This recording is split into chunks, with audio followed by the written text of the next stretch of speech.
Suleiman the Magnificent. What a name.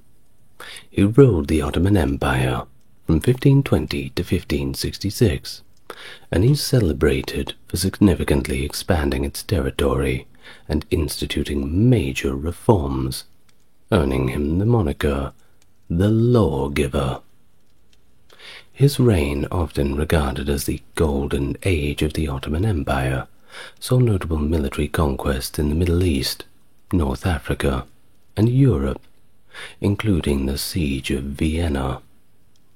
But he also fostered a cultural renaissance within the empire, patronizing the arts and commissioning grand architectural projects like the Süleymaniye Mosque, designed by the esteemed architect Mimar Sinan. Internationally, he maintained diplomatic relations with key European powers, such as France, positioning the Ottomans as a central player in Renaissance politics and challenging the dominance of the Habsburgs. His multifaceted legacy not only shaped the historical and cultural landscape of Turkey, but also influenced the broader politics of 16th century Europe. Welcome to the channel. If you're new here, great to have you with me. And if you're coming back, great to have you back again. Supporting the channel is as easy as enjoying the channel. Just enjoy the videos is fine. But a like and subscribe is only 2 clicks away, and there's a few links in the description if you want to go above and beyond. And why don't you leave a comment down below and tell me where you're watching from. I really do enjoy learning where everybody is in the world. Now, without further ado, let's get on with the video for today. The great Suleiman the Magnificent was born in Trabzon, which is on the Black Sea, possibly around the 6th of November 1494. A little bit of a debate around that specific date, but we generally arrive there. His father, Sezad Selim, later Selim I, and his mother, Hafsa Sultan, a concubine who later converted to Islam, raised him. And his education, starting at the age of 7 in Constantinople's Topkapi Palace, covered the usual gamut given to a royal subject. We're talking science, literature, theology, history, and of course, you can't go without the military strategy. You're going to need that later. Well, during his formative period, he also developed a significant friendship with a Greek slave named Pargali Ibrahim, who actually rose to become his most trusted advisor. However, he was later executed by Suleiman. Trust only gets you so far, I suppose. Well, Suleiman ascended to the throne in 1520, following his father's death, becoming the 10th Ottoman Sultan. Early descriptions by a Venetian envoy, Bartolomeo Contarini, depict him as a 26-year-old young sultan, tall, slender, and knowledgeable, and reportedly of good judgment. And that assessment seems to be true. His reign began with him addressing a rebellion in Damascus in 1521, quickly asserting his authority. It was a good start. Now his ambitious military campaigns began with the capture of Belgrade. That's right, modern-day Serbia, a critical stronghold of the Kingdom of Hungary in those days, which fell after a severe siege in 1521, despite its small garrison and lack of Hungarian reinforcements. This victory opened pathways for future Ottoman advances into Hungary and Austria. However, Suleiman then turned his attention to the Mediterranean, targeting the strategic island of Rhodes, which at the time was controlled by the Knights Hospitaller. After establishing a base at Marmaris Castle, Suleiman laid siege to Rhodes, but it lasted a lot longer than he thought it would. In fact, he was there for 5 months. But eventually it did fall, in 1522, and it allowed him to remove the Knights Hospitaller, whom he permitted to leave peacefully, despite significant Ottoman losses, estimated between 50 and 60,000. Due to combat, yes, but mainly disease. 5 months in a muddy and dirty camp. It's not good for your health. This conquest highlighted the strategic naval importance of Rhodes too, and showcased Suleiman's military prowess and his impact on Ottoman naval strategy. And so, as relations between the Ottoman Empire and Hungary kept getting worse and worse with every day, Suleiman resumed his campaign in Central Europe, culminating in the decisive Battle of Mohacs on the 29th of August, 1526, where he defeated Louis II of Hungary. Upon discovering the lifeless corpse of King Louis, Suleiman reportedly expressed a bit of remorse. We have a quote from him, a bit of a lament. Reportedly he said, "I came indeed in arms against him, but it was not my wish that he should be thus cut off before he scarcely tasted the sweets of life and royalty." Meanwhile, turmoil brewed in central Anatolia, where Turkmen tribes in Cilicia revolted under the leadership of one Kalendar Çelebi. Well, in the aftermath of Louis II's death, Hungarian nobles were in a bit of a debate about succession. Some had favoured Ferdinand. He was the ruler of neighbouring Austria, and he was also Louis II's brother-in-law. A pretty strong claim, and they cited previous agreements that the Habsburgs would inherit the Hungarian throne in the absence of heirs. However, there were others who supported one John Zapolya, a nobleman who was personally backed by Suleiman. Under Charles V and Ferdinand I, the Habsburgs retook Buda and asserted control over Hungary. Well, Suleiman wasn't going to sit around and just let that happen. He reacted swiftly, and he marched through the Danube Valley, reclaiming Buda in 1529. That same autumn, he laid siege to Vienna, marking the Ottoman Empire's most ambitious western expedition to date. Despite reinforcing Vienna's defences with 16,000 troops, the Austrians dealt Suleiman his first significant defeat, sparking a lasting rivalry between the Ottomans and the Habsburgs that spanned centuries. Suleiman's second attempt to conquer Vienna in 1532 faltered due to logistical challenges.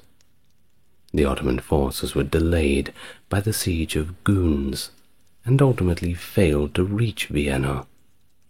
It didn't help that the weather was horrible, and supply lines were an issue. After all, they were a long way from home. In 1533, the Treaty of Constantinople was signed between Ferdinand I and Suleiman.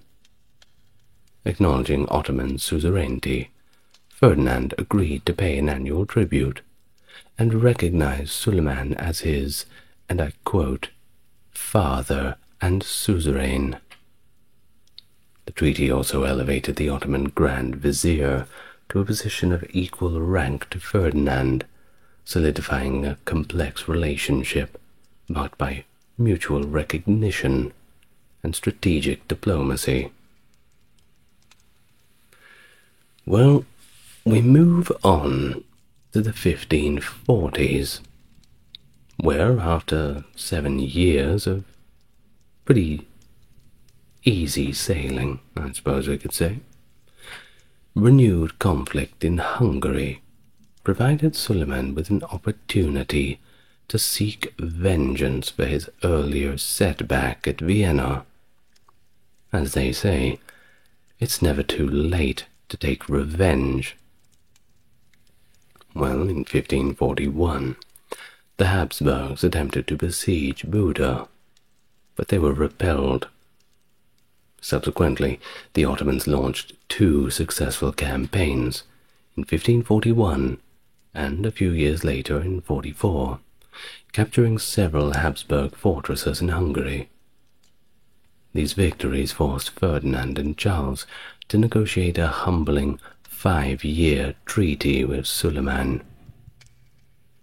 Well, under its frankly embarrassing terms, Ferdinand was forced to relinquish his claim to the Kingdom of Hungary. It didn't help that he also had to pay an annual tribute to the Sultan for the Hungarian territories that he had retained. And there was a symbolic aspect too. The treaty did not refer to Charles V as emperor, but rather as King of Spain. Quite a demotion.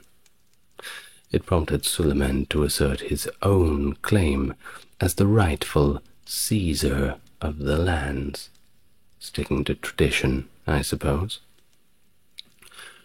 Well, 1552, Suleiman's forces laid siege to Eger, situated in northern Hungary. Despite determined Ottoman attacks, Istvan Dobo and his defenders held firm at Eger Castle and successfully repelled the siege. Suleiman's father had prioritized conflict with Persia, you see, but upon assuming the throne, Suleiman had a different idea. He initially focused on controlling Ottoman interests in Europe while keeping Persia contained amidst its own regional challenges. And while Persia at the time was kind of busy fighting itself. However, tensions escalated when Shah Tahmasp of the Safavid dynasty took actions perceived as hostile towards Ottoman interests. First, he replaced a Baghdad governor loyal to Suleiman with his own appointee, and later the governor of Bitlis defected to the Safavids. In response, in 1533, Suleiman dispatched his trusted advisor. Pargali Ibrahim Pasha was dispatched to reclaim Bitlis and occupy Tabriz, unopposed. And Suleiman himself joined in, not to be left out. He went on the campaign in 1534, advancing further into Persian territory.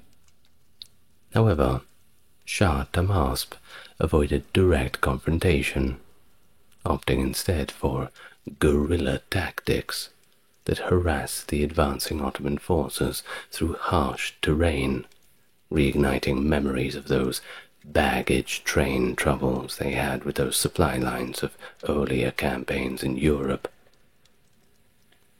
In 1535, Suleiman triumphantly entered Baghdad, bolstered local support by restoring the old tomb of Abu Hanifa.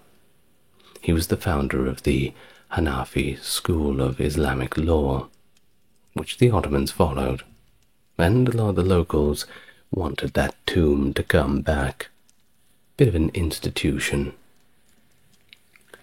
Well, determined to decisively defeat the Safavids, grind them into the dust, Suleiman launched a second campaign, and this was between 1548 and 49. While Tahmasp had his old strategy, avoid open battle, guerrilla tactics, he resorted to scorched earth policies and forced the Ottoman army to endure a brutal winter in the Caucasus. Not fun at all, particularly when you're on the verge of starvation.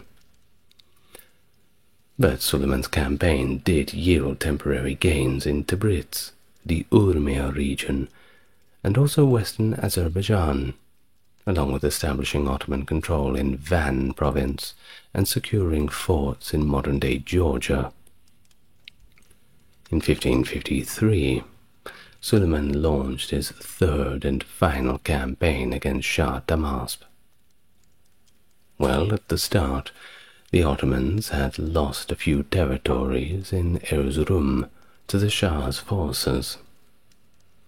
In response to this, Suleiman swiftly recaptured the lost territories, crossed the upper Euphrates, and inflicted lots of damage on the Persian lands. But despite these efforts, the Shah's army persisted in avoiding direct engagement, resulting in a stalemate when neither side achieved significant gains. By 1555, both powers recognized the futility of prolonged conflict. Everybody was a little tired and thought they'd better seek a resolution. So, the Peace of Amasya was negotiated and signed by both parties.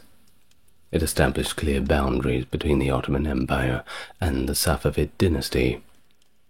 Under this treaty, Armenia and Georgia were divided. Western Armenia, Western Kurdistan, and Western Georgia fell under the Ottoman control, while Eastern Armenia, Eastern Kurdistan, and Eastern Georgia remained under the control of the Safavids. Of course, I don't think many people were asking the Armenians, Kurdistanis, and Georgians what they thought of all this, but, well, I don't think they had much of a choice.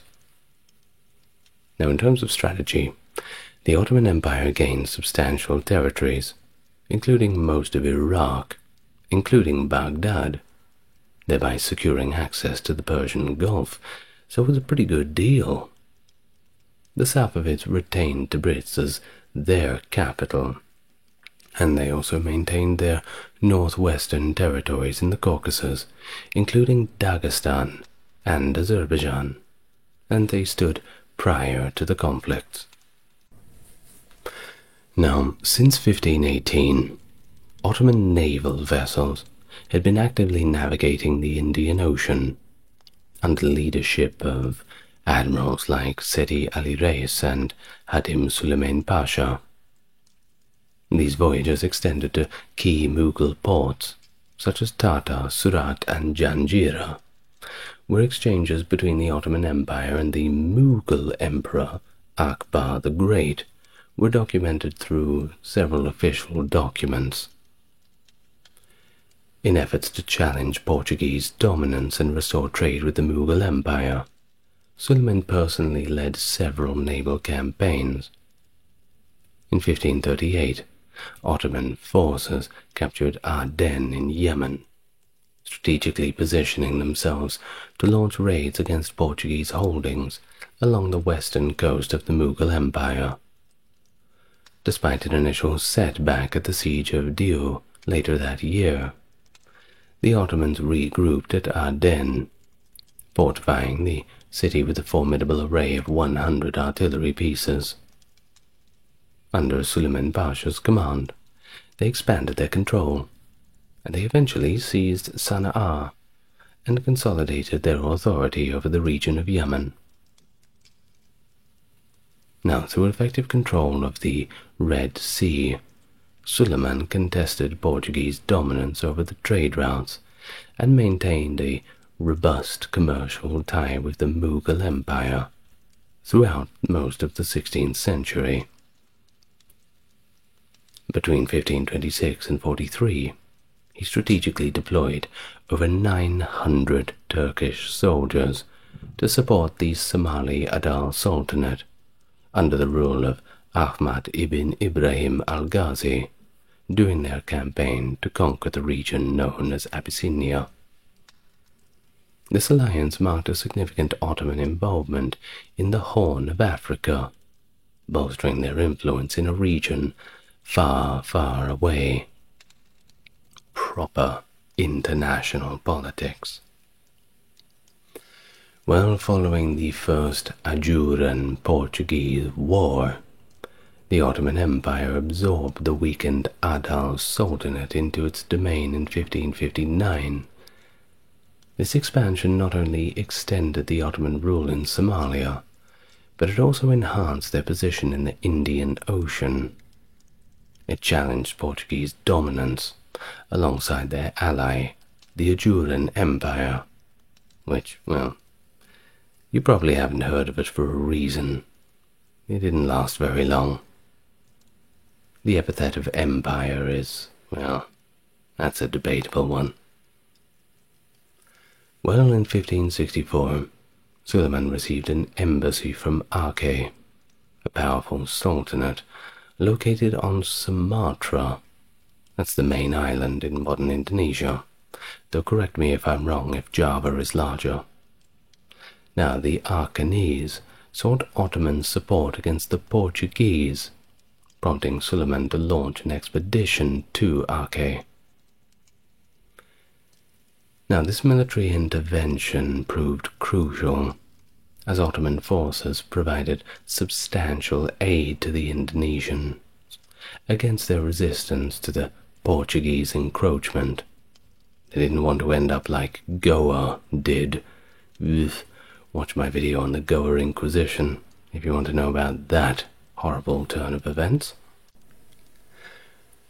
Well, of course, the discovery of new maritime trade routes by the Western European powers, mainly the Portuguese discovery of Good Hope in 1488, seemed to threaten the Ottoman trade monopoly. And they couldn't have that, couldn't they? It sparked a series of naval conflicts between the Ottomans and Portuguese throughout the 16th century in the Indian Ocean. The Ajuran Sultanate, allied with the Ottomans, countered Portuguese economic dominance by adopting a new coinage, which was modeled after the Ottoman currency, asserting their own economic independence from Portuguese control. As you can imagine, the Portuguese were not overly pleased with this.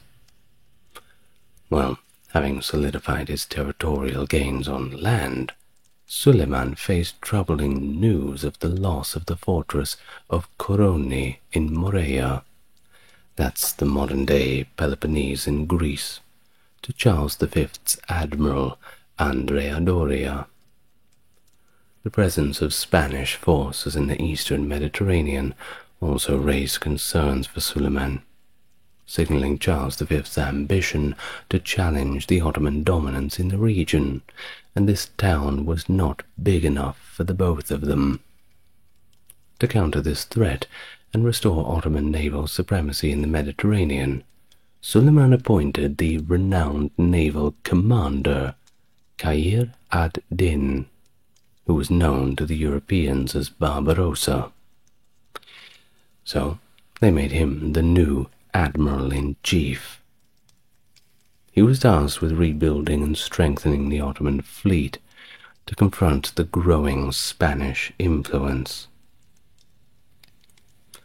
1533, Charles V assembled a formidable Holy League consisting of 26,000 soldiers.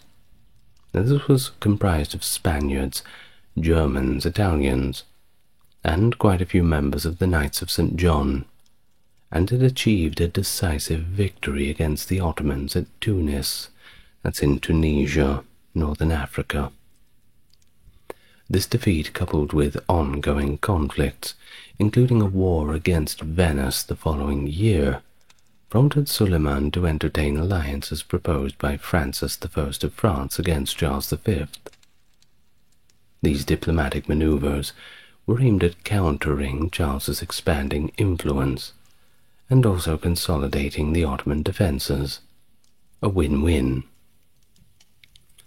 But the annexation of significant Muslim territories in North Africa by Charles V and subsequent conflicts set the stage for enduring piracy activities carried out by the Barbary pirates of North Africa. These pirate activities, viewed in the broader context of the wars against Spain, became a persistent challenge in the Mediterranean, that, well, would never go away. It took hundreds of years to get rid of the pirates, really. But you'd know that if you'd watched my pirate videos. Moving on. Well, in 1541, the Spanish launched an unsuccessful expedition to Algiers, aiming to assert control in the Mediterranean more thoroughly. And that following year, amidst the backdrop of the Italian wars and facing a common Habsburg enemy, the French King Francis I sought to revive the Franco-Ottoman alliance. Negotiations resulted in a renewed pact. The Ottoman Empire committed to sending 60,000 troops against the territories of the German King Ferdinand, and 150 galleys to challenge Charles V. In return, France pledged to attack Flanders, harass Spanish coasts with naval forces, and dispatch their own 40 galleys to support Ottoman operations in the Levant. Teamwork makes the dream work. Well, in August 1551, the Ottoman naval commander, Turgut Reis, seized Tripoli from the Knights of Malta, and that was a big deal. They'd held it since 1530, 21 years. Suleiman appointed Turgut Reis as commander of Tripoli in 1553, transforming the city into a hub for pirate raids in the Mediterranean, and establishing it as the capital of the Ottoman province of Tripolitania. There were efforts to recapture Tripoli in 1560 with a powerful Ottoman naval force, but they ended in defeat at the Battle of Djerba. Well, simultaneously, tensions were escalating with the Knights Hospitallers, known as the Knights of Malta since 1530, antagonized Muslim navies in the Mediterranean. In response, Suleiman assembled a substantial army to dislodge the knights from Malta. The Ottoman invasion of Malta in 1565 precipitated the Great Siege, lasting from the 18th of May to the 8th of September. Initially, the siege threatened Malta with destruction, reminiscent of the knights' earlier defense on Rhodes. But a Spanish relief force bolstered the defense just in time. Either way, the siege culminated in the loss of about 10,000 Ottoman troops, and the Maltese defenders were ultimately triumphant.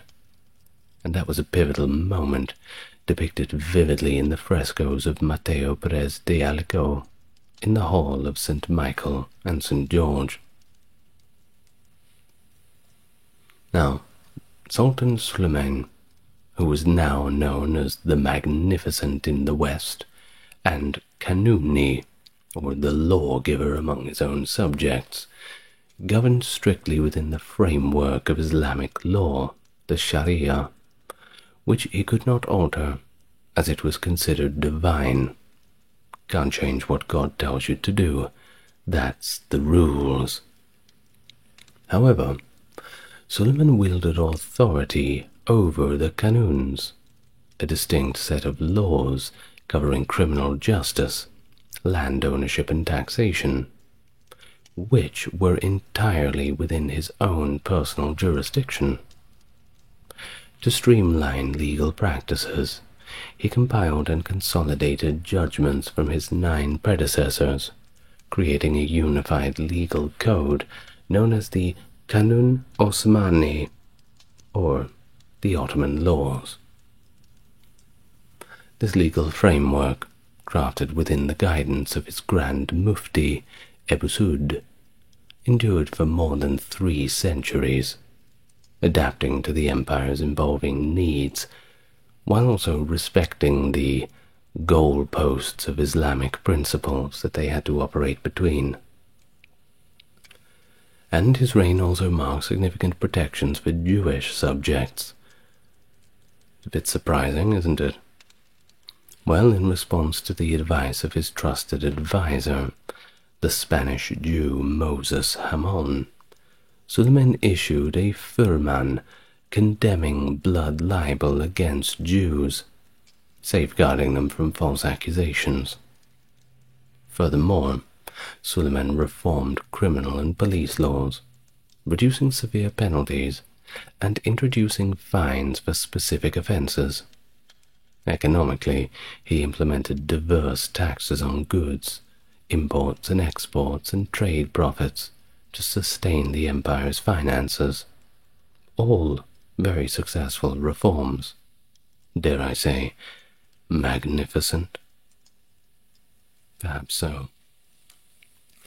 Well, under Suleiman's patronage, higher educational institutions known as medresas flourished, offering university-level education where graduates could serve as imams, which is an Islamic priest, or educators.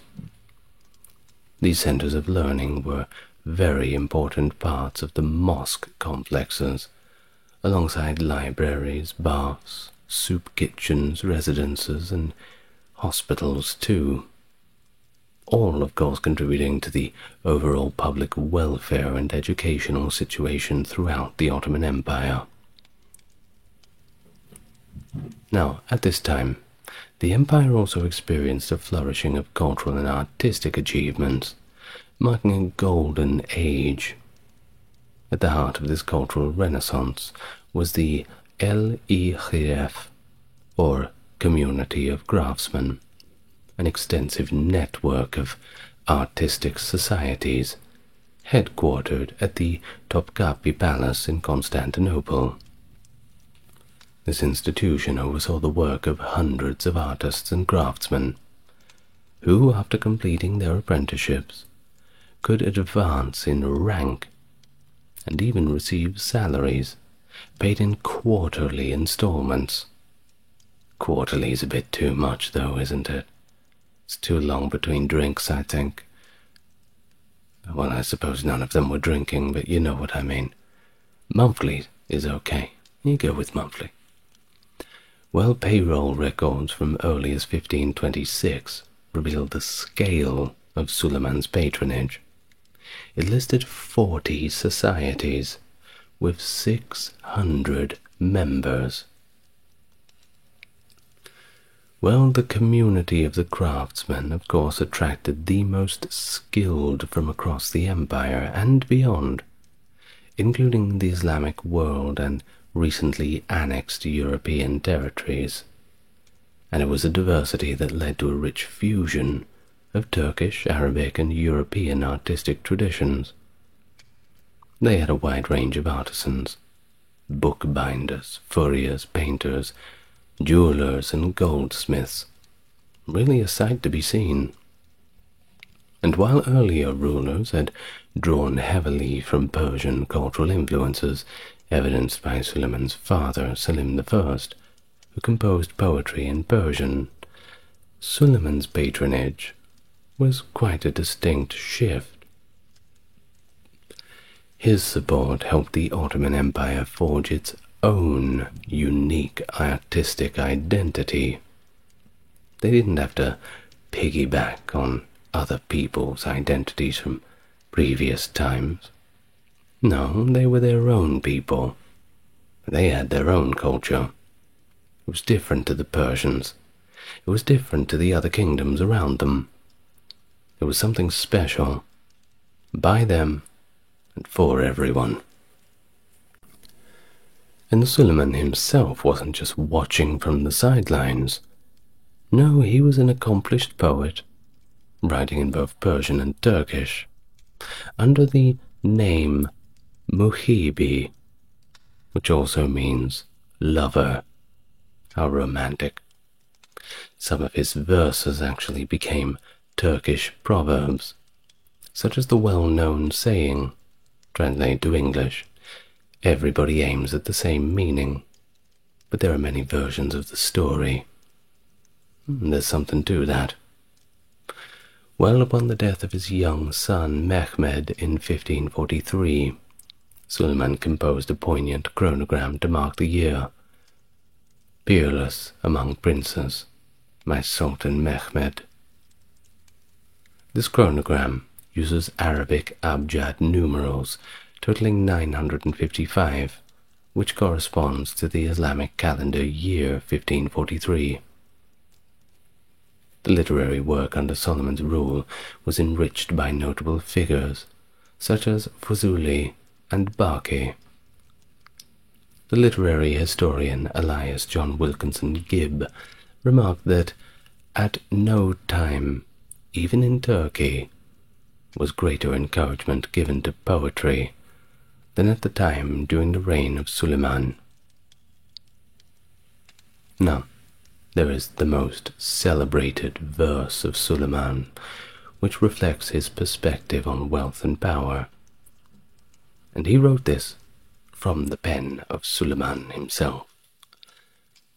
The people think of wealth and power as the greatest fate, but in this world a spell of health is the best state. What men call sovereignty is a worldly strife and constant war.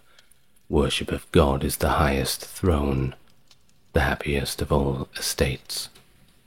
Of course, translating it to English loses a bit of the nuance, but you get the point. Well, it wasn't just poets and paintings and all the rest.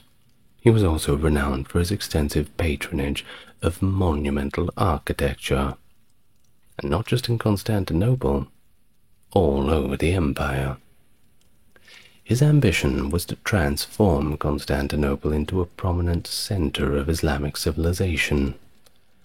Under his rule, numerous bridges, mosques, palaces, and various charitable and social establishments were constructed. The most significant of these projects were designed by the Sultan's chief architect, Mimar Sinan, under whom Ottoman architecture reached its peak.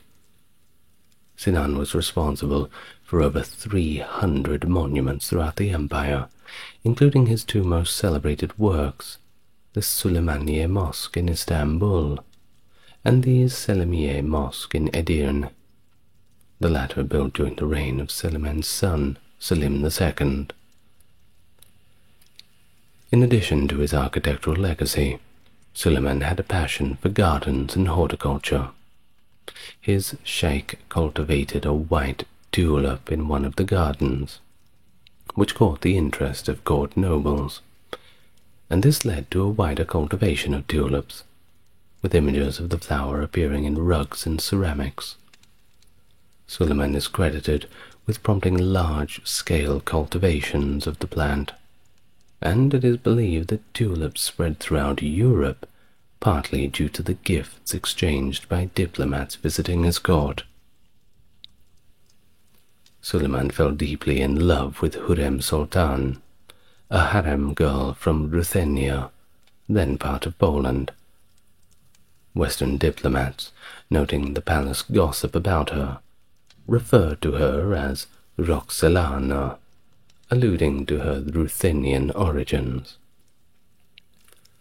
The daughter of an Orthodox priest, she was captured by the Tatars from Crimea and sold into slavery in Constantinople, and eventually she ascended through the harem ranks to become Suleiman's favorite.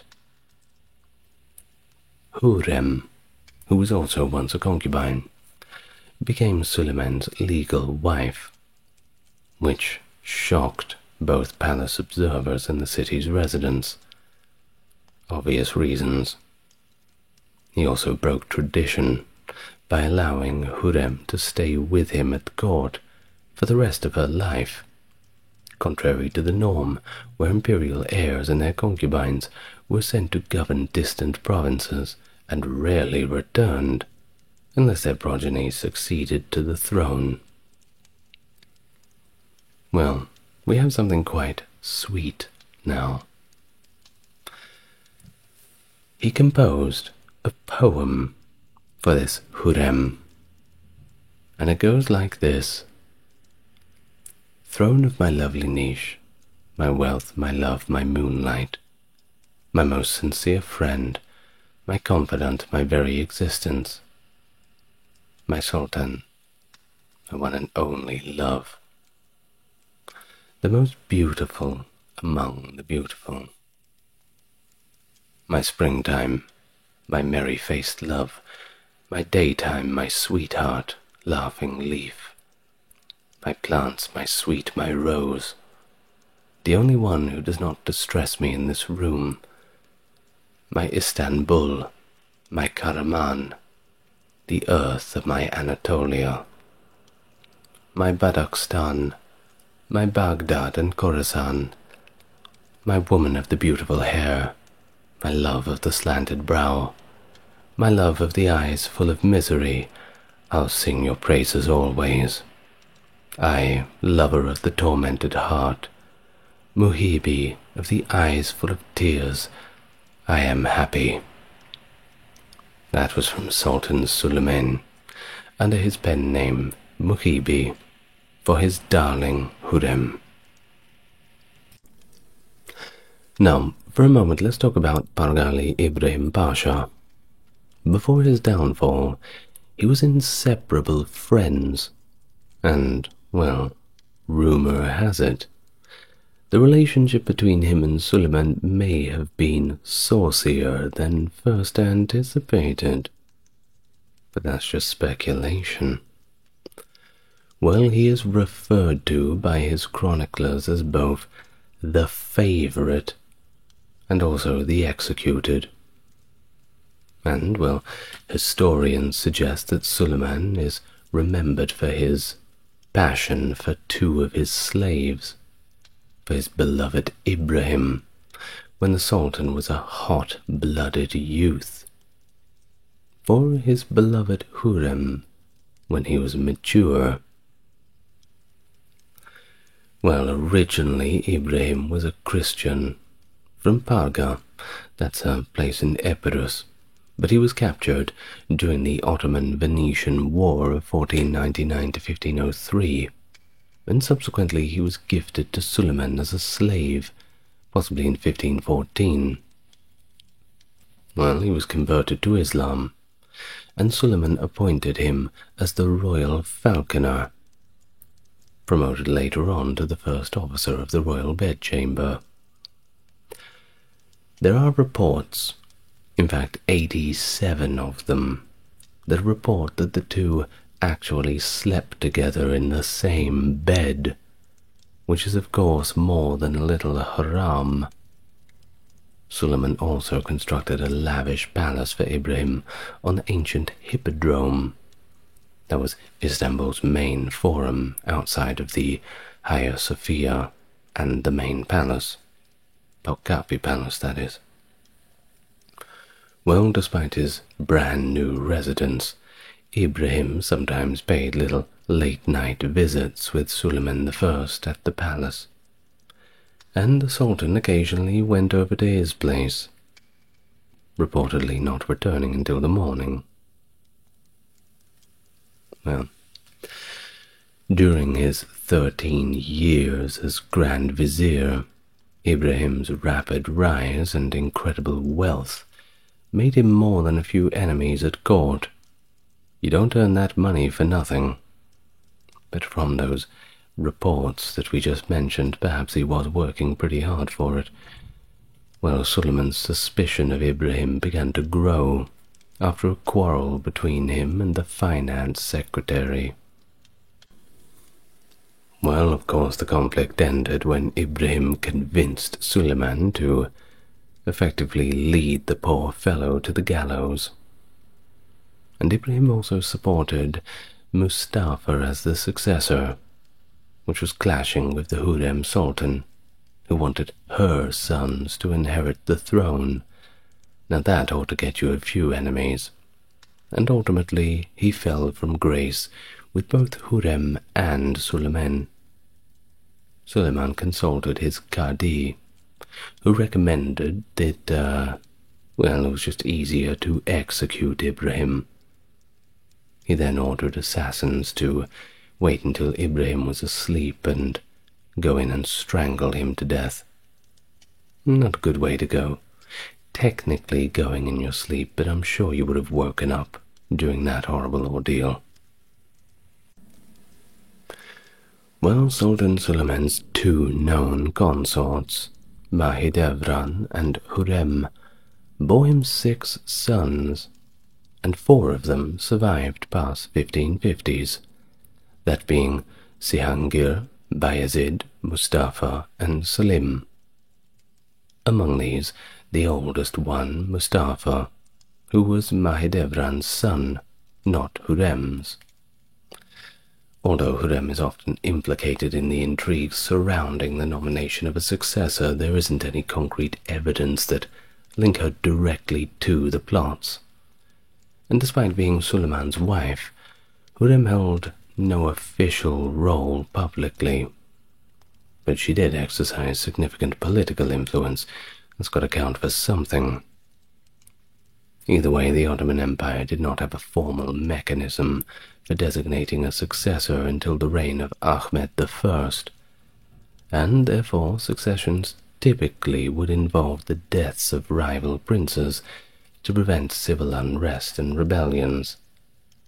At least that was the idea.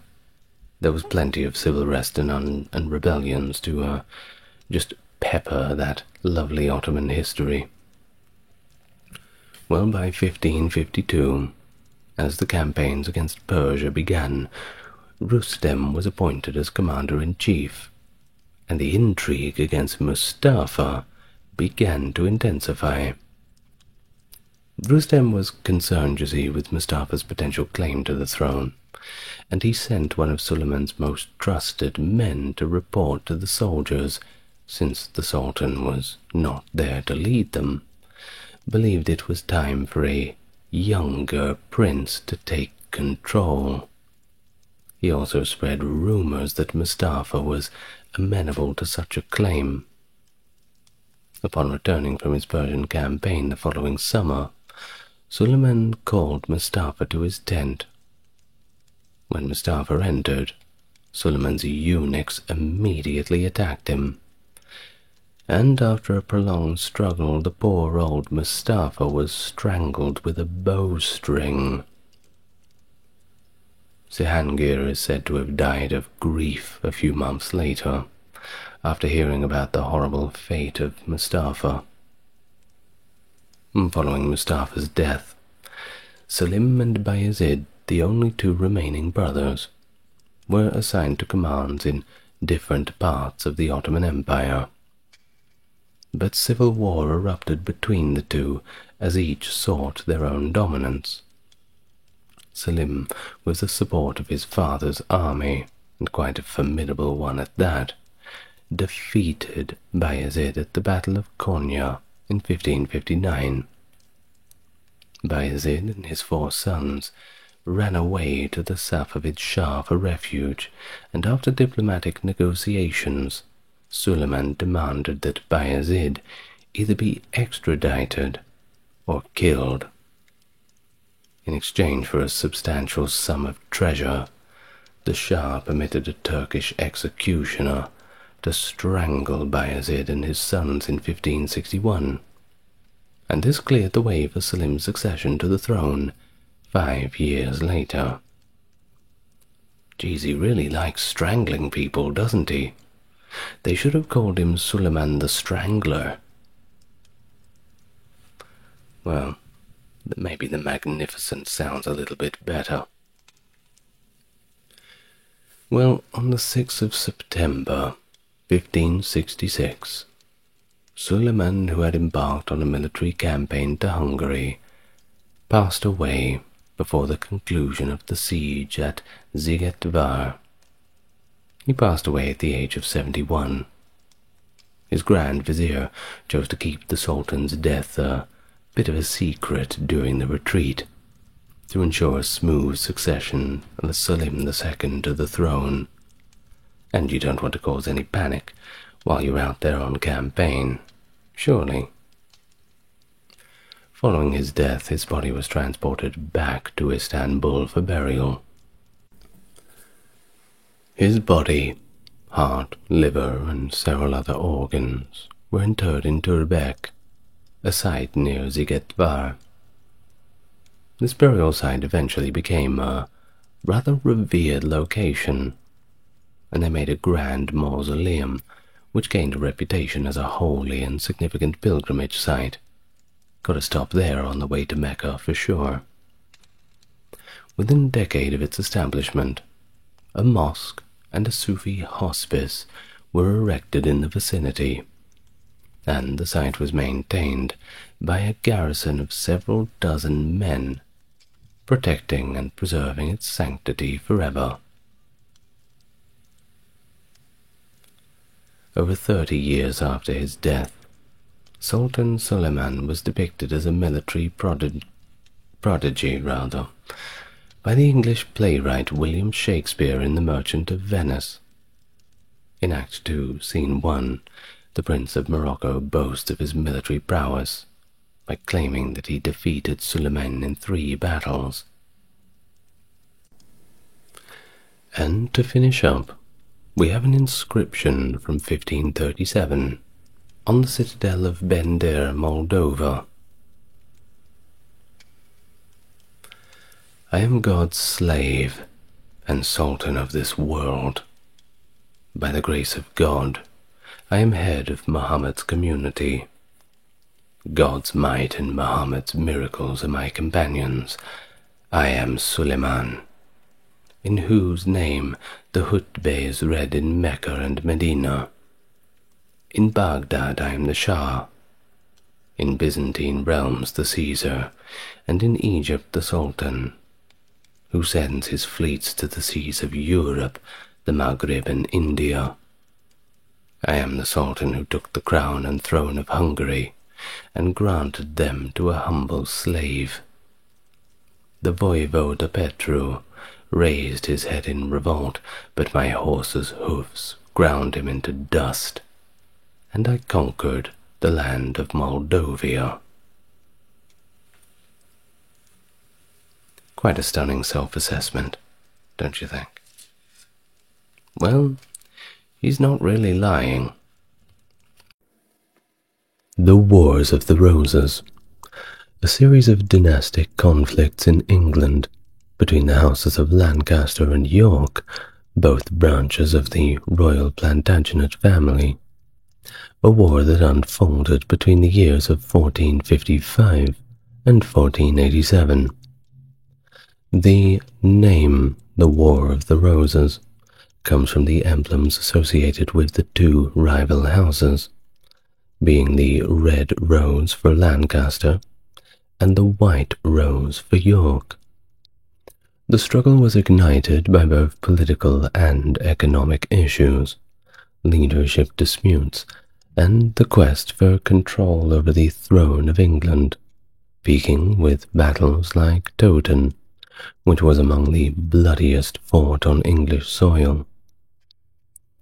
The wars concluded with the ascent of Henry Tudor, that being Henry VII, at the Battle of Bosworth Field, which effectively ended Plantagenet rule and marked the beginning of the Tudor dynasty. Hello and welcome to the channel. If you're new here, it's good to meet you. If you're coming back, welcome to another one. As always, if you like what I do, there's a Patreon link in the description. Otherwise, trying to hit 6k subs, and we're quite close. A like, comment, and subscribe will certainly help me get there. Now, with that out of the way, let's begin.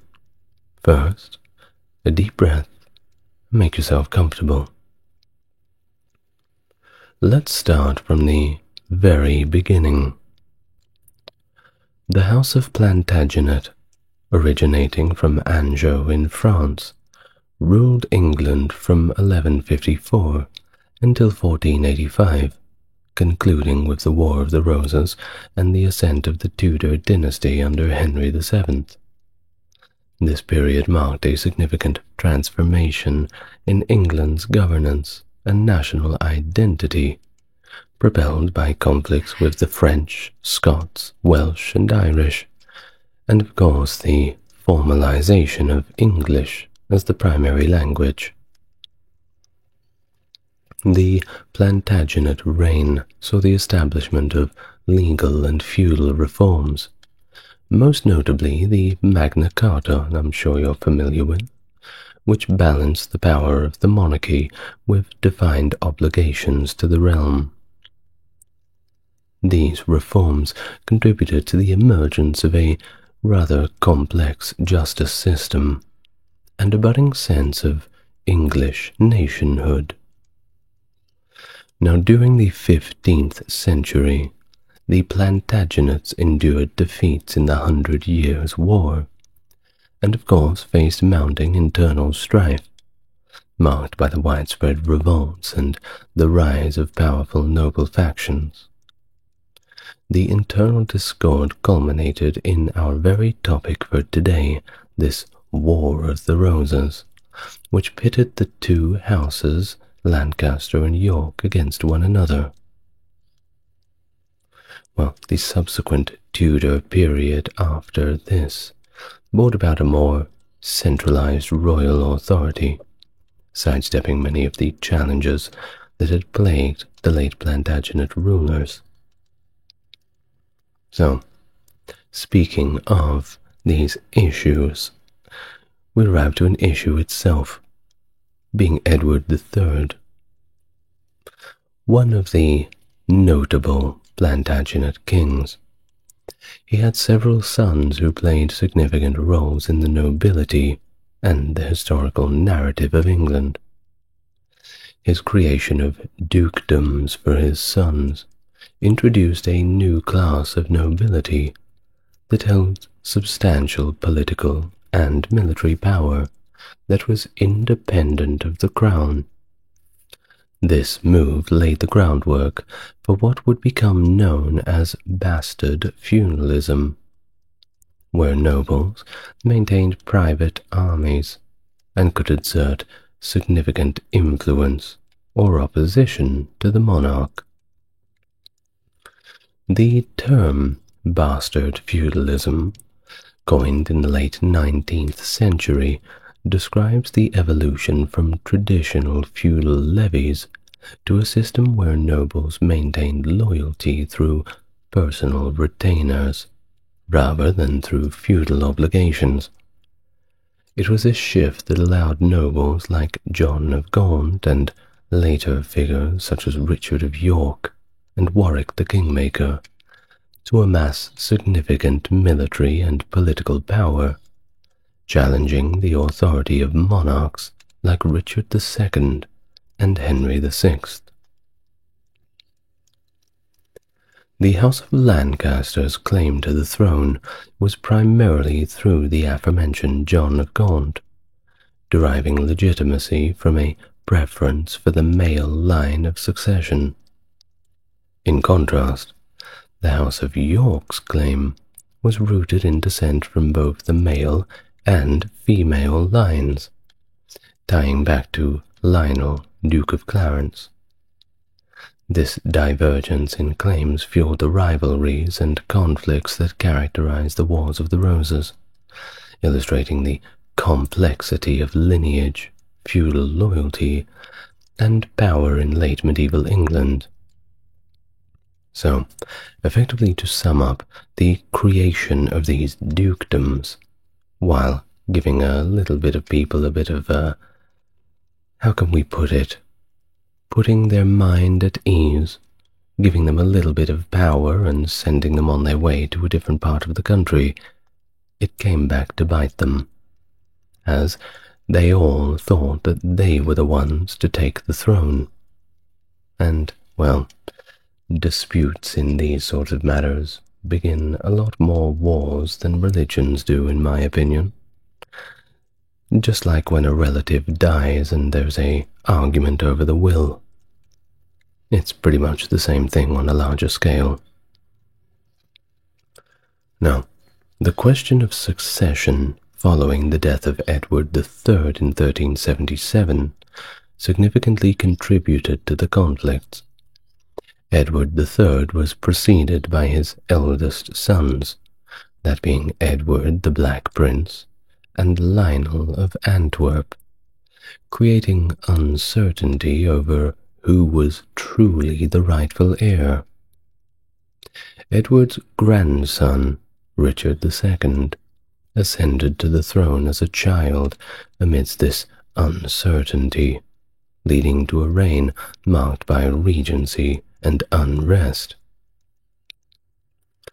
Edward's third son, John of Gaunt, and his descendants through the male line were initially favoured in the line of succession over the descendants of Lionel of Antwerp, though who were through the female line. This set the stage for more dynastic disputes.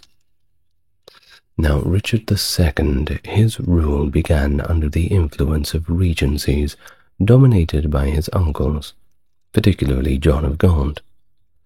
His reign saw significant challenges, including the Peasants' Revolt of 1381, which I just completed a full video on if you're interested. Also, his approach to governance was characterized by a shift towards absolute monarchy, which alienated the aristocracy and led to repeated conflicts with Parliament. Richard's aesthetic and peace-oriented policies contrasted sharply with the militaristic and administrative styles of his predecessors. His peace negotiations with France, which would have positioned England as a lesser power, were unpopular and rejected by the Parliament. His marriage to Isabella of Valois was part of these peace efforts, but did little to secure his position. Oh, and I should mention that Isabella was 6 years old at the time when she was married off to Richard II. There is a rather disturbing painting of this event. Ugh. Anyway, in 1399, the confiscation of the lands of John of Gaunt's exiled son, Henry Bolingbroke, following Gaunt's death, triggered Bolingbroke's return from exile, and ultimately led to Richard's deposition. Bolingbroke's ascent to the throne as Henry IV marked the beginning of the Lancastrian dynasty. Well, Richard II's reign didn't last for too long. It ended in controversy and a little bit of tragedy, with his likely death in captivity. His policies and the manner of execution have been debated by historians, with some suggesting a possible personality disorder influencing his later actions. Of course, I'm going to make a full video on Richard II, which will be interesting, to say the least, so look forward to that. But either way, his legacy, heavily shaped by Shakespeare's portrayal and subsequent historical interpretation, remains complex, to say the least. Now on to Henry IV, whose early reign was marred by challenges and rebellion, starting with the Epiphany Rising in 1400, which was aimed at reinstating Richard, but it ended in the execution of the conspirators and Richard's mysterious death soon after. Well, in Wales, Owain Glyndwr spearheaded a significant rebellion that persisted beyond Henry's reign, only concluding in 1415. The Tudor family, linked to Glyndwr by marriage, later emerged as pivotal figures in the later Wars of the Roses.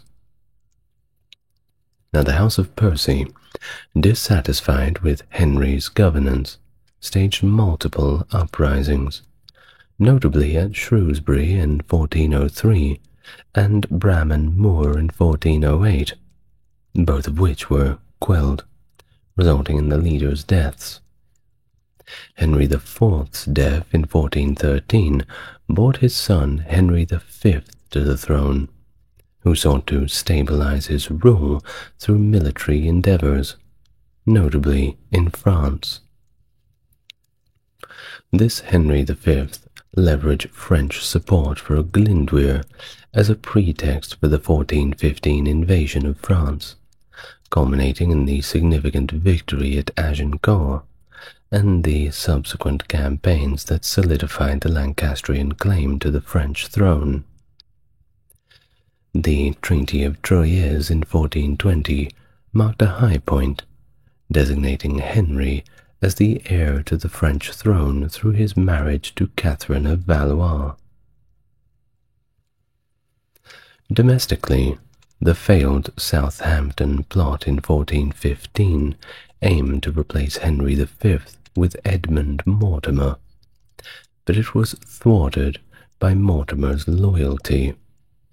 This incident underscored ongoing domestic threats to Henry's rule, despite his international success. Well upon Henry V's death in 1422, his infant son, Henry VI, quickly ascended the throne, leading to a period of regency. The young king's reign saw the rise of Richard of York, who possessed significant claims to the throne through both York and Mortimer lines, and became a formidable figure due to his vast estates and rather impressive wealth. During his early reign, Henry VI found himself amidst a court life with political machinations and rival factions. His uncle, Humphrey, the Duke of Gloucester, aspired to be named Lord Protector until Henry reached maturity. Gloucester's ambition was not merely for power. He sought the approval of the populace, positioning himself as a champion of the common man. However, his plans were consistently held back by Cardinal Henry Beaufort, another influential figure at court, who frequently summoned John, Duke of Bedford, and Henry's regent in France, to mediate disputes or protect his position from Gloucester's challenges. The situation abroad was equally turbulent. The French, under the inspiration of Joan of Arc, had achieved significant victories at Orléans and Patay, effectively reversing many of the English gains from Henry V's campaigns. These losses culminated in the coronation of Charles VII in Reims on July 17, 1429, a significant blow to the English claims in France. Henry VI was crowned shortly thereafter on November 6th, a symbolic move meant to reaffirm his legitimacy and also to counteract Charles VII's coronation on the mainland. Around the same time, Henry's mother, Catherine of Valois, remarried to Owen Tudor, and their sons, Edmund and Jasper Tudor, would later play pivotal roles in the war. Henry's coming of age in 1437 should have marked the transition to a more stable rule, but the death of Bedford in 1435 and Beaufort's withdrawal from public life left a vacuum that William de la Pole, Earl of Suffolk, swiftly filled. Suffolk, favoring diplomacy over military confrontation, became a dominant force at court, often clashing with the Gloucester faction and militarily inclined Richard of York. Suffolk's influence peaked with the Treaty of Tours in 1444, which he engineered to secure the peace with France through Henry's marriage to Margaret of Anjou in exchange for the territories of Maine and Anjou. Suffolk's elevation from Earl of Marquess and subsequently to Duke was a testament to his favor with the king. However, the secrecy surrounding the territorial concessions of the treaty bred suspicion and discontent among the English populace and nobility, particularly Richard of York, who saw his military efforts and resources being diverted to support Suffolk's diplomatic endeavours. In 1447, Suffolk's machinations led to the arrest of Gloucester for treason. His subsequent death, under suspicious circumstances, likely in prison, stirred further unrest among those opposed to Suffolk's policies. Furthermore, Richard of York was removed from a key military role in France and assigned to the less influential position of Lord Lieutenant of Ireland, effectively sidelining him from immediate political influence. As England's political stability deteriorated, the Duke of Suffolk, William de la Pole, became increasingly influential at the court of King Henry VI. However, his handling of foreign policy, particularly the loss of Maine and Anjou to France as part of the marriage agreement between Henry VI and Margaret of Anjou, made him very unpopular. The public and many nobles pointed the finger at him and held him responsible personally for these territorial concessions, which were perceived as national humiliations. The military setbacks in France, including the disastrous defeat at Formigny in April of 1450, further eroded Suffolk's standing. The same year, he faced the wrath of the House of Commons and was impeached. Henry VI intervened to mitigate the punishment by exiling him for 5 years instead of allowing his imprisonment. However, Suffolk was intercepted by pirates while en route to Calais and was executed in 1450, a clear indication of his unpopularity and also the volatile nature of English politics. Well, the downfall of Suffolk did not lead to a restoration of stability as a lot of people wanted. Instead, Edmund Beaufort, the Duke of Somerset, took over as the leader of the peace faction at court, advocating for a diplomatic resolution to the ongoing conflicts in France. Somerset's position was precarious, as military failures continued and his close association with Queen Margaret of Anjou aroused suspicions and rumors of an affair, particularly after the birth of the royal couple's son, Prince Edward, in 1453. Well, it was further complicated by the Jack Cade Rebellion in 1450, a significant uprising in the region of Kent.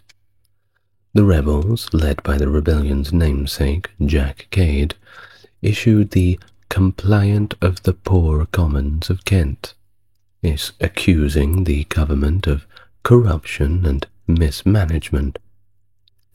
Although the rebellion was suppressed, its underlying causes and grievances lingered and were later adopted by Richard, the Duke of York, as part of his critique against the government's failures. Richard of York's return from Ireland and his subsequent imprisonment highlighted the deep divisions within the English nobility.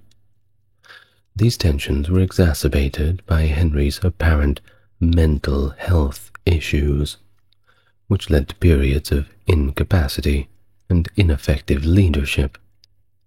Could you imagine having a ruler with mental health issues that led to periods of ineffective leadership?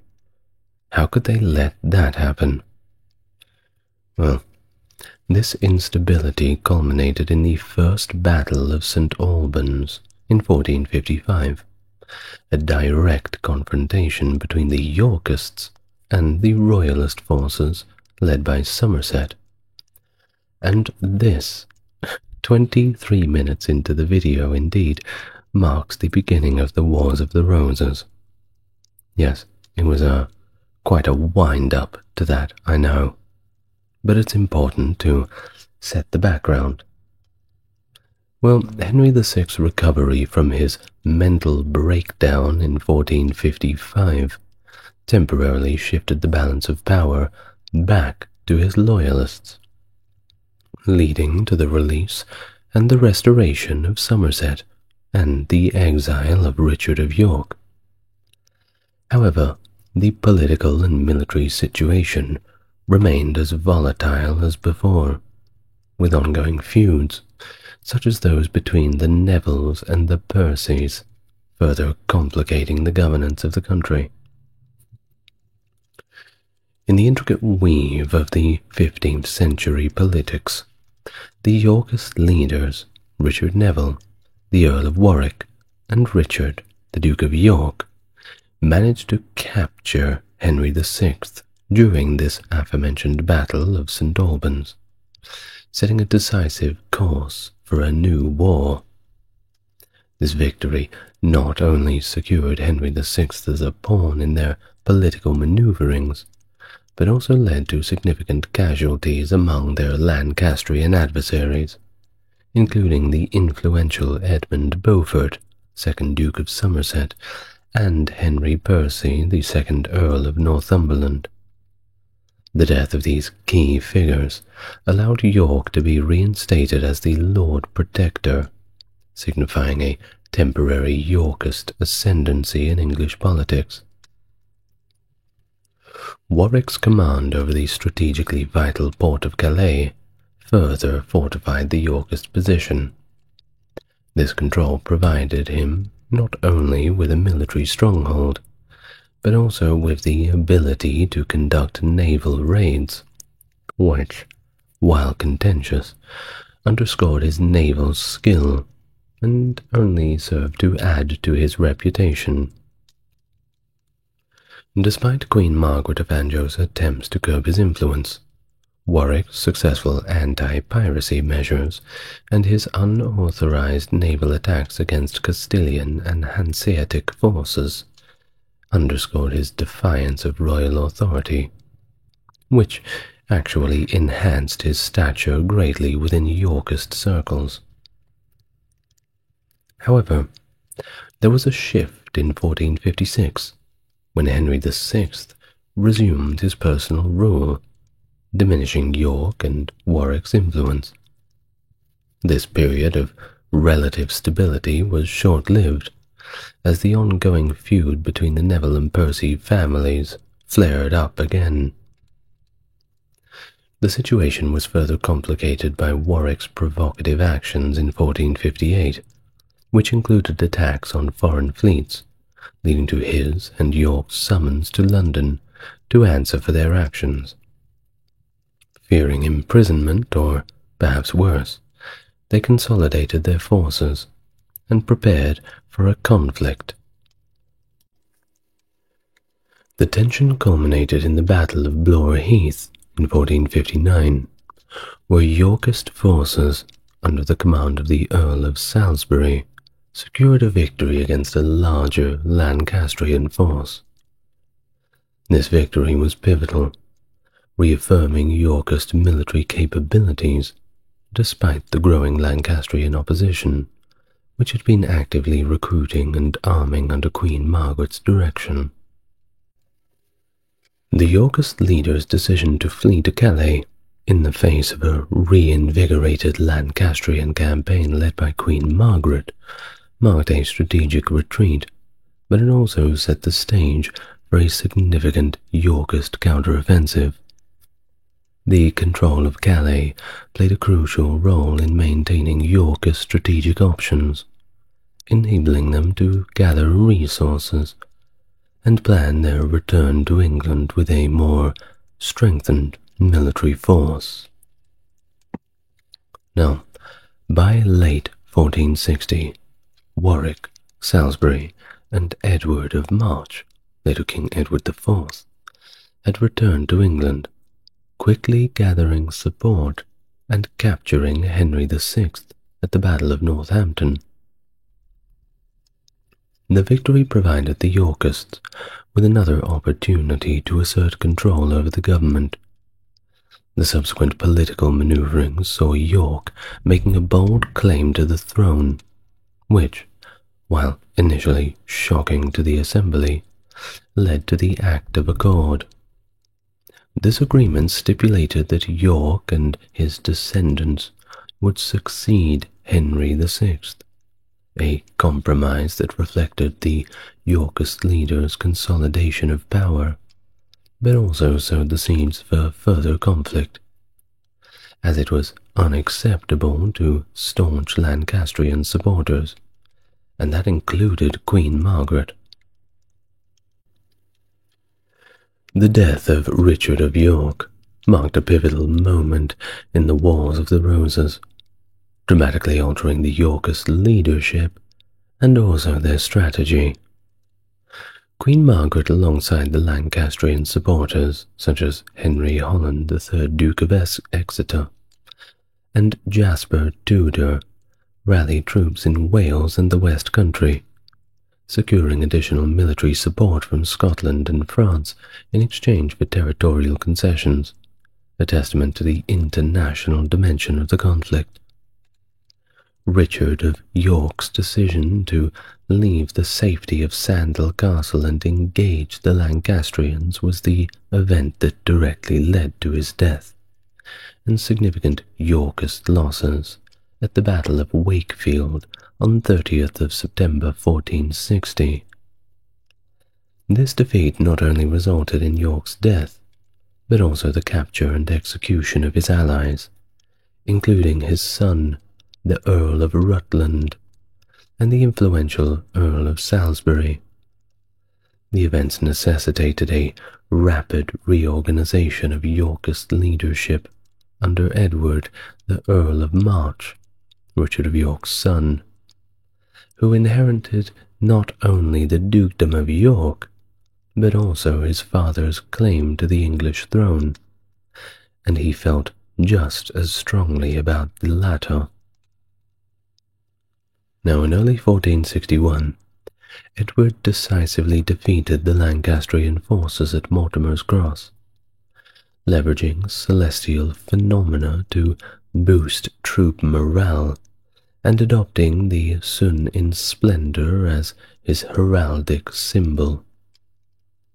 Despite his victory, the Lancastrians achieved a strategic advantage with their success at the Second Battle of St. Albans, releasing King Henry VI and reasserting his rule. The dynamic shifted quickly, however, as Edward VI was proclaimed king in London, an indication of his popularity and also the city's rejection of the Lancastrian claim. His physical presence and charismatic leadership contrasted sharply with Henry VI's perceived weakness, helping Edward solidify his position even more. Edward and Warwick's subsequent march north culminated in the Battle of Towton, the largest and bloodiest ever fought on English soil, resulting in a decisive Yorkist victory that effectively annihilated the Lancastrian leadership and confirmed Edward's sovereignty. Thus, King Edward IV's reign, following his coronation on the 28th of June 1461, marked a period of consolidation. His decision to pardon many attainted Lancastrians showed a strategic effort to stabilize his reign by reconciling with former foes, allowing them to even retain their properties and former titles, which helped pacify potential sources of dissent. Warwick, known as the King-Maker, enjoyed immense benefits from Edward's rise, gaining vast lands, titles, and key positions such as High Admiral of England and Steward of the Duchy of Lancaster. In fact, his influence extended to international diplomacy, successfully securing a truce with Scotland and solidifying Yorkist control in Ireland, demonstrating his pivotal role in both domestic and foreign affairs. However, this did not mean everything was stable. In 1462, Margaret of Anjou made attempts to reclaim lost ground by capturing key northern castles with French support, though these efforts were transient, showcasing the ongoing volatility. By 1463, the next year, internal conflicts resurfaced as northern England rose in support of Henry VI, leading to further confrontations, and the significant Battle of Hexham in 1464, where Yorkist forces decisively defeated the Lancastrians. This victory led to the capture and execution of prominent Lancastrian leaders, and even the capture of Henry VI, who was then imprisoned in the Tower of London, effectively quelling any significant Lancastrian resistance. Edward's marriage in 1464 to Elizabeth Woodville was a pivotal event that shaped much of his subsequent reign. This union was controversial due to Elizabeth's relatively modest social background and the secrecy surrounding their wedding. This marriage alienated Warwick, who felt sidelined and betrayed after promoting a French alliance and a royal marriage to solidify peace and international support. Edward's choice undermined Warwick's position and inflamed tensions within the Yorkist alliance. The rise of the Woodville family into prominent positions further strained relationships with the nobility, particularly Warwick, who saw his influence waning as the Woodvilles ascended in court. Things became increasingly complex as Edward pursued an independent policy, favoring an alliance with Burgundy over France, contradicting Warwick's diplomatic efforts and leading to further alienation. Thus, Edward's actions set the stage for future conflicts, not only with the Lancastrian adherents, but with his own court, which was filled with disgruntled nobles, led by Warwick and supported by Edward's own brother, George the Duke of Clarence, and they were all conspiring against him. In the turbulence of 1469, England was shaken by uprisings and power struggles, culminating in significant clashes and the temporary capture of King Edward IV. A rebellion in Yorkshire under Robin of Redesdale, coupled with another revolt, demanded the restoration of Henry Percy as Earl of Northumberland, demonstrated widespread dissatisfaction with Edward's rule. These revolts were ostensibly aimed at removing perceived evil counsellors around the king, but were fueled by more deep factional manipulations by Warwick and George, who sought to exploit the unrest for their own gain. Warwick and Clarence's machinations included marrying Clarence to Warwick's daughter Isabel in Calais, a strategic move to consolidate their power base against Edward. Upon returning to England, they aligned themselves with the Yorkshire rebels, leading to a significant confrontation at the Battle of Edgecote, where prominent royal supporters were killed and Edward was captured. The capture highlighted the fragility of Edward's position, and of course this formidable challenge posed by Warwick and Clarence. The initial success of the rebels, however, did not translate into a stable government. The lack of broader support for Warwick and Clarence, combined with ongoing disorder, forced them to release Edward who quickly went back to his royal duties. The political instability persisted, leading to further conflicts such as the Battle of Losecoat Field, where Edward decisively crushed a rebellion influenced by Warwick and Clarence, solidifying his control and forcing his adversaries into a temporary exile. The situation escalated further when Warwick, in a remarkable turn of alliances facilitated by Louis XI of France, reconciled with his bitter enemy Margaret of Anjou, in a bid to restore Henry VI to the throne. This alliance was sealed by the marriage of Warwick's daughter Anne to Edward of Westminster, Margaret and Henry's son.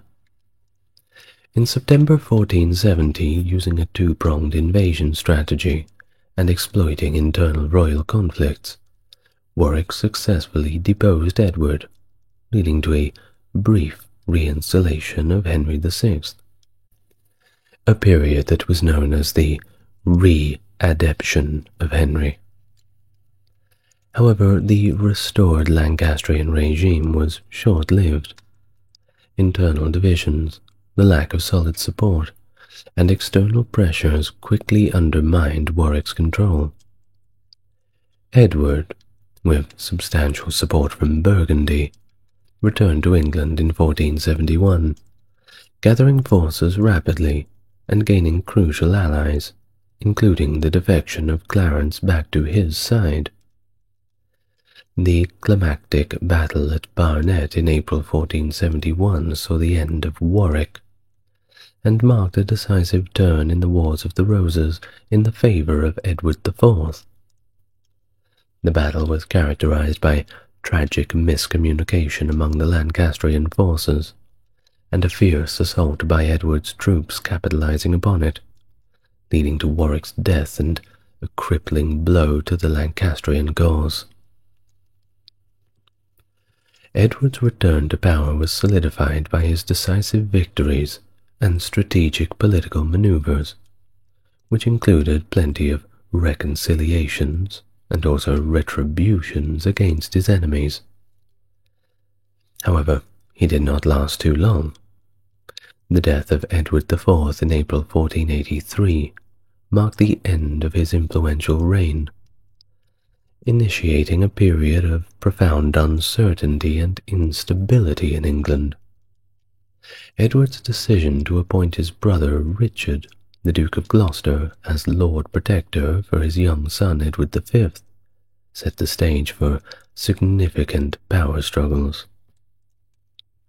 Now, Richard of Gloucester's role as Lord Protector was meant to be a temporary arrangement until Edward V came to age.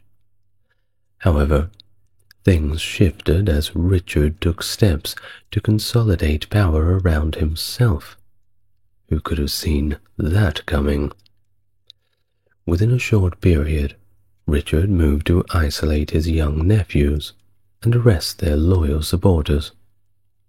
By the June of 1483, Richard had successfully declared the children of Edward IV all illegitimate, based on accusations of a pre-contract of marriage between Edward IV and a different woman prior to his marriage to Elizabeth Woodville, thus completely disqualifying Edward V from the throne. Well, it seemed to have worked, because on the 26th of June 1483 Richard was proclaimed king, notably King Richard III, significantly altering the course of English history. The rapid change in governance led to widespread speculation and discontent among various factions within the realm. The mystery regarding the fate of Edward IV's sons, known historically as the Princes in the Tower, fueled further discontent, as they disappeared under mysterious circumstances. The country effectively made a collective eyebrow raise, and they were widely believed to have been murdered. Now, Richard III's reign faced immediate challenges, including invasions and rebellions, which was the style at the time. Notably, Henry Tudor, the Lancastrian claimant with a rather tenuous claim to the throne, that being said, gathered support in France and launched an invasion in 1485. The culmination of these conflicts occurred at the Battle of Bosworth Field on the 22nd of August 1485, where Richard III was actually killed. Well, this was the top moment of the Wars of the Roses, and we'll talk about it in a little bit more detail.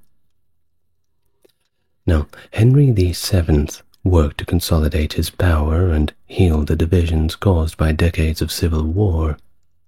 He married Elizabeth of York, the daughter of Edward IV, thus uniting the houses of Lancaster and York, marking the beginning of a relatively stable period in English history. Of course, this all had to come crashing down. The conspiracy against Richard III rapidly gained momentum, supported by both disenfranchised Yorkists and those with Lancastrian sympathies, who saw Henry Tudor a viable alternative to the controversial Richard. Of course, he wasn't as controversial as Richard II with his 6-year-old wife, but ugh. Anyway, the discontent was fueled by the mystery surrounding the fate of the princes in the Tower, Richard's nephews, which cast a long shadow over his reign for rather obvious reasons. The disappearance of Edward V and Richard of Shrewsbury provided a focal point for opposition, as it embodied the fears and suspicions many held about Richard's methods and intentions. Now, as we've said, Henry Tudor's claim to the throne was tenuous at best, but his promise to marry Elizabeth of York, the daughter of Edward IV, offered a potential unification of the warring houses of York and Lancaster. This alliance was intended to reconcile the divide that had led to decades of civil war, offering a new vision for a stable and united England. Elizabeth Woodville's backing of Henry Tudor, despite her previous allegiance to the House of York under Edward IV, was more of a strategic move. It reflected the pragmatic shifts in loyalty that characterized the turbulent politics of the time, and highlighted the adaptability of political figures who were only seeking to survive, but if they could, thrive amid the shifting allegiances and fortunes of the Wars of the Roses. The Duke of Buckingham, once a staunch supporter of Richard III, played a pivotal role in the growing conspiracy due to personal grievances and ambitions that were not satisfied under Richard's reign. His defection to the Tudor cause was significant, as it not only deprived Richard of a key ally, but also lent substantial legitimacy to the rebellion. Things were not looking good for Richie. Now, the convergence of these disaffected parties under the banner of Henry Tudor underscored the broad base of the opposition to Richard, and set the stage for the climactic conflict at the Bosworth Field. It was here the forces of Richard III and Henry Tudor would ultimately clash, determining the fate of the English crown and marking the definitive end of the Plantagenet dynasty. The Battle of Bosworth Field not only ended Richard III's brief reign, but also marked a decisive turning point in English history, signalling the final conclusion of the Wars of the Roses and the emergence of the Tudor dynasty. His victory, Henry Tudor's that is, was less about his claim to the throne, which was pretty tenuous, and more about his ability to consolidate support across factions, weary of decades of civil strife. Also, generally, people were just a little bit sick of fighting each other, I think. And they didn't really care which side won, as long as they could just go back to having normal lives. Well, at least, that's what I assume the common people would be thinking. War definitely takes a toll on you. Now, Henry Tudor, now Henry VII, inaugurated a period of relative stability and the centralization of power in the monarchy, a contrast to the feudal conflict that had been characterizing much of the 15th century. His marriage to Elizabeth of York effectively united the warring houses of Lancaster and York, symbolizing the end of dynastic conflicts and the beginning of a bright new era in English governance. The significance of the Battle of Bosworth Field extends beyond its immediate military outcome, as it reshaped the English monarchy and set the stage for the political transformations of the Renaissance and the cultural transformations of the Reformation that would sweep through Europe. This new Tudor era, beginning with Henry Tudor, Henry VII, would see the strengthening of the administrative capabilities of the state, the expansion of overseas exploration, and significant shifts in religious policies. Henry VII's reign brought about more important changes in governance, including the establishment of the Court of the Star Chamber, which helped reduce the influence of the nobility by centralizing legal authority. His economic policies, often categorized by heavy taxation and stringent control over the nobility's financial powers, laid the groundwork for later successors and also challenges of his successors, including Henry VIII and Elizabeth I. Videos on them very soon. Thus, this Battle of Bosworth Fields represents not merely the end of a period of bloody conflict, but also the beginning of a bright new dawn. Perhaps not as bright as it should be, but certainly brighter by contrast. Now, Henry's response to the various uprisings and pretenders throughout his reign shows once again the fragility of his hold on the throne and his determination to establish a stable dynasty. His actions to suppress revolts and manage claims against his rule were part of a broader strategy to solidify Tudor legitimacy and stabilize England after decades of civil war. And speaking of these rebellions, by pardoning the one Lambert Simnel, a figurehead of a rather significant rebellion, Henry not only neutralized a threat, but he also displayed a kind of magnanimity that could appease potential Yorkist sympathizers. His decision to employ Simnel in a humble but stable position within the royal household allowed him to demonstrate both mercy and the absolute futility of opposing his reign. This act was a clear message to other would-be pretenders and their supporters about the futility of their claims and the potential benevolence of the Tudor regime. Perkin Warbeck's claim presented a more direct challenge, however, as it drew on international support and prolonged Yorkist factionalism. Henry's eventual capture and execution of Warbeck and the simultaneous execution of Edward Plantagenet, the Earl of Warwick, marked a harsher but decisive action to eliminate viable Plantagenet threats. The execution of Warwick, a genuine Plantagenet, with a legitimate, albeit pretty weak, claim to the throne, underscores the lengths to which Henry was prepared to go to secure the future of his dynasty.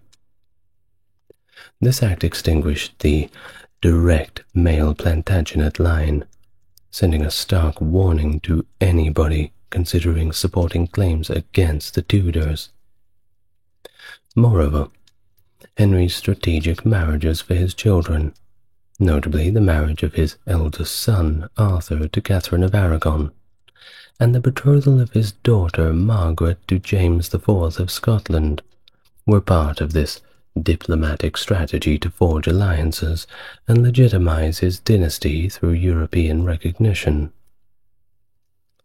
Henry's reign ultimately laid the groundwork for the Tudor dynasty, which would preside over a period of relative internal stability and the beginnings of what is deemed to be an English Renaissance. His efforts to stabilize the monarchy through strategic executions, careful management of noble factions, and internal diplomacy show the complexity of his rule alongside the challenges to hold on to the throne. Thus, it's a reign that's not only navigating the immediate aftermath of the Wars of the Roses, but also set the stage for the transformative rule of his son, Henry VIII, and his granddaughter, Elizabeth I, who would oversee the flowering of English culture and expansion on the global stage. The 100 Years Croatian-Ottoman War, a prolonged period of conflict between the Kingdom of Croatia and the Ottoman Empire, which spanned between the late 15th century to the late 17th century. This series of battles and skirmishes was part of a larger struggle between Christian Europe and the expanding Muslim Ottoman Empire, a conflict that began as the Ottomans advanced into Croatian territory, aiming to push further into Central Europe. Over the course of the years, the Croatian defense, supported intermittently by their Habsburg allies, featured notable engagements and sieges, such as the Siege of Sigetvar in 1566.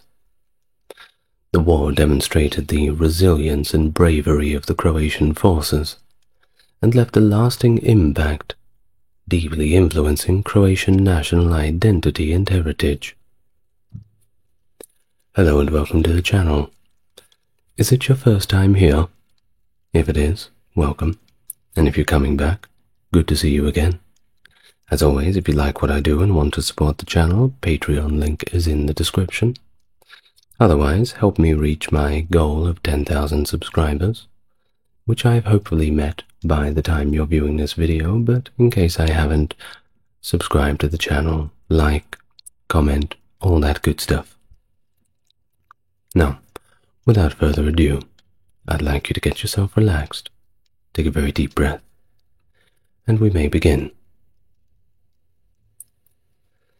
The duration of the war, as it is called a 100 Years' War, is a little bit tricky, still a subject of debate among many historians, with differing opinions on a precise timeline. One faction believes that the conflict commenced with the Battle of Grbavar Field in 1493, and concluded with the Battle of Sisak in 1593.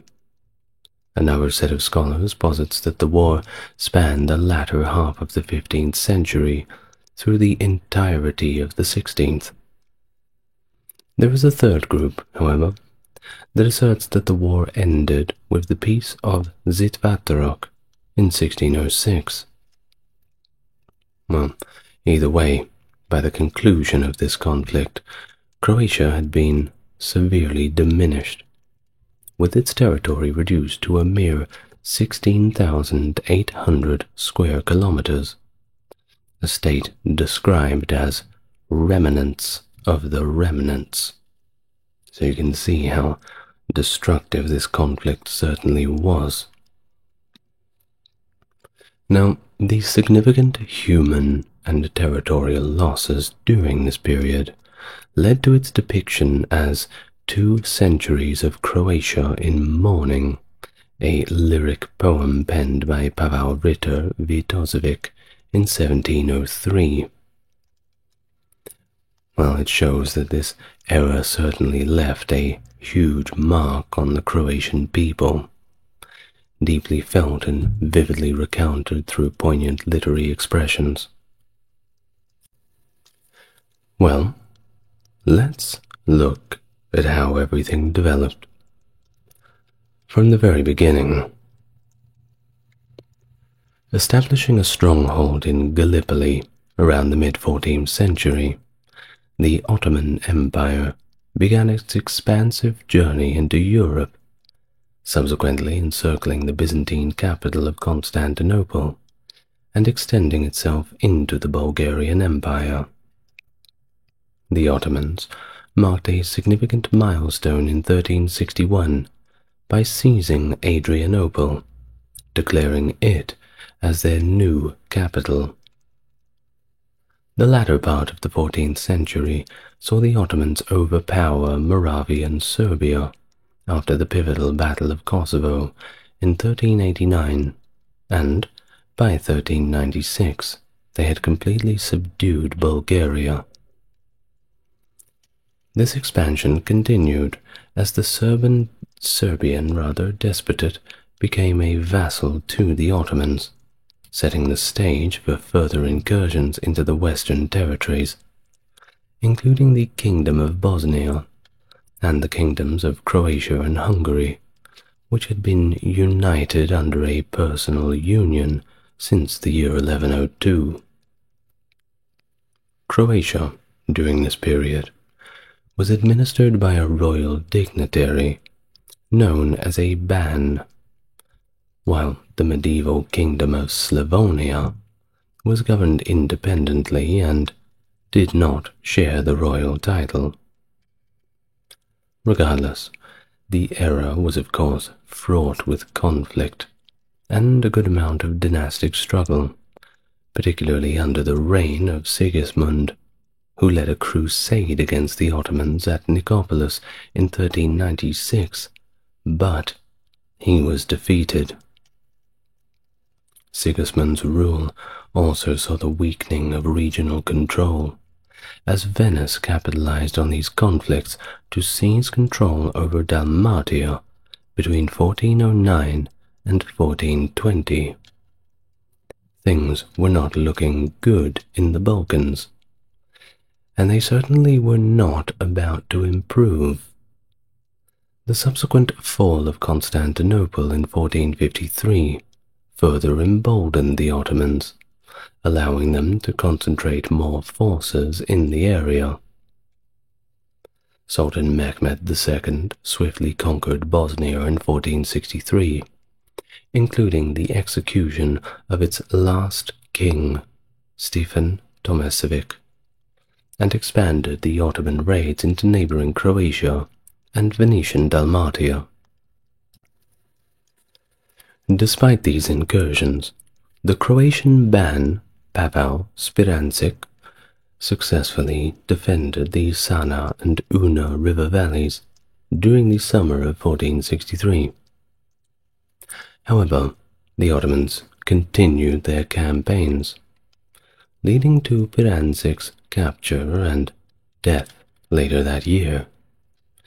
A death that is even worse than my pronunciation of the Serbian and Croatian names, so please forgive me for that.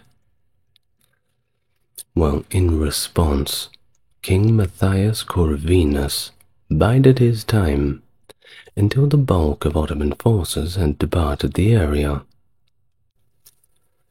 Launching an attack in the fall of 1463, Corvinus regained control over parts of northern Bosnia and several strategic towns, culminating in the recapture of the fortress of Jace after a prolonged siege. During this campaign, Croatian ban Stefan III Frankopan played a significant role. Sultan Mehmed established the Sanjak of Bosnia on these conquered lands, but the region remained a hotbed of conflict. In 1464, Mehmed II mobilized an army to reclaim these territories, initiating a month-long siege of Jace, which ultimately failed. This setback prompted Corvinus to press further into northeastern Bosnia, capturing Srebrenik and other locations along the Drina River. The Ottoman military frequently employed a strategy known as Little War, or Kleinkrieg, which involved persistent looting and scorched earth tactics by their light cavalry, known as the Akinjis in their tongue. These raids, reminiscent of the chevauchés of the 100 Years' War between France and England, aimed to intimidate local civilians, disrupt economic activity, and weaken enemy defenses along the frontier. Initially, the regions of Grbava and Lika were primary targets, with attacks often orchestrated by local Sanjak Beys. The terrain of medieval Croatia, characterized by dense forests and mountains, provided natural cover for these raiding parties, allowing them prolonged operations within Croatian borders. As the conflicts continued, the scope of raids expanded to include the duchies of Carniola, Styria, Carinthia, the county of Gorizia, and territories that were controlled by Venice. In response, Croatian and allied Christian forces actively engaged in counterattacks, particularly effective in the early stages of the conflict, when they could still execute fairly well on offensive tactics. Though the Akinji raiders generally aimed to avoid direct military engagements, confrontations were of course inevitable, sometimes leading to significant clashes like the Battle of Una in 1483. During their retreats, laden with captives and loot intended for the Ottoman slave markets, the Akinjis became more vulnerable to attacks by local forces who had grown a little bit tired of being raided all the time. Croatian historian Ivan Jurkovic characterized the impact zones of Akinji raids into 3 distinct levels. The first zone, being directly within the Kingdom of Croatia, experienced frequent military and paramilitary operations from both sides, leading to significant destruction and economic disruption.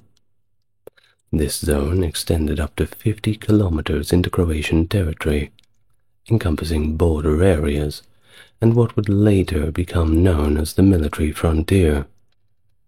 High rates of emigration were common from this devastated zone to safer areas.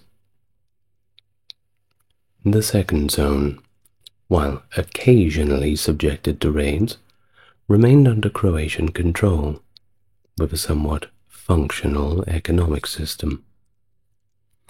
This zone maintained a fairly stable population, bolstered by refugees from the first zone, and served as a support base for Croatian nobility, who used it for defensive purposes, and as a launch point for attempts to reclaim lost territories. The third zone was largely insulated from Ottoman raids, providing a safe haven for the majority of its inhabitants. However, they weren't completely safe. You never really were. Sporadic attacks did occur in border areas, but for the most part, you would want to be in the third zone. Following the Ottoman conquest of the medieval Kingdom of Bosnia in 1463, Hungarian King Matthias Corvinus took steps to strengthen regional defenses by establishing the Banates of Jace and Srebrenik. These Banates became the core of a new defense system designed to protect northern Croatia, Slavonia, and southern Hungary. Despite facing challenges in coordination and financing, this system effectively shielded these areas from Ottoman raids, though vulnerabilities remained along the Adriatic coast and in southern Croatia. Major defensive fortresses, such as Knin, Klis, Sradin, Krupa, Bihać, and Senj, were integral to the main and rear defensive lines. In 1469, further organizational measures were implemented with the formation of the Captaincy of Senj, which served both military and administrative functions within the defense strategy. This period also saw repeated Ottoman raids. Notably, the areas surrounding Zadar and Šibenik were plundered in 1467, with subsequent raids occurring in 1468 and 69. These incursions extended to Senj and across the Kupa River in the Duchy of Carniola.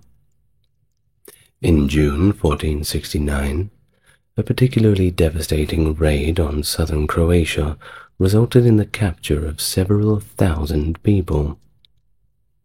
The estates of prominent Frankopan and Krjakovic families suffered extensively during these reigns, many of them ending up straight to the Ottoman slave markets.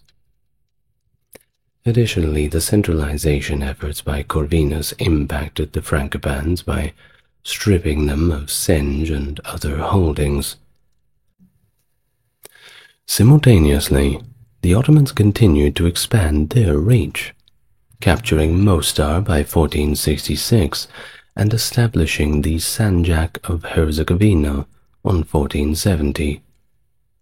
Within Croatia, the military relied on a banderial system, which included both soldiers paid directly by the ban and those supported by magnates and nobles. The challenging mountainous terrain of Croatia meant that the infantry of course outnumbered cavalry, with the bulk of the forces comprising middle and lower nobility. This system, however, lacked the mobility needed to effectively counter the swift Ottoman Akinji cavalry, often resulting in successful enemy incursions and ambushes. Despite these challenges, there were moments of defensive success.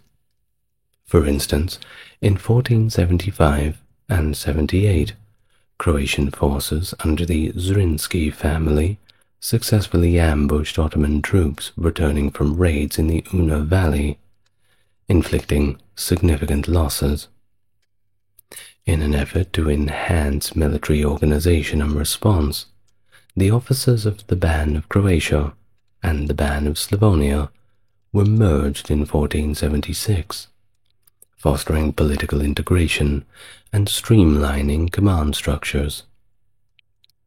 Nevertheless, internal conflicts among Croatian and Slavonian nobility persisted on, complicating efforts to mount an efficient defense against the ongoing Ottoman threat.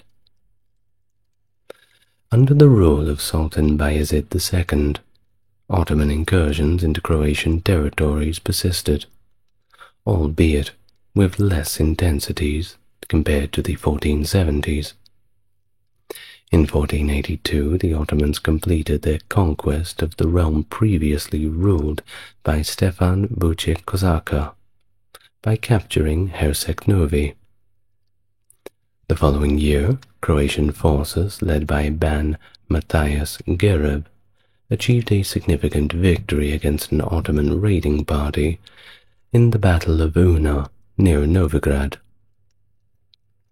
This military success paved the way for a 7-year peace treaty, signed later in 1483, between Bayezid and the Hungarian king Matthias Corvinus. The relentless conflicts by this time had left many villages completely deserted, and severely disrupted major trade routes between Zenj and Zagreb, extending all the way into Hungary. Upon the death of Corvinus in 1490, Vladislaus II ascended to the throne. The expiration of the peace treaty soon after led to the immediate renewal of hostilities.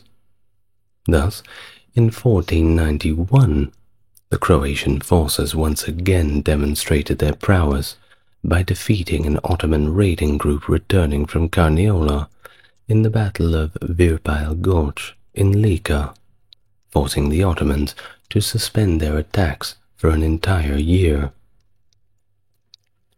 At the same time, the Frankopans, in July of 1493, sought to regain control over Senge, which had been appropriated by King Matthias Corvinus as part of his defensive strategy to establish the Senge captaincy. Their efforts sparked a conflict when Croatian Ban Emeric Derensin, culminating in the siege of Sokolac. However, this siege was interrupted, and it ended in August when the news of another Ottoman raiding party prompted a quick truce so that forces could be redirected to address this new threat. Ban Emeric Derensin, rallying a number of Croatian nobles and their troops, attempted to intercept the Ottomans on their return to Bosnia. Despite recommendations from Croatian nobles to stage an ambush in the mountains, Derensin opted for an open battle on the field. This decision led to a catastrophic defeat for the Croatian forces at the Battle of Krbava Field on the 9th of September. The Ottoman tactical and strategic superiority in this battle was evident, marking a significant turning point and certainly quite a morale boost to the Ottomans. Although the immediate impact of this defeat was not fully realized at the time, it significantly hastened the decline of the power of the Croatian nobility, particularly affecting the lower and middle ranks. This battle underscored the ongoing challenges faced by the Croatian forces in stemming the Ottoman advances, significantly altering the political and military situation of the region. In 1503, a 7-year peace treaty was brokered between the Hungarian King Vladislaus II and Sultan Bayezid of the Ottoman Empire. As part of the treaty, the Ottomans retained control over the strategically vital towns of Kamengrad and Cluj, effectively isolating the Bayonet of Jace from the rest of Croatia. This peace was briefly renewed in 1511, but the ascent of Sultan Selim I to the Ottoman throne in 1512 led to the annulment of all existing treaties. The Banate of Srebrenik fell to the Ottomans later that same year. Amidst all this chaos, Croatian Ban Peter Berislavic valiantly defended Croatian territories. He achieved a significant victory in 1513 at the Battle of Dubica along the Una River and participated in the 1518 defense of Jace. However, his efforts were cut short when he was killed in an Ottoman ambush at the Battle of Plesevica in 1520. Following his death, King Louis II of Hungary displayed a concerning indifference towards Croatia, even reportedly stating that Croatia means nothing to me. His words, not mine. Well, this apathy prompted the Croatian nobility to begin negotiations with the Ottomans about potentially simply becoming their vassal and paying tribute. It wasn't like the Hungarians were going to be coming to their help anytime soon. At least, that's what it seemed like. The situation grew more dire when the Ottoman captured Belgrade in 1521.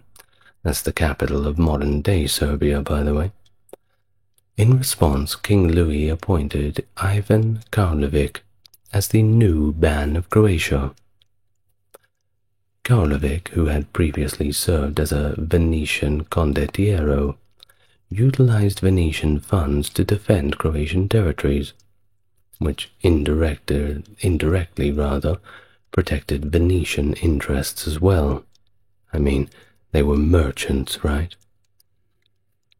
Well, despite his reliance on external support, Karlovic also sought aid from Ferdinand Habsburg, who provided limited military assistance due to resistance from the inner Austrian duchies against deploying their troops permanently outside the Holy Roman Empire. Nevertheless, Ferdinand managed to extend his influence in Croatia. In the May of 1522, the old Croatian capital of Knin, along with Skradin, fell to the Ottomans under the command of Bosnian Sanjak Bey Gazi Huzrev Beg. This significant loss marked a further advance of Ottoman forces into Croatian territory, with the defense efforts then primarily focused on Bihać. The Habsburg military leader, Nicholas, Count of Salm, later arrived in Croatia to strategize further defenses with Karlovic. However, by 1524, the continuous state of warfare had devastated Karlovic's estates and left him quite empty in the pockets. Faced with minimal support from the weak Hungarian monarchy, Karlovic decided to resign from his position as a Ban of Croatia. In 1526, the Hungarian army, led by King Louis II, faced a devastating defeat by Ottoman forces under Sultan Suleiman the Magnificent at the Battle of Mohacs. This battle marked the collapse of the Kingdom of Hungary, with King Louis II dying on the battlefield without leaving an heir. Well, the death of Louis and the resulting power vacuum led to a contentious period where Croatia and Hungary both became disputed territories. The contenders for control were Ferdinand I of the House of Habsburg and John Zapolya, the Voivode of Transylvania. Amidst this turmoil, most Croatian nobles threw their support behind Ferdinand. On January 1st, 1527, the Croatian parliament convened in Cetingrad, with a unanimously elected Ferdinand as the King of Croatia, in a pivotal decision known as the election of Katyn.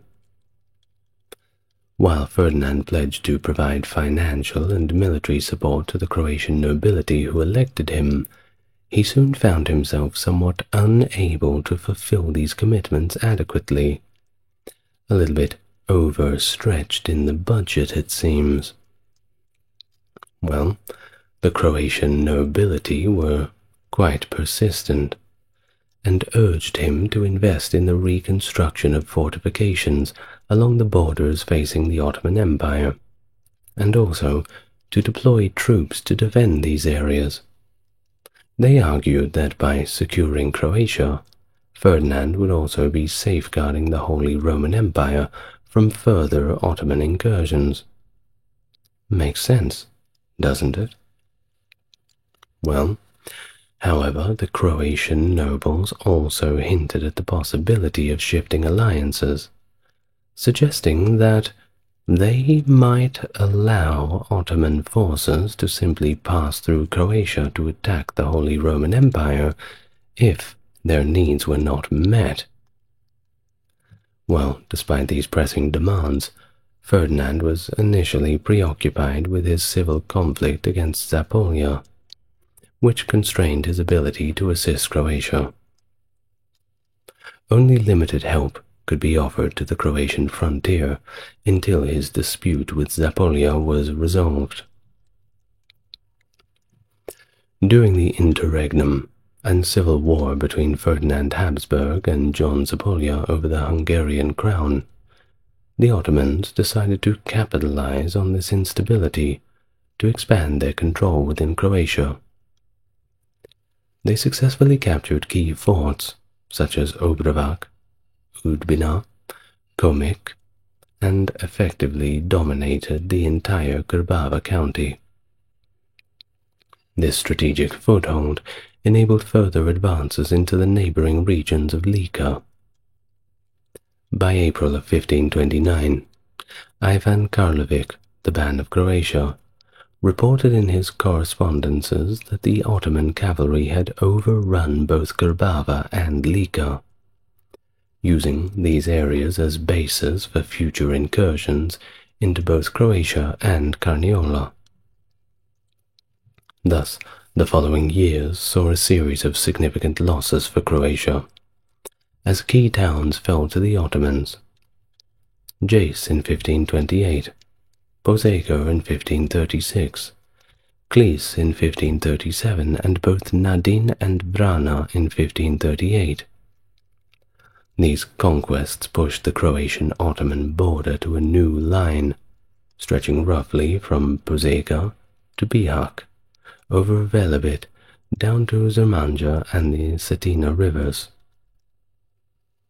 In 1537, after overcoming Zapolya in a civil war, and under continuous pressure from Croatian nobility, Ferdinand Habsburg appointed Johann Katianer as the supreme royal captain for the Slavonian kingdom during a joint Croatian-Slavonian parliament session held in Krizevki in the spring. The parliament declared a general insurrection and tasked the bishop of Zagreb, Simon Erdődy, with managing the logistics for the upcoming campaign. However, the parliament did not confirm Katianer as the supreme commander, leaving a crucial leadership role unsettled as they launched their offensive.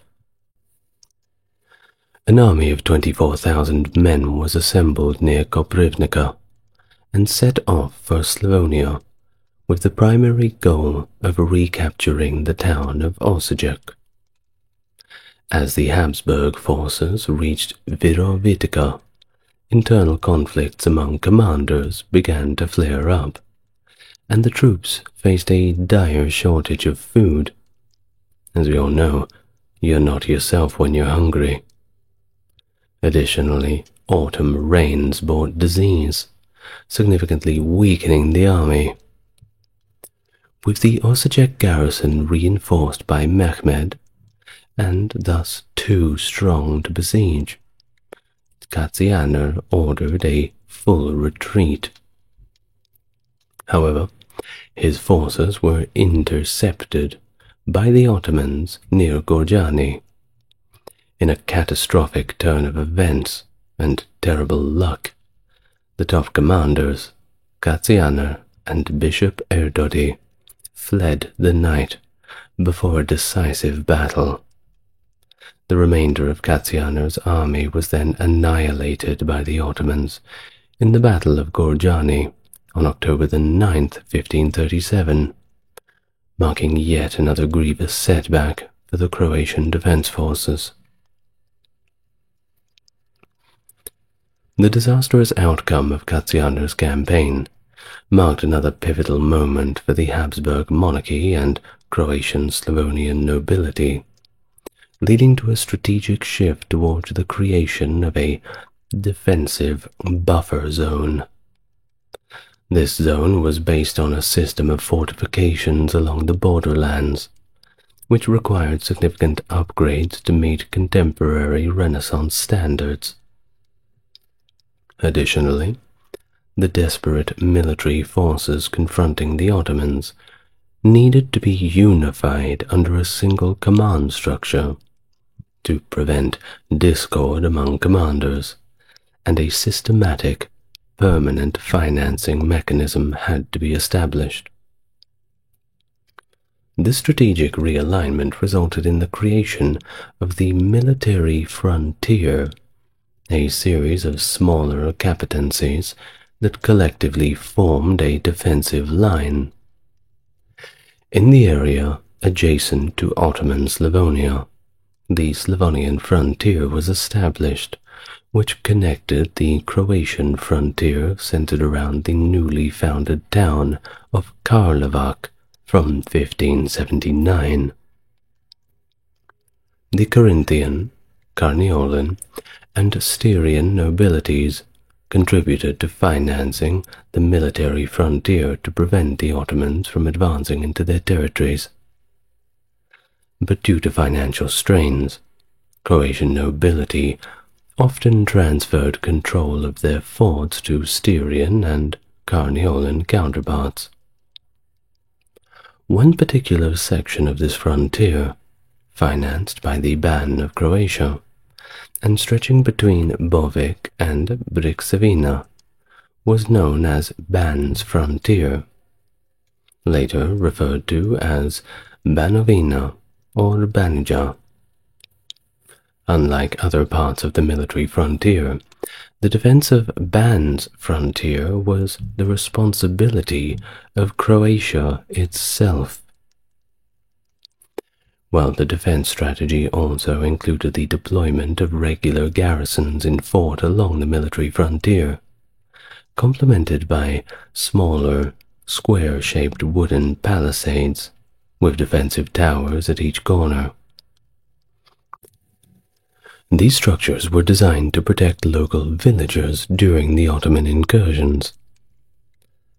High observation posts equipped with guards were placed between these smaller forts, allowing for the rapid mobilization of forces in response to enemy attacks through visual signals or gunfire.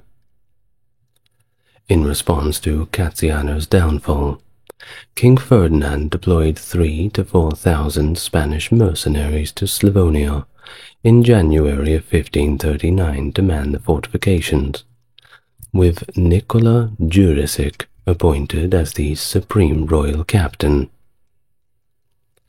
The Croatian-Slavonian parliament was urged to ensure the troops were adequately supplied with food and salaries. Don't want any repeats of last time. Well, to counteract the frequent Ottoman raids, the Croatian-Slavonian parliament decided to recruit a 300-strong Haramija force. The presence of the Spanish army temporarily halted the Ottoman advances in Slovenia, resulting in no major territorial losses between 1539 and 1540. However, by the end of 1540, the Ottomans had occupied the Croatian territories between Skradin and Karin, diminishing their role as a buffer zone.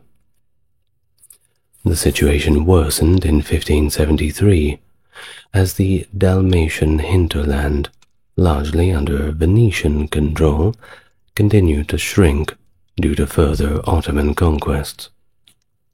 In 1580, the formation of the Bosnia Eyalet consolidated various sanjaks, including Bosnian, Herzegovina, Lika, Pakrac, Zvonik, along with Prizren and Vukotin, creating a large administrative province under the control of the Bosnian Pasha that incorporated the conquered Croatian lands.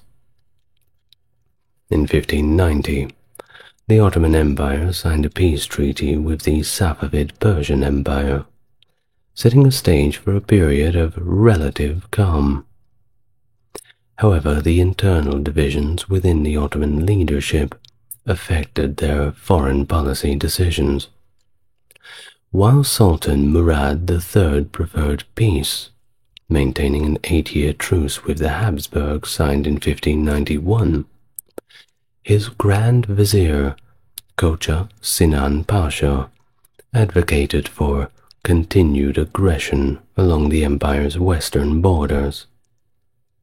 To this end, Kocha Sinan Pasha encouraged Telil Hasan Pasha, the newly appointed governor of the Bosnian eyalet, to instigate provocations along the Croatian border to trigger a response that would justify a war in Europe.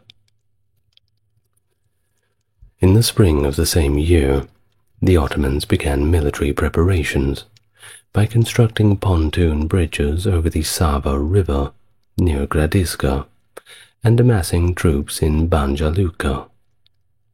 Intelligence reports to the Croatian Sabor in Zagreb indicated that Hasan Pasha was mobilizing forces from all the Sanjaks under his command for an impending attack on a Croatian border fort. In response to this, the Croatian Sabor declared a general insurrection across the country.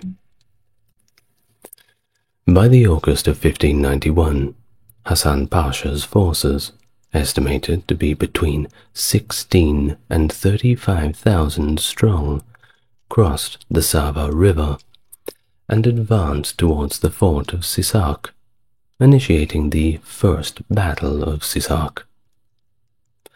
Unable to capture the fort, however, the Ottoman forces retreated to Gradiška on August 11th. Subsequently, the armies of the Slavonian frontier and the Croatian Ban besieged and captured the Moslavina fort, forcing its Ottoman garrison to surrender. In the autumn of that same year, 1591, Hasan Pasha retaliated by dispatching a raiding party of approximately 5,000 horsemen to plunder the Slavonian military frontier. But this group was intercepted and largely destroyed by local Christian captains. On November the 6th, the Ottomans managed to capture the fort of Repak. In 1592, the following year, the Ottomans renewed their offensive efforts against Croatia, successively besieging and capturing the town of Bihać in June. 1 month later, the Battle of Brest occurred, resulting in another decisive Ottoman victory. However, the Christian defeat at Brest alarmed the broader Habsburg monarchy, prompting Christian armies from across Europe to converge on Croatia. The turning point came in June of 1593, when Hasan Pasha again attempted to capture Sisak fort, leading to his death and a decisive Christian victory in what would be his third and, obviously, final attempt. The news of the Ottoman defeat at Sisak reached Constantinople and infuriated Sultan Murad III. In response to these developments and the persistent provocations, Murad declared war on the Habsburgs, thus initiating the Long Turkish War, marking a significant escalation in the conflict that drew the forces from across Europe.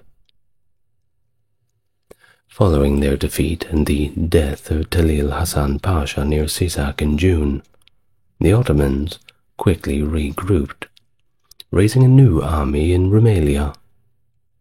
By August of 1593, this formidable force, estimated to be around 60,000 strong, laid siege to Sisak fort for the 4th time. The garrison at Sisak, commanded by Zagreb cannons Andrika Kovacic and Kaspar Granda, was significantly outnumbered, consisting of only 100 men. With no relief forces arriving to aid the defenders, the vastly superior Ottoman soldiers easily overwhelmed the garrison. But, of course, the Croatians bravely fought to the death. During the final fray, Granda was killed, and Kovacic, along with 20 of his men, were captured, The fall of Sisak sent shockwaves through Croatia, as it represented the last line of defense before Zagreb. However, the Rumelian Ottoman army, having depleted its food supplies, withdrew back to Bosnia and eventually moved towards Hungary. Well, I must say that if they had depleted their food supplies, they were well and truly Hungary already, if you know what I mean. The long Turkish War, triggered by the Ottoman defeat at Sisak in June, eventually concluded with a relatively favorable peace treaty for the Habsburgs in 1606.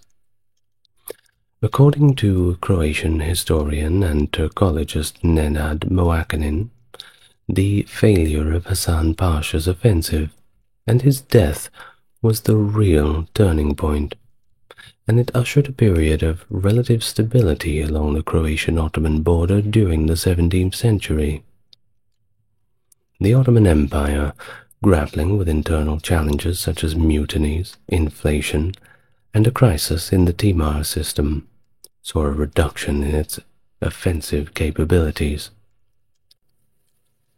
As a result, the empire shifted its focus from offensive operations to strengthening its defenses along the border with Croatian lands, adopting a more defensive posture. Well, despite suffering major defeats, the Croatian kingdom persisted under the Habsburg monarchy, maintaining its identity, religion, and its culture. In the territories lost to the Ottomans, some Croats remained, and over the following centuries, many converted to Islam under Ottoman rule, contributing to the ethnic and religious diversity embraced by the Porte. Notably, regions like Bihać and Velika Kladuša saw significant levels of Islamization. The devastating defeat of the Croatian forces at the Krbava field in 1493 had profound implications that rippled across Europe. A Czech traveler who was in Zadar at the time, whose name is extremely difficult to say, but I'm going to abbreviate it to Jan Lobkovic, documented the palpable sorrow and misery among the Croats following the battle. This poignant record reflects the deep impact and defeat on the Croatian populace. The repercussions of the battle extended far beyond the immediate region. News of the defeat reached the ears of the English king Henry VII at Windsor, relayed by Pope Alexander VI through a letter. Henry described the news as very distressing, illustrating the concern that the battle's outcome elicited even among distant European monarchs. Additionally, the defeat was significant enough to be discussed at the German Imperial Diet, and in the same year a pamphlet detailing the events on the battle was printed in Vienna, underscoring the widespread interest and concern regarding the Ottoman advances into Europe. Pope Leo, recognizing the strategic and symbolic importance of Croatia in the defense of Christian Europe, dubbed Croatia the Bulwark of Christianity in 1519, a title that was a testament to the valiant efforts and the brave sacrifices made by Croatians in stemming the tide of Ottoman expansion. Further emphasizing the European dimension of Croatia's defense against the Ottomans, Croatian nobleman Bernardin Frankopan delivered a series of Latin speeches titled Oratio pro Croatia at the German Imperial Diet of Nuremberg in 1522. In his passionate pleas, Frankopan sought assistance against the Ottomans, whom he referred to as the common enemy of our holy faith, and begged for more support for Western powers.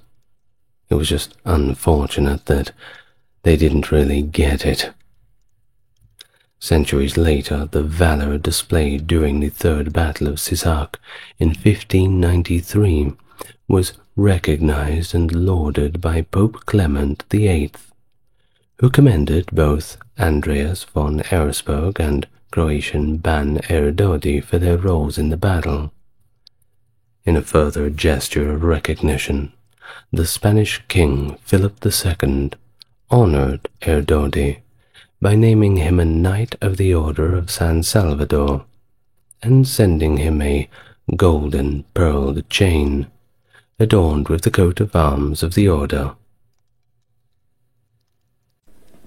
Chivalry, a code of conduct that evolved over centuries, a code that embodies the ideals of knighthood, valor, and honor.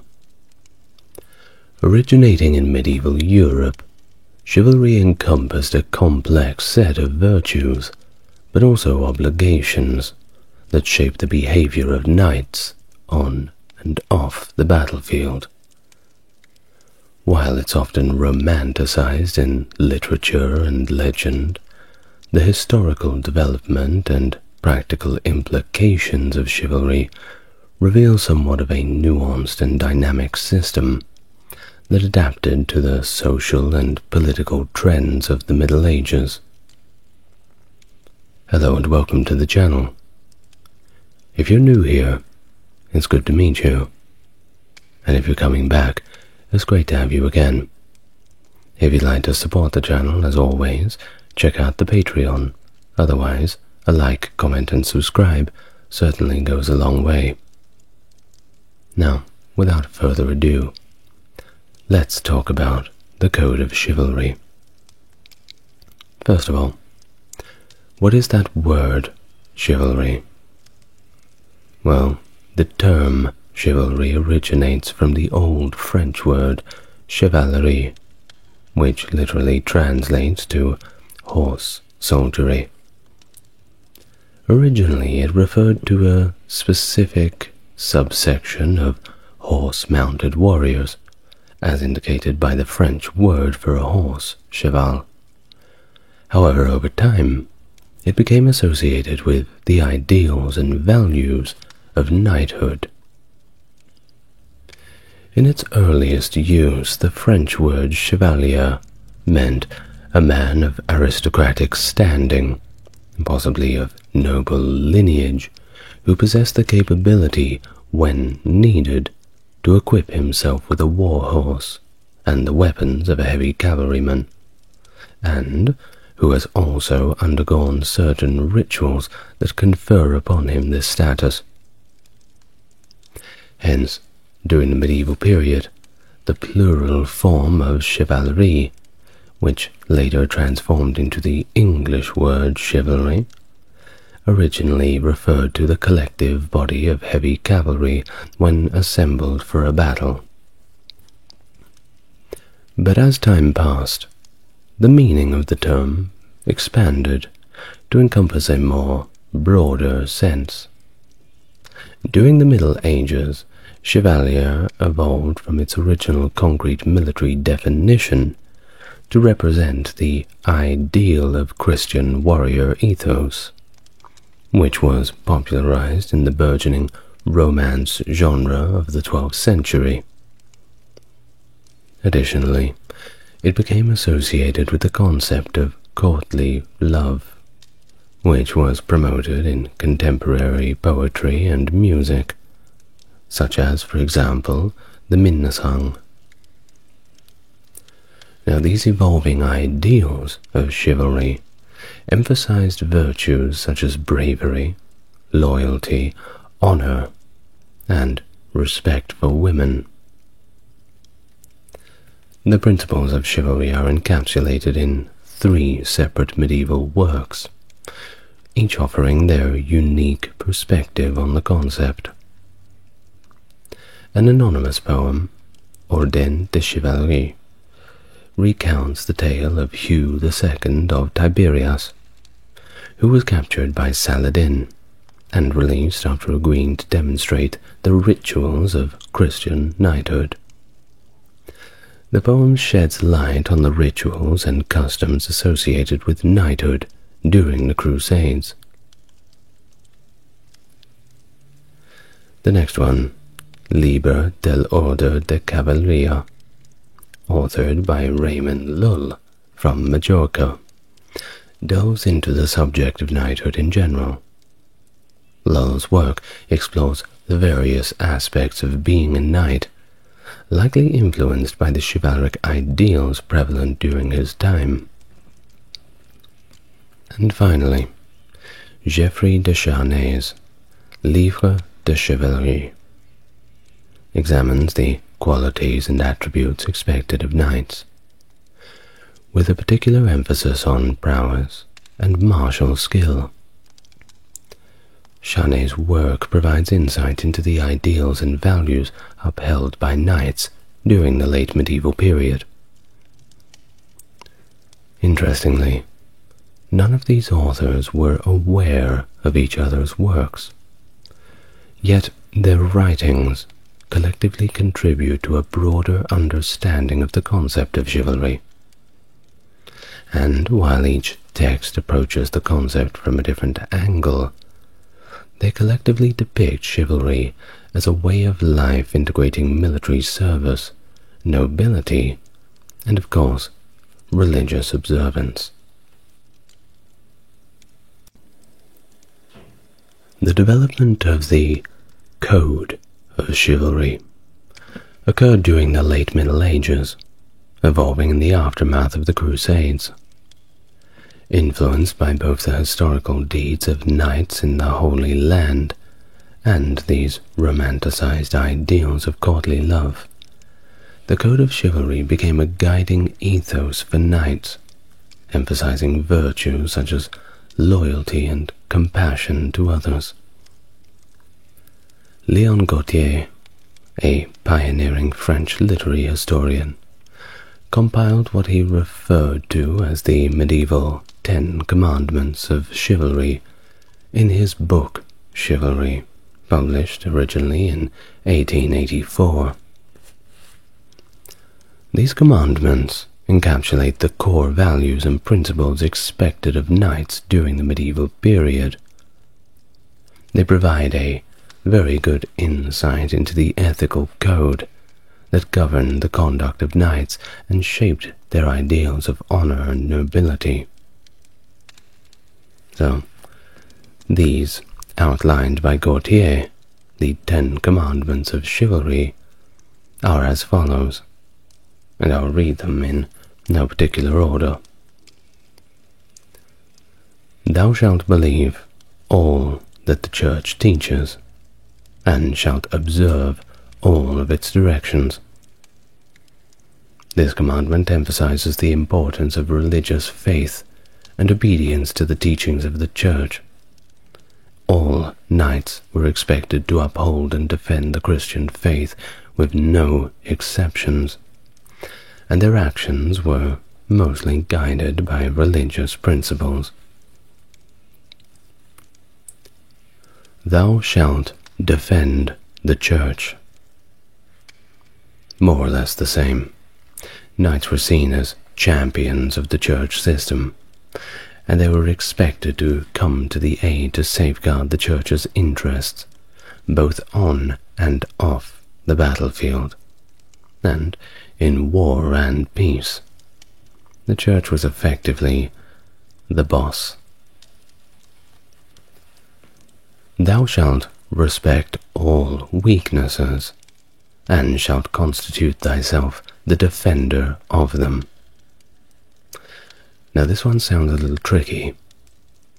What it means is that this commandment is underscoring the chivalric virtue of compassion and empathy towards others. Knights were expected to show kindness and mercy towards the weak, including women and especially children and the elderly, and it was thought that it was the priority of a knight to defend women from harm. Thou shalt love the country in which one was born. Of course, knights all had to be loyal to their homeland, and they were duty bound to defend it against enemies, from without or within. Patriotism and loyalty were essential virtues of chivalry. Thou shalt not recoil before thine enemy. Courage and bravery in the face of danger were paramount virtues for knights. They were expected to confront their enemies with valor and resolve, and never back down from a challenge. Thou shalt make war against the infidel without cessation and without mercy. Now this command reflects the religious fervor of the Crusades era, during which knights were called upon to wage holy war against the infidels in the name of the Christian Church. Of course, that simplifies it a little too much. The Crusades mainly came about to protect pilgrims who were being attacked along the roads heading to Jerusalem and other holy sites. Groups like the Knights Templar and the Knights Hospitaller were set up to effectively protect them. And, of course, part of protecting the pilgrims is fighting against the infidel, so I suppose that's where that comes from. It was also a political thing. The knights certainly had to be reminded of who the good guys and the bad guys were. There was no thinking outside this box. That being said, Saladin, the one who was meant to be the enemy, was universally respected, at least via many sources, reckoning by a lot of the European knights as for him expelling the virtues of what a chivalric person would do. I have a whole video on Saladin if you want to learn more about that. Moving on. Thou shalt perform scrupulously thy feudal duties, if they be not contrary to the laws of God. Knights had feudal obligations to their lords, including military service and loyalty. However, these duties were expected to align with the laws and principles of the Church. Knights were to fulfill their feudal obligations faithfully while upholding their religious convictions. Thou shalt never lie, and shalt remain faithful to thy pledged word. Honesty, integrity, and honor, all fundamental virtues.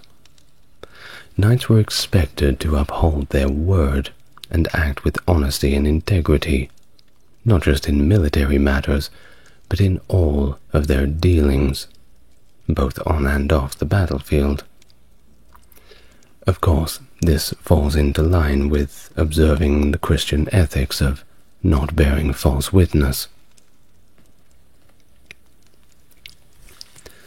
Thou shalt be generous, and give largesse to everyone. Generosity and magnanimity were esteemed virtues of a chivalrous knight. Therefore, they were expected to be generous in all of their actions, and give freely to those in need.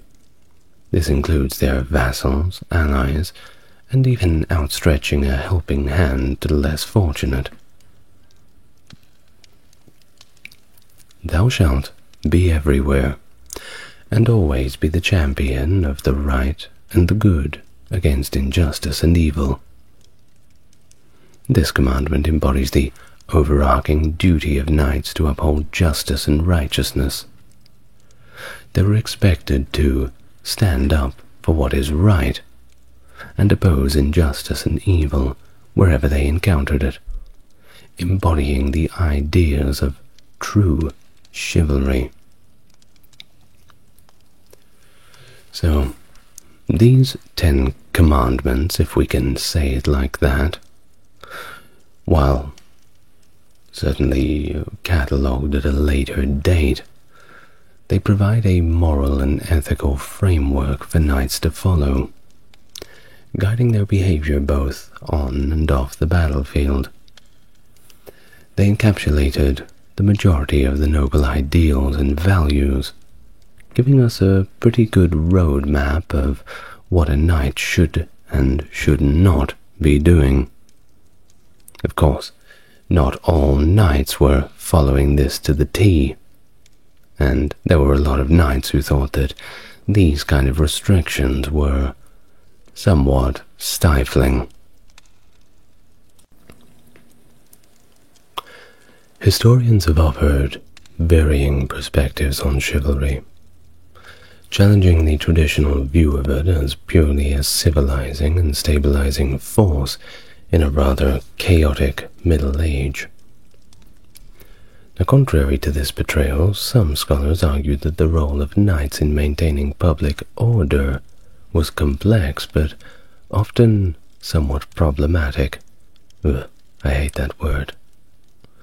While they contend that while chivalric codes and ideals provided guidance to knights, they were also riddled with contradictions, and did not always lead to a more ordered and peaceful society. Well, the ambivalent and sometimes disruptive role played by knights in medieval European society was indeed an issue to be contended with. The ideals of chivalry were not always aligned with the interests of public order and stability. The conception of medieval society, comprising of those who pray, those who fight, and those who work, seemed to be in conjunction with knighthood, but also posed challenges to the establishment of social harmony. This world view of knights, rooted in martial values and pre-Christian traditions, often clashed with the objectives of the church and monarchy. Indeed, if you've watched my video on knights in general, you'll know that a lot of these traditions do go back to Roman times. So, perhaps I should have told you at the start of the video to watch that first. But here we are 20 minutes in. There's no turning back now, isn't there? Well, I digress. The church sought to reform and guide knights, mold them into their image, recognizing the need to temper the disorderly and chauvinistic elements of chivalry. Similarly, royalty encountered conflict with knights over matters of warfare and personal disputes. Here's the other thing. When you're a knight, you're kind of known as the local tough guy, right? So, when somebody gives you a raw deal, there's only really one way of dealing with it. Well, of course, you're bogged down by this series of rules that you are meant to follow, but you're sick of being told what to do. Indeed, a lot of knights had no doubt felt this way. Just a bit of speculation, but I certainly would have. Well, moreover, emerging merchant class and the bourgeois, representing the social and economic forces of this growing modernity, seemed to be at odds with the values of chivalry. The knights, driven by notions of value and honor, viewed the values of commerce as inferior, and sometimes resorted to violence against those engaged in trade. And here's another thing. Merchants in these times were often seen in some places as less than a farmer. Well, why is that? Surely a merchant's doing pretty well. Well, yes, they are. But the merchant doesn't produce anything. He does not create anything. He simply takes something from someone else and sells it at a higher price. He is a middleman, and many people saw these people as parasites. Well, some historians also raise skepticism about early writers on medieval chivalry, cautioning that their accounts may be colored by polemical agendas. Writers often viewed chivalry as a means to reform corrupt secular society, and emphasized its origins in the Teutonic forests brought into civilization by the great and wonderful Catholic Church. Others, however, view chivalry as a social rather than a military phenomenon, focusing on its key features such as generosity, fidelity, liberality, and courtesy. They portray chivalry as somewhat of an ethical inheritance that shaped the behavior of individuals and provided a moral framework for social interaction, an ideal for those unwashed masses to aspire to. Now, before the emergence of codified chivalry, there existed an uncodified note of noble conduct centered around the concept of the prud'homme, which can sort of be translated as a wise, honest, and sensible man. This unwritten code, known as the noble habitus, encompassed the behavioral and material expectations that were prevalent in medieval societies, and not just in the upper classes, but indeed across all social platforms. Now, this concept of noble habitus as a modern idea was pioneered by the French philosopher-sociologists in our modern era Pierre Bourdieu and Maurice Merleau-Ponty, although its roots can be traced back to works as ancient as those of Aristotle. It represents this set of social norms and expectations that govern the behavior of aristocratic individuals, emphasizing qualities such as wisdom, honesty, and sensibility. More or less, if we were going to boil it down, we would say that it was almost a secularized form of universally preferable behavior. Good manners, if you will. Going back to that golden rule that is prevalent in all cultures, treat others how you would like to be treated. Well, the pre-chivalric noble habitus, as discovered by historians and elaborated upon by scholars, encompasses several key principles, which I will go through briefly now. The first being loyalty. This virtue was considered a practical utility among warrior nobility, closely associated with prowess on the battlefield, highlighting the importance of reputation for loyalty in noble conduct. Secondly, forbearance. Knights were expected to exercise self-control, not only in combat, but also at the courts of their lords. The early noble habitus emphasized the nobility of mercy and forbearance, as evidenced by historical documents such as the Conventum of Hugh de Lusignan of the 1020s. And of course, these qualities were well established before the formalization of chivalry, so it wasn't really reinventing the wheel. just writing it down. The next one is hardiness.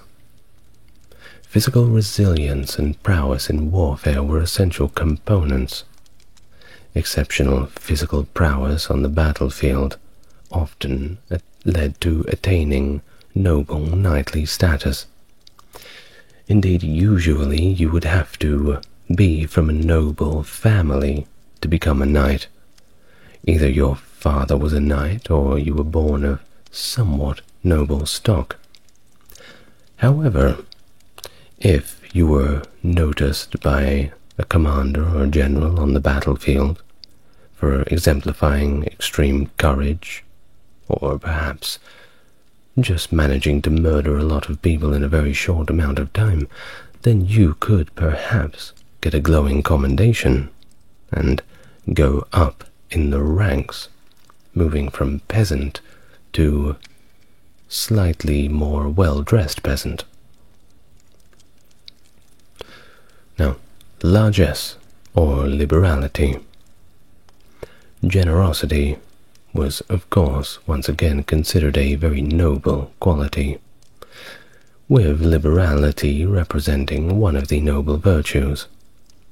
And it wasn't just about merely giving possessions away, but one was also expected to look at those greedy elements of society with a good deal of contempt, to look down upon those who hoarded things for themselves. Next one is the Davidic ethic.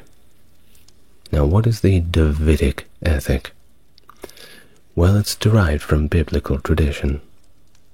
The concept encompasses noble qualities such as safeguarding the vulnerable, ensuring justice for widows and orphans especially, and in general opposing cruelty and injustice.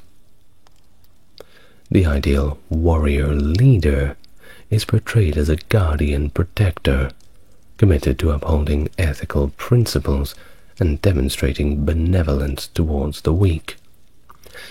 There was none of this Gaston-esque sort of character.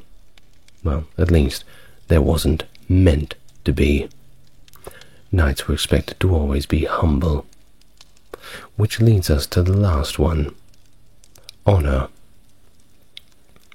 Achieving honor was closely tied to living up to the ideals of the prud'homme and embodying all of the virtues listed above.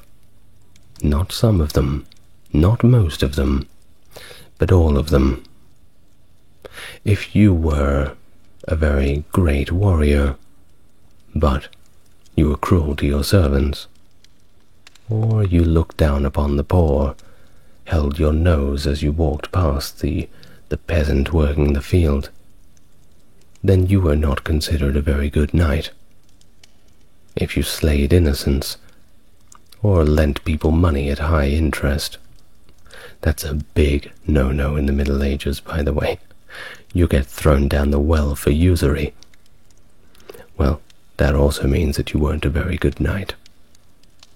Also, if you acted very, very nicely to everybody, rode around on your horse, flicking coins to people, and generally being a nice guy, that was great, but when the call to arms rang out, if you weren't the first on the field, well, you'd lost your qualification, friend. All of these principles formed that base foundation of the pre-chivalric noble habitus, and laid the groundwork for the development of the formal code of chivalry in the later medieval period. Courtly behavior remained a recognized form of superior conduct in medieval European society throughout the Middle Ages. It was expected of all aristocrats, and its norms were integrated in chivalric literature. However, unlike chivalry, courtliness was not confined to noble society alone. Examples can be found of servants, merchants, clergy, and free peasants, being commended for their courtly behavior in medieval literature. This broader application of courtly behavior suggests its widespread influence across various social classes.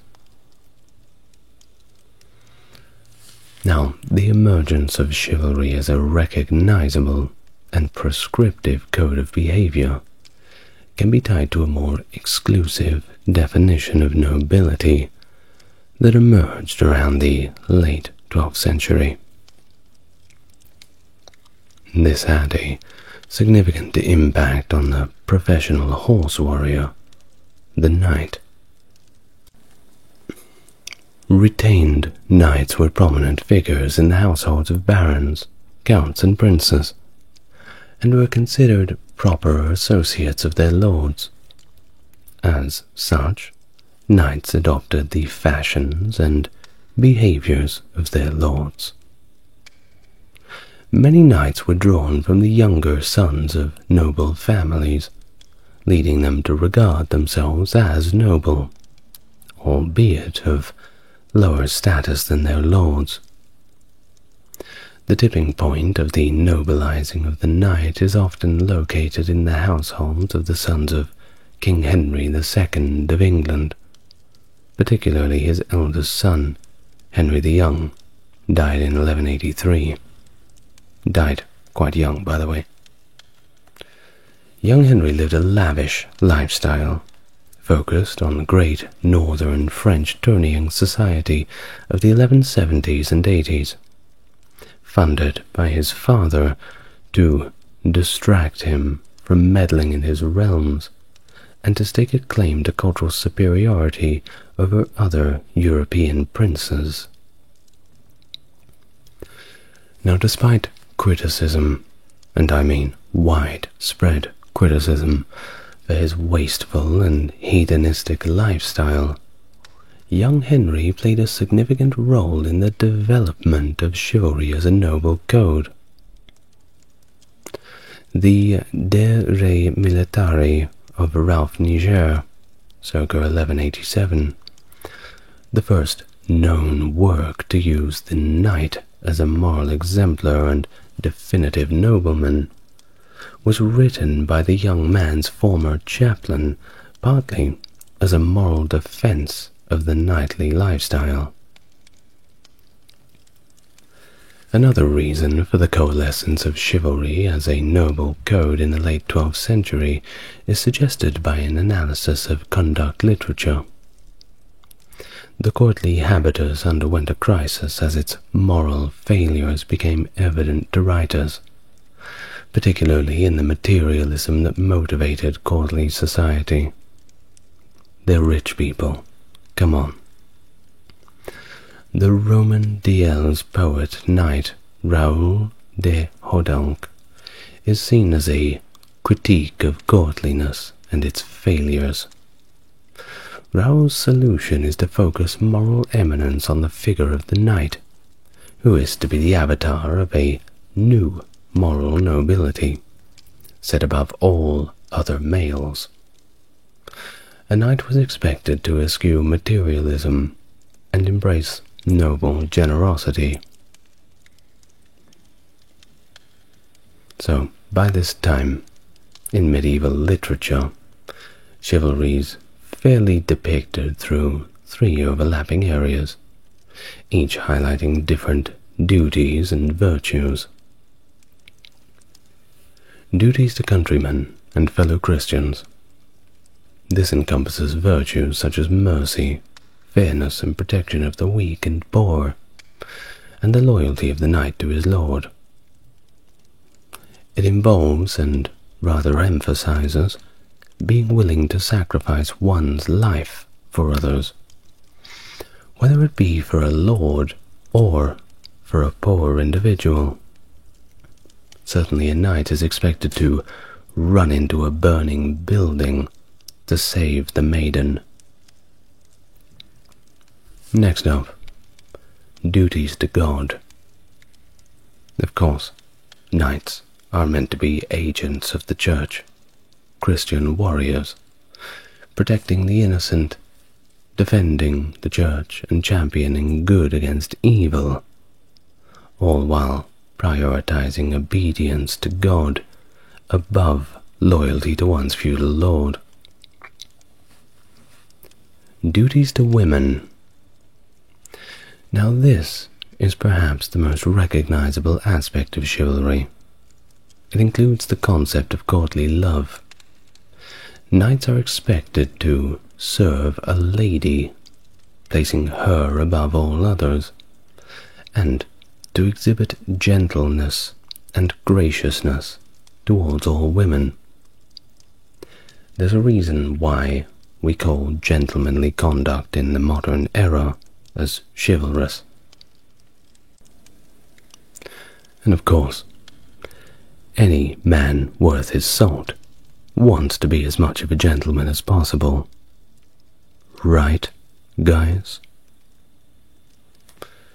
Well, all of these emphasis placed on these different areas resulted in different strands of chivalry, each with its own focus and ideals.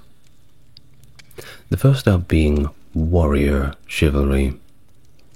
Now in this strand, a knight's primary duty is to his lord. It's exemplified by characters like Sir Gawain in Sir Gawain and the Green Knight, and the wedding of Sir Gawain and Dame Ragnell. Anybody who is a fan of the Bretonnians in Warhammer Fantasy must leave a comment, so we can perhaps summon the Green Knight to the field. Next up, religious chivalry. Here, a knight's chief obligation is to protect the innocent and serve God.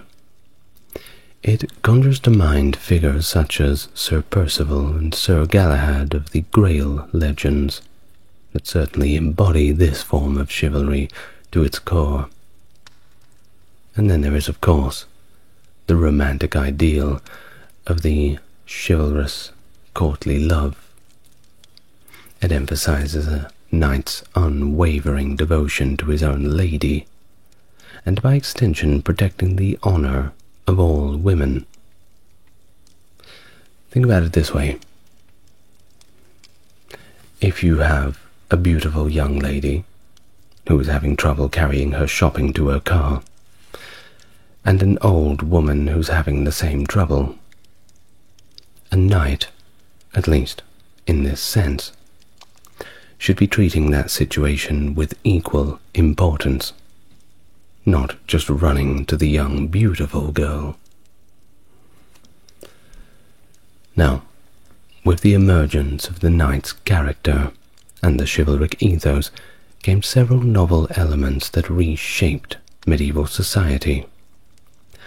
The first up was the revised social status, with knights now occupying a unique position in medieval society, somewhere between the nobility and the commoners.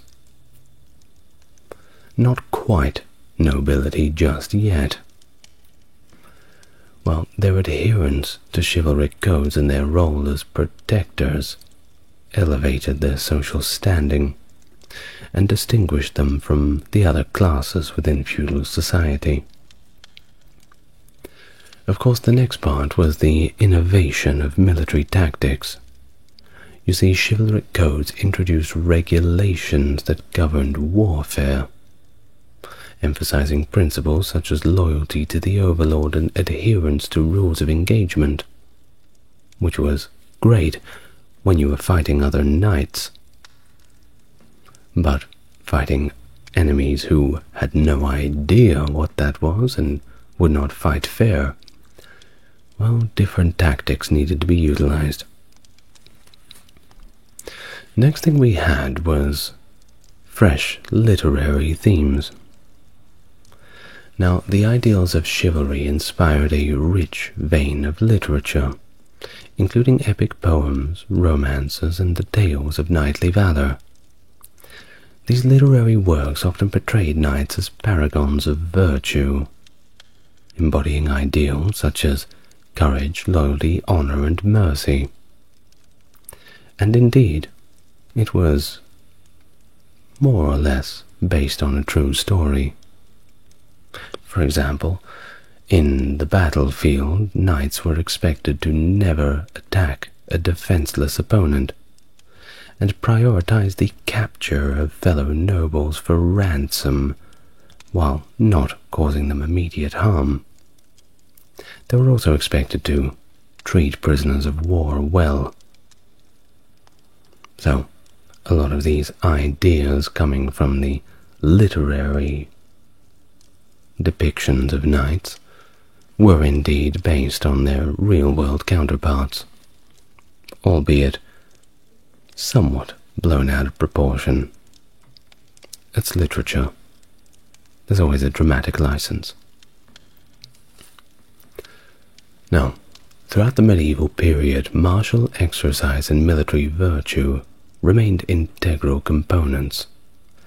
However, as warfare evolved, the role of knights on the battlefield began to shift, increasingly restricting their activities to tournament grounds and dueling culture. The joust. It certainly conjures that image to mind, doesn't it? Continued to serve as a prominent display of knightly martial skill well into the Renaissance era. Additionally, the martial skills of knights extended beyond the battlefield to activities such as hunting. Expertise in this area became an essential aspect of courtly life during the later medieval period. Furthermore, the practice of heraldry, with its elaborate rules governing the displays of coats of arms, emerged alongside chivalry during the High Middle Ages. Heraldry served as a visual representation of a knight's lineage, achievements, and allegiances, further solidifying the connection between chivalry and aristocratic identity. Of course, Christianity was the big one that shaped the concept of chivalry, infusing those classical notions of heroism and self-sacrifice with Christian ideals. It can be observed in several key developments. The peace and truce with God. Instituted in the 10th century, this placed restrictions on knights, compelling them to protect and honor the weaker members of society while aiding the church in maintaining peace. The just war theory. The church became more tolerant of war in defense of faith and developed theories of the just and righteous war, which sought to establish ethical guidelines for warfare. Liturgies were introduced to bless a knight's sword and symbolize chivalric purification bath, imbuing military actions with religious significance. And here's a fun fact for you. In some kingdoms of the Middle Ages, priests were forbidden from fighting. As a matter of fact, the rule was they were forbidden from drawing blood. So, many people got around this by simply using a mace. Now, if you hit somebody hard enough with a mace, there's certainly going to be bleeding, especially those big maces that they were using. But rules are meant to be broken, aren't they? And so are jaws, apparently. Just ask some medieval priests about that. Now, the next one is chivalry as a Christian vocation. In medieval literature such as the Grail romances and Chevalier en Cygne, chivalry was depicted as an order of God, with knights viewing their way of life, simply doing chivalry, as a means of pleasing God. It combined Teutonic heroic values with the militant tradition of the Old Testament. The concept of the Knight of Christ gained prominence in France, Spain, and Italy in the 11th century. That notion of religious chivalry was further developed during the Crusades, which were simply portrayed as chivalrous enterprises. Chivalric orders, including the Teutonic Knights of Germany, revered the Virgin Mary as their patroness. The development of chivalry, with its emphasis on the honor of a lady and knightly devotion, was certainly influenced by the cult of Mary. She served as a symbol of purity, compassion, and refuge. Kind of like a mummy, you know. Well, she shaped medieval attitudes towards women and contributing the development of Mariology. Think about it. Respect for women. You wouldn't disrespect a woman, wouldn't you? The Virgin Mary is a woman. It was kind of like that. Well, all in all, chivalry was a dynamic and adaptable code of conduct that evolved in response to local circumstances. Everyone's code of chivalry was a little bit different. It changed from France to Germany to Poland to really everywhere. In the late 15th century England, Sir Thomas Malory depicted numerous chivalric groups in his work The Death of Arthur, suggesting that each group had its own unique chivalric ideology. When The Death of Arthur was printed, William Caxton encouraged knights to read it, with the hope that the stories of chivalry could serve as a unifying force for the knightly community that was already fragmented by the Wars of the Roses. And during the early Tudor period of England, some knights still adhered to chivalric ethos, although fewer were actively engaged in warfare. The emergence of professional infantrymen on the battlefield somewhat reduced the opportunities for knights to demonstrate their chivalrous action. And the decline of chivalry was further accelerated by Queen Elizabeth I's decision to reserve the power to create knights exclusively for the monarchy, ending the tradition of knights being able to create other knights. Some argue that Sir Edward Woodville, who travelled across Europe engaging in battles and died in 1488, was one of the last knight-errants to witness the transition from the age of chivalry to modern European warfare. Well, whichever the case is, as the Middle Ages drew to a close, the code of chivalry gradually faded away, no longer serving as the guiding ethos it once was. So, looking back on what we've learned about chivalry, I've recently made a video about the East Asian counterpart, Bushido, which I believe that both of these ethoses have their good parts and bad parts. Now, in terms of chivalry, the observance of that golden rule in our Christian theology of treating others how you would want to be treated, well, it's a bit of an obvious one, isn't it? We don't need a code of chivalry for that. But the interesting thing about the code of chivalry to me that really kills it is the unquestioning adherence to the church. Now, if we are going to make the rule that serve God, serve the Bible, and serve what has been given to us at the Sermon on the Mount, fair enough. But if we are going to place it back into the hands of an entity that can be controlled and changed by the whims of human elements, such as the church, well then things get a little dangerous, especially when they can tell you who to go and kill. And with that, I think that's enough of a talk about chivalry for today. But reflect upon it. Think about how you can be a little chivalrous in your own life. Just don't go riding any horses into battle anytime soon, thank you. The 95 Theses, formerly known as the Disputation on the Power and Efficacy of Indulgences, a document that was written by Martin Luther in 1517, widely regarded as the catalyst for the Protestant Reformation.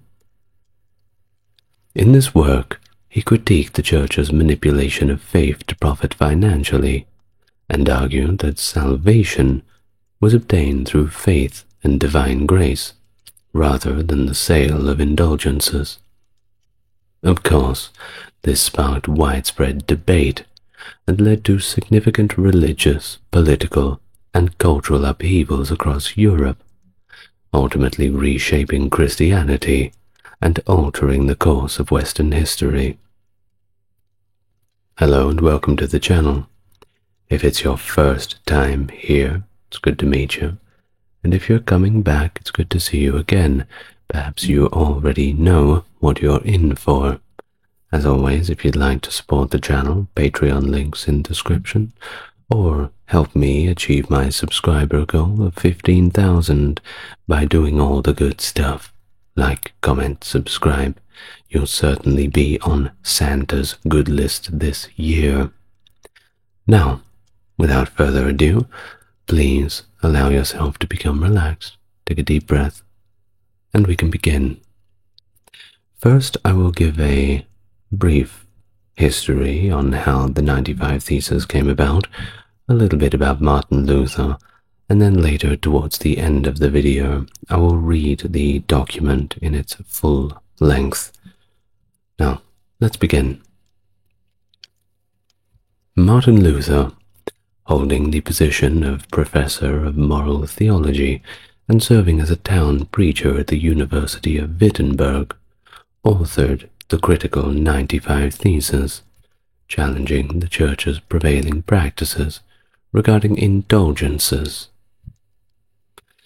Now, in Western Europe's predominantly Roman Catholic setting, indulgences were woven into the broader theological framework concerning salvation. This doctrine suggested that while things like confession and absolution removed the threat of eternal damnation for sins, they did not clear the penitent of temporal punishment expected to be served in purgatory, a realm that was theorized to exist between heaven and hell. Indulgences, regarded as merciful allowances, were believed to reduce these punishments. So, within this 16th century practice of the Catholic Church, people would essentially pay money to get a certificate that promised reduced punishment from sins, a guarantee from the Church. Of course, you just have to pay the fee. You see how this is a bit of a problem. Well, it of course led to a situation where the system was exploited, as clergy members profited from the sale of indulgences, with the papal office providing endorsements for financial gain. Plenary indulgences, which were said to eliminate all remaining temporal punishment, were sold for the benefit of souls believed to have been in purgatory, giving rise to the notorious phrase, "As soon as the coin in the coffer rings, the soul from purgatory springs." This practice, of course, faced scrutiny, not just from Martin Luther, but from the University of Paris toward the late 15th century, continuing objections raised by John Wycliffe much earlier, who contested the papal control over purgatory. Reformists such as Jan Hus and Johannes von Bessel also challenged the indulgence system, advocating for a more rigorous penance framework that excluded indulgences. Political figures of the time, observing the economic drain caused by funds sent out of their domains for indulgences, sometimes intervened by demanding a share of the proceeds, or outright banning the sales, as seen in Duke George's prohibition in Luther's electoral Saxony. Well, in 1515, Pope Leo X authorized a special plenary indulgence intended to finance the construction of St. Peter's Basilica in Rome, applicable to a wide range of sins, including severe ones like adultery and theft. This indulgence, meant to be exclusive for 8 years, came with strict guidelines on how it was to be preached, significantly more praiseful than previous ones. John Tetzel, appointed in 1517 to promote this indulgence near Wittenberg, attracted many from Wittenberg to purchase them due to the ban on their sale in Wittenberg and other nearby Saxon territories. So basically, get them while you can. Well, Luther's own disillusionment was deepened by the specific practices concerning indulgences linked to the All Saints' Church in Wittenberg. The church offered indulgences for venerating its extensive collection of relics. Early in his career, around 1514, Luther had already spoken out against the misuse of indulgences and the superficial repentance that they encouraged.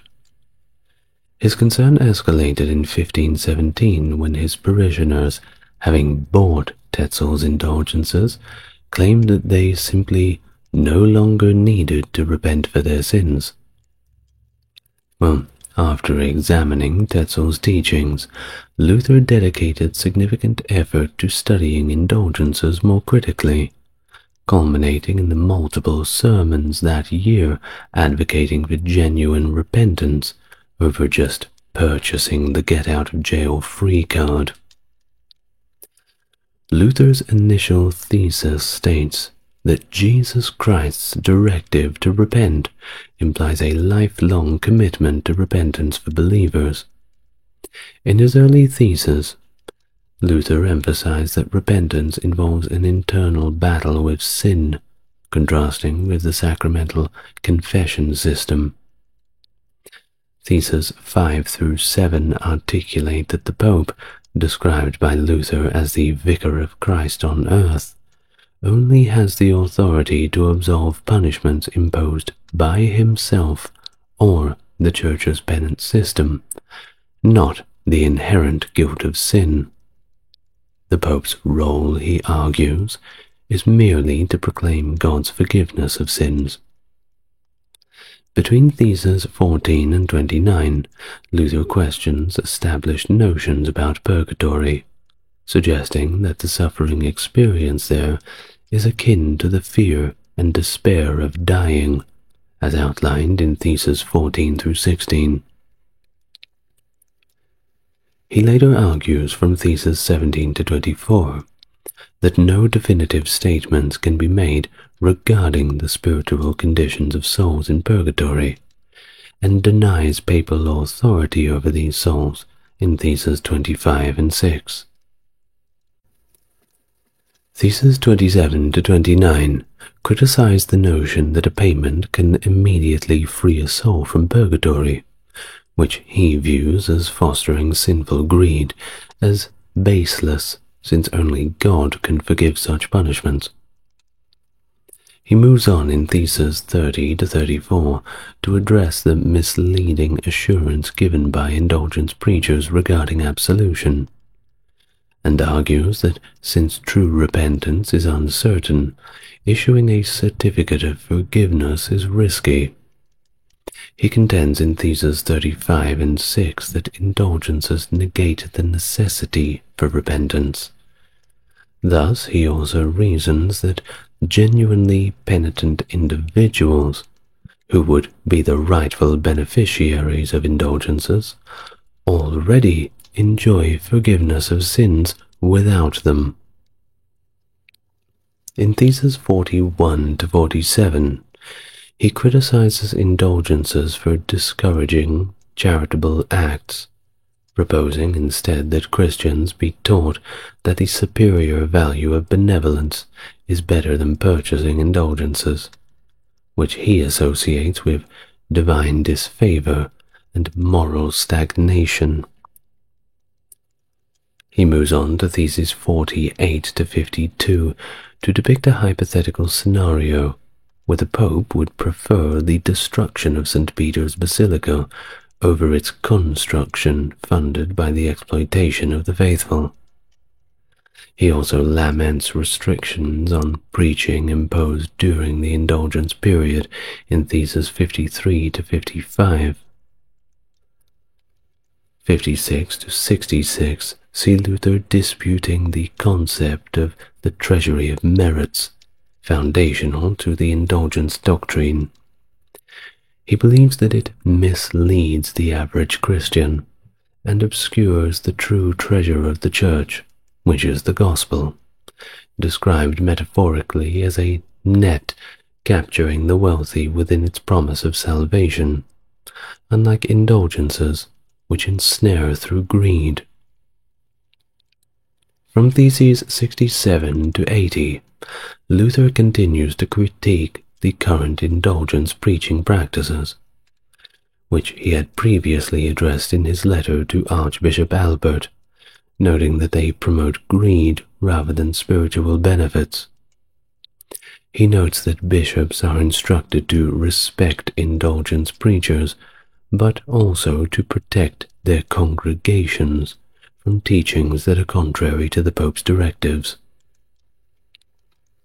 He disputes claims that indulgences could absolve severe sins, like defiling the Virgin Mary, and labels claims about superiority of current indulgences over those granted by St. Peter as blasphemous. Moving on to 81 to 91, he brings forth common critiques from lay people about the practices surrounding indulgences, such as the Pope's failure to empty purgatory if he indeed does hold such power, and why masses for the dead continue for those supposedly freed from purgatory by indulgences. These issues, Luther argues, could discredit the papacy if left unaddressed. He suggests aligning the Church's teaching on indulgences with these critiques to avoid these pitfalls, and calls on Christians to follow Christ's example of enduring suffering for heavenly reward, criticizing the false security offered by the indulgences. And that's basically the gist of it, so you kind of understand what he was getting at. Of course, like I said, we'll get to the full text a little later. These theses were framed as academic propositions, intended for open debate, although no record exists of such a debate actually occurring. Luther issued an invitation to scholars from various cities to engage in scholarly discussion. Such debates were actually quite typical academic practice of the day, and part of Luther's privileges as a university doctor. Between 1516 and 1521, Luther crafted 20 different sets of theses for such disputations. Notably, Andreas Karlstadt had authored a set of theologically radical theses in April 1517 and posted them on the door of All Saints' Church, mirroring the action that was later attributed to Luther with his 95 Theses. Karlstadt's action, coinciding with the church's display of relics, was perhaps intended as a challenge. In a similar vein, Luther's posting of his Theses on the eve of All Saints' Day, a key date for the display of relics at All Saints' Church, was meant to initiate an academic discussion. He didn't think that it was going to initiate a public uprising, but, well, you know what they say about hindsight. While Luther's goal was to foster academic dialogue, signs suggest he viewed his actions as having a broader and almost prophetic implication. Around this time he began adopting the name Luther and occasionally Eleutherius, which means free in Greek, reflecting his departure from earlier scholastic theological debates. Luther later stated that he did not anticipate the widespread dissemination of his thesis. Elizabeth Eisenstein argues that Luther's surprise at their popularity might have been partly self-deceptive, while others contend that Luther definitely intended to stir a significant controversy. Well, he's certainly not around for us to interview him, so we'll just have to choose a side. Now, occasionally, Luther appeared to use the scholarly pretext of the Theses as a strategic cover, enabling him to critique established church doctrines, while maintaining that he had no intention of undermining church teachings. Well, the format of scholarly disputation provided Luther with the flexibility to disassociate himself from the more provocative elements of the thesis. October 31st, 1517, Martin Luther sent a letter to the Archbishop Albert of Mainz, the authority who was overseeing the sale of indulgences, the big boss, basically. In his letter, Luther expressed a respectful concern about the pastoral issues arising from the indulgence sermons. He suggested that the Archbishop might be unaware of the content being preached under his own jurisdiction. After all, he was a very busy man, which could lead the faithful away from the gospel and potentially tarnish Albert's reputation. Luther's critique was not of indulgences themselves, or even of the sermons per se, since he had not directly witnessed them. Rather, he was more troubled by the public's misconceptions about indulgences, such as the belief that they could absolve sins entirely, or that they could remove both the guilt and the punishment for sins. He included a set of theses with his letter, hoping to illustrate the uncertainties about indulgences that contrasted sharply with the confidence of the preachers promoting them.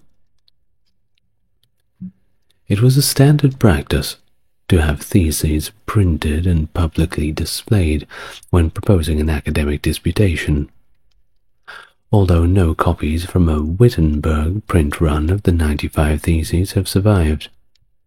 This isn't unusual given Luther's obscurity at the time and unanticipated historical significance of the document. According to university regulations in Wittenberg, theses should be posted on the doors of all city churches. However, Philip Melanchthon, who first noted the posting of the theses, specifically mentioned only the door of All Saints' Church and no others. His account also stated that Luther posted the theses on October 31st, but this contradicts Luther's own recollection of the sequence of events, and he consistently stated that his intent was to address the matter through official channels and not public debate. Thus it's speculated that Luther may not have seen October 31st as the start of the Reformation, nor did he likely post the theses until mid-November, if he posted them at all. Nonetheless, the document quickly became known among Wittenberg's intellectuals shortly after being sent to the Archbishop. After displaying the letter and the theses to Archbishop Albert, they were soon copied and circulated among the interested academics. The theses were printed in Latin, and a small pamphlet in Basel, and on placards in Leipzig and Nuremberg. Several hundred copies were made throughout Germany in 1517 alone, and later that year, Caspar Nutzel translated the theses into German, and these translations were distributed to a wider audience across Germany. Albert of Mainz received Luther's letter and enclosed theses towards the end of November. He consulted theologians at the University of Mainz and his advisors, who suggested prohibiting Luther from preaching against the indulgences as per the indulgence bull. Consequently, Albert sought action against Luther from the Roman Curia, and in Rome, Luther was quickly seen as a significant threat. By February 1518, Pope Leo X directed the head of the Augustinian Hermits, Luther's religious order, to dissuade him from spreading his views on indulgences. Additionally, Sylvester Mazzolini was tasked with writing a critique that would serve in Luther's trial. Mazzolini's piece, titled A Dialogue Against Martin Luther's Presumptuous Theses concerning the power of the Pope, concentrated on Luther's challenges to the papal authority rather than his grievances about indulgence preaching. And you can tell by the title, can't you? He's turned it around in the title, and he's saying that I'm writing something about what Martin Luther said about the Pope. Well, Martin Luther didn't have a problem with the Pope. He had a problem with the system of indulgences. Well, he may have had a problem with the Pope, but good luck being brave enough to write about that out in the open. Well, in August of 1518, Luther was summoned to Rome, to which he responded with explanations of the disputation concerning the value of indulgences, aiming to clarify that he was not actually attacking the Pope himself. As Luther articulated his beliefs more fully, he realized his views were further from official doctrine than he initially thought, later reflecting that he might not have started the controversy had he have known of its consequences. Meanwhile, Johann Tetzel, an opponent of Luther's theses, advocated for Luther to be condemned as a heretic and engaged theologian Conrad Wimpina to write 106 theses against Luther's propositions. Tetzel defended these theses in a disputation at the University of Frankfurt on the Oder in January 1518. The printed copies, intended for sale in Wittenberg, were seized and burned by university students. Amid increasing fears of the escalating situation, Luther published a sermon on indulgences and grace to appease his critics without challenging the Pope's authority. This short and accessible pamphlet became his first major publication and was reprinted 20 times. Johann Eck, a theologian at the University of Ingolstadt and initially a good friend of Luther, also wrote against Luther's work in a document called the Obelisks, harshly accusing Luther of heresy. Luther responded in kind with a private rebuttal titled The Asterisks. Their disagreement escalated, leading to the public Leipzig debate in 1519. Well, before that, in the October of 1518, Luther was called before Cardinal Thomas Cajetan in Augsburg to defend his views. Cajetan focused on specific controversies, but did not allow Luther to argue his case fully. He challenged Luther's assertion that the Pope could not use the treasury of merit to forgive temporal punishments, a contradiction to the bull Unigenitus of 1343, and questioned Luther's claim that one could be certain of forgiveness after absolution by a priest. Luther refused to recant, and was denied a review by university theologians, ultimately appealing to the Pope before leaving Augsburg. His refusal to retract his statements, of course, led to his excommunication in 1521, after he burned the papal bull that had threatened him with that exact sentence.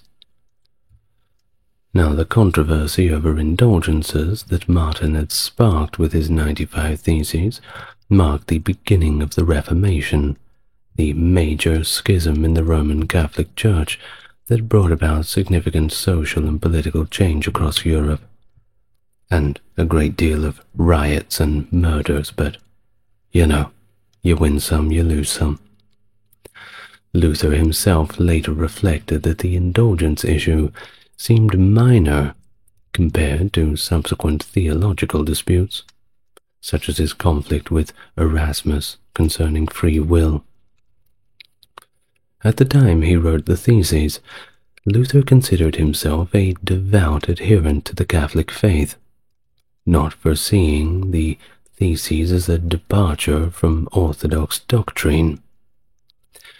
Nevertheless, it was a debate over indulgences that catapulted Luther into a leadership role within the emerging Reformation movement, underscoring his critique that the Church's preaching was leading the faithful astray. Moreover, his challenge to the papal decree by Pope Clement VI, which proclaimed that indulgences drew upon Christ's treasury, hinted at future disputes over papal authority. The date of the 31st of October, 1517, when Luther had dispatched the Theses to Archbishop Albert, gained historical significance early in the Reformation's narrative. By 1527, Luther and his associates were already toasting the anniversary of what they called the trampling out of indulgences. Peter Melanchthon later solidified this date in Reformation history through his 1548 biography of Luther, portraying the posting of the Theses as a seminal event of the Reformation. The 1617 centennial was marked by a celebratory procession to the church doors at Wittenberg, where Luther was reputed to have posted his theses, complete with a commemorative engraving depicting Luther with an oversized quill that dramatically pierced the head of a lion, symbolizing Pope Leo X. In 1668, October the 31st was officially declared Reformation Day, becoming a regular holiday in electoral Saxony, and eventually observed in other Lutheran regions, though it's very difficult to compete against Halloween. But I'm sure the Lutherans aren't keen on that anyway. Now, I am going to read the full document. Now, it's not too long, don't worry about it. I'm not going to include all the numbers, though. I'm not going to say number 1, number 2, number 3, as the document itself flows on well enough without them. And citing each one of them before each line is a little burdensome, so yes, let us begin the full 95 Theses. Out of love for the truth and from desire to elucidate it, the Reverend Father Martin Luther, Master of Arts and Sacred Theology, and ordinary lecturer therein at Wittenberg, intends to defend the following statements, and to dispute them in that place. Therefore, he asks that those who cannot be present and dispute with him orally shall do so in their absence by letter. In the name of our Lord Jesus Christ. Amen. When our Lord and Master Jesus Christ said, "Repent," Matthew 4:17, he willed the entire life of believers to be of repentance. This word cannot be understood as referring to the sacrament of penance, that is, confession and satisfaction, as administered by the clergy. Yet it does not mean solely inner repentance. Such inner repentance is worthless, unless it produces various outward mortification of the flesh. The penalty of sin remains as long as the hatred of self, that is, true inner repentance, namely till our entrance in the kingdom of heaven. The Pope neither desires nor is able to remit any penalties except those imposed by his own authority or that of the canons. The Pope cannot remit any guilt except by declaring and showing that it is been remitted by God, or, to be sure, by remitting guilt in cases reserved to his judgment. If his right to grant remission in these cases were disregarded, the guilt would certainly remain unforgiven. God remits guilt to no one, unless at the same time he humbles him in all things, and makes him submissive to the vicar, the priest. The penitential canons are imposed only on the living, and according to the canons themselves, nothing should be imposed on the dying. Therefore, the Holy Spirit, through the Pope, is kind to us in so far as the Pope in his decrees always makes exception of the article of death and of necessity. Those priests act ignorantly and wickedly who, in case of the dying, reserve canonical penalties for purgatory. Those dares of changing the canonical penalty to the penalty of purgatory were evidently sown while the bishop slept. Matthew 13:25. In former times, canonical penalties were imposed, not after, but before absolution, as tests of true contrition. The dying are freed by death from all penalties, are already dead as far as canon laws are concerned, and have a right to be released from them. Imperfect piety, or love on the part of the dying person, necessarily brings with it great fear, and the smaller the love, the greater the fear. This fear or horror is sufficient in itself, to say nothing of other things, to constitute the penalty of purgatory, since it is very near to the horror of despair. Hell, purgatory, and heaven seem to differ the same as despair, fear, and assurance of salvation. It seems as though, for the souls in purgatory, fear should necessarily decrease, and love increase. Furthermore, it does not seem proved, either by reason or by scripture, that souls in purgatory are outside the state of merit, that is, unable to grow in love. Nor does it seem proved that souls in purgatory, at least not all of them, are certain and assured of their own salvation, even if we ourselves may be entirely certain of it. Therefore, the Pope, when he uses the words plenary remission of all penalties, does not actually mean all penalties, but only those imposed by himself.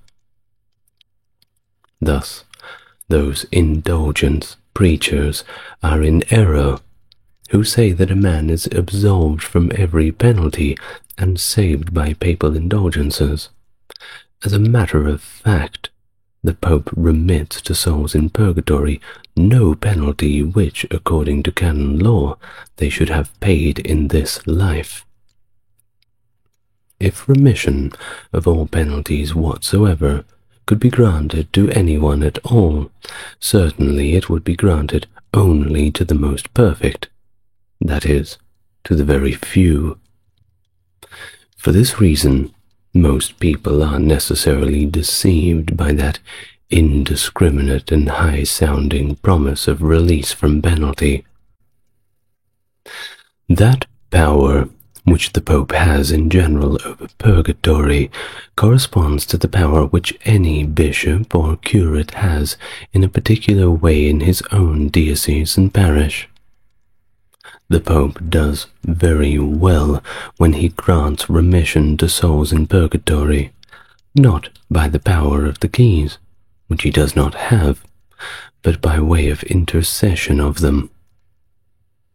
They preach only human doctrines, who say that as soon as the money clinks into the money chest, the soul flies out of purgatory. It is certain that when money clinks in the money chest, greed and avarice can be increased, but when the Church intercedes, the result is in the hands of God alone. Who knows whether all souls in purgatory wish to be redeemed, since we have exceptions in Saint Severinus and Saint Pascal as related in a legend. No one is sure of the integrity of his own contrition, much less of having received plenary remission. The man who actually buys indulgences is rare, as he who is really penitent. Indeed, he is exceedingly rare. Those who believe that they can be certain of their salvation because they have indulgence letters will be eternally damned, together with their teachers. Men must be especially on guard against those who say the Pope's pardons are that inestimable gift of God by which man is reconciled to him. For the graces of indulgences are concerned only with the penalties of sacramental satisfaction established by man. They who teach that contrition is not necessarily on the part of those who intend to buy souls out of purgatory, or to buy confessional privileges, preach an unchristian doctrine. Any truly repentant Christian has a right to full remission of penalty and guilt, even without indulgence letters. Nevertheless, papal remission and blessing are by no means to be disregarded, for they are, as I have said in Thesis 6, the proclamation of the divine remission. It is very difficult, even for the most learned theologians, at one and the same time to commend to the people the bounty of indulgences and the need of true contrition. A Christian who is truly contrite seeks and loves to pay penalties for his sins. The bounty of indulgences, however, relaxes penalties and causes men to hate them. At least it furnishes occasion for hating them.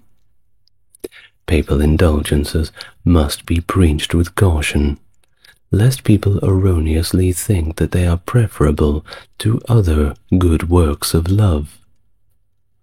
Christians are to be taught that the Pope does not intend that the buying of indulgences should in any way be compared with works of mercy. Christians are to be taught that he who gives to the poor or lends to the needy does a better deed than he who buys indulgences. Because love grows by works of love, man thereby becomes better. Man does not, however, become better by means of indulgences, but is merely freed from penalties. Christians are to be taught that he who sees a needy man and passes him by, yet gives his money for indulgences, does not buy papal indulgences, but God's wrath. Christians are to be taught that, unless they have more money than they need, they must reserve enough for their family needs and by no means squander it on indulgences. Christians are to be taught that the buying of indulgences is a matter of free choice, not one commanded. Christians are to be taught that the Pope, in granting indulgences, needs and thus desires their devout prayer more than their money. Christians are to be taught that papal indulgences are useful only if they do not put their trust in them, but very harmful if they lose their fear of God because of them.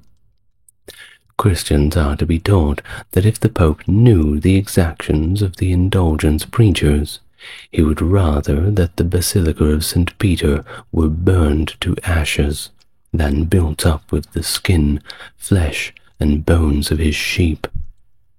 Christians are to be taught that the Pope would and should wish to give his own money, even though he had to sell the Basilica of St. Peter, to many of those whom certain hawkers of indulgences cajole money.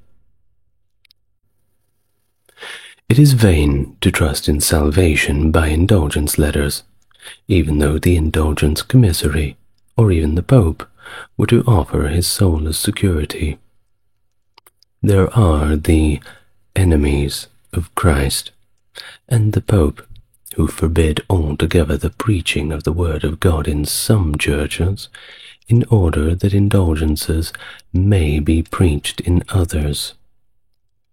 Injury is done to the Word of God in the same sermon, and equal or larger amount of time is devoted to indulgences than to the Word. It is certainly the Pope's sentiment that if indulgences, which are a very insignificant thing, are celebrated with one bell, one procession, and one ceremony, then the Gospel, which is the very greatest thing, should be preached with 100 bells, 100 processions, 100 ceremonies. The true treasures of the Church, out of which the Pope distributes all indulgences, are not sufficiently discussed or known among the people of Christ. That indulgences are not temporal treasures is certainly clear, for many indulgence sellers do not distribute them freely, but only gather them. Nor are they the merits of Christ and the saints, for even without the Pope, the latter always work grace for the inner man, and the cross, death, and hell for the outer man.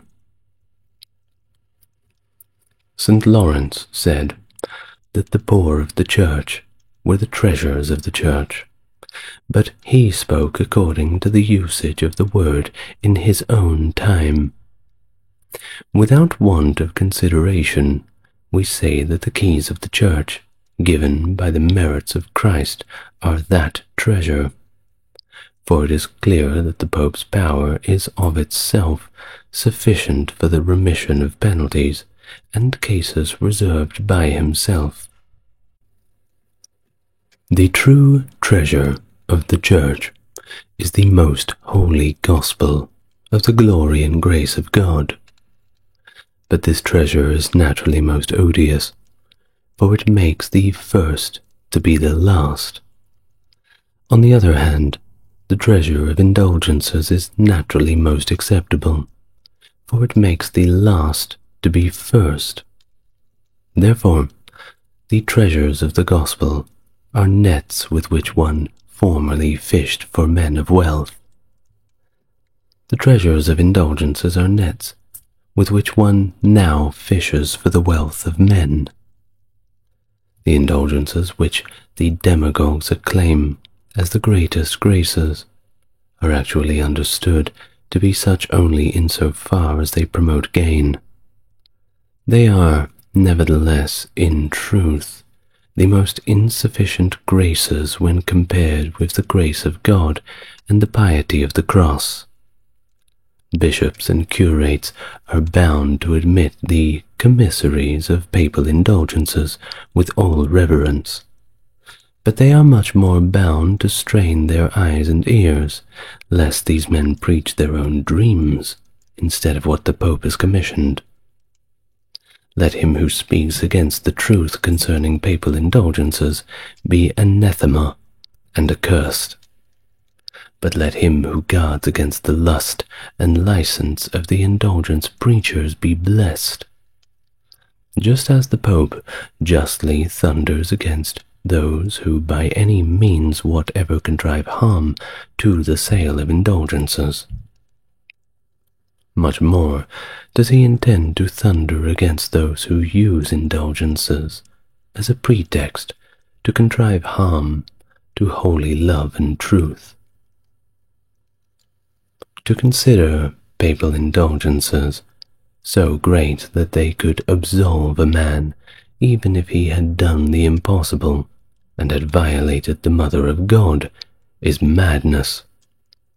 We say, on the contrary, that papal indulgences cannot remove the very least of venial sins as far as guilt is concerned. To say that even St. Peter, if he were now Pope, could not grant greater graces is blasphemy against St. Peter and the Pope.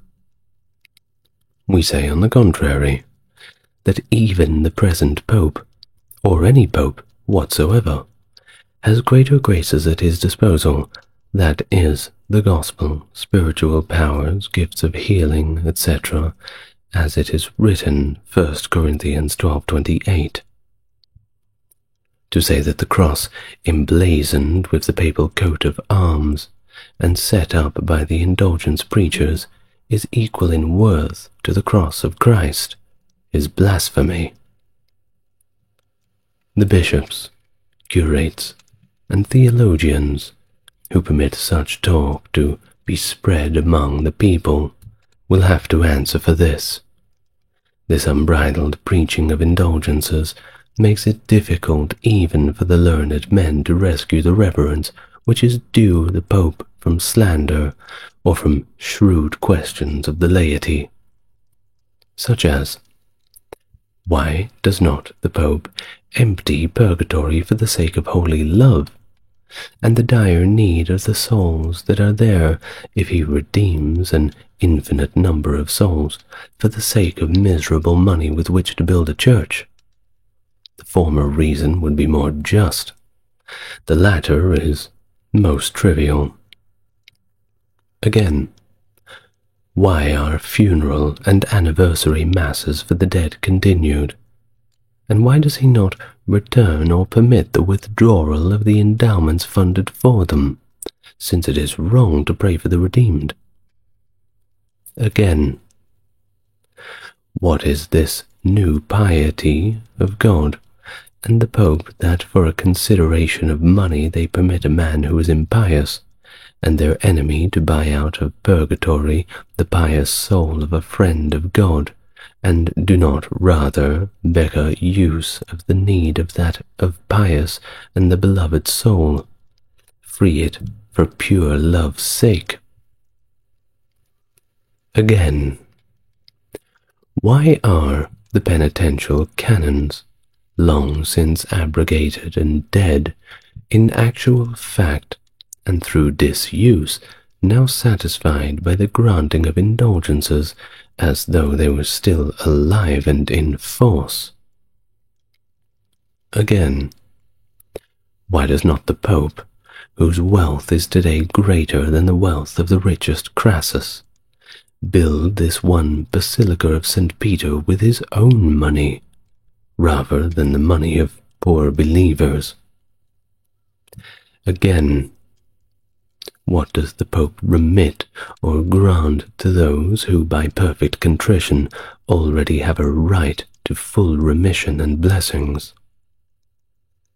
Again, what greater blessing could come to the Church than if the Pope were to bestow these remissions and blessings on every believer 100 times a day, as he does but once? Since the Pope seeks the salvation of souls, rather than money by his indulgences, why does he suspend the indulgences and pardons previously granted when they have equal efficacy? To repress these very sharp arguments of the laity by force alone, and not to resolve them by giving reasons, is to expose the Church and the Pope to the ridicule of their enemies and to make Christians unhappy. If therefore indulgences were preached according to the spirit and intention of the Pope, all these doubts would be readily resolved. Indeed, they would not exist. Away then with all those prophets who say to the people of Christ, "Peace, peace," and there is no peace, Jeremiah 6:14. Blessed be all those prophets who say to the people of Christ, "Cross, cross," and there is no cross. Christians should be exhorted to be diligent in following Christ, their head through penalties, death, and hell, and thus be confident of entering into heaven through many tribulations, rather than through the false security of peace. Acts 14:22. Alfred the Great, the King of Wessex from 871 to 899, and one of the most celebrated English monarchs. His reign marked a series of vigorous military campaigns against the Viking invaders who had overrun much of England. He is particularly noted for his defense of the Anglo-Saxon kingdoms of southern England against these invaders, becoming the only English king ever to be awarded the epithet the Great. But that wasn't all. He also initiated wide-ranging reforms that included the revival of learning and education that laid the groundwork for the renaissance of literature and arts in his kingdom. And if that wasn't enough, his legal reforms solidified the administration of justice, and he's also credited with the foundation of the English Navy. If you want to learn about Alfred the Great, then you're in the right place today.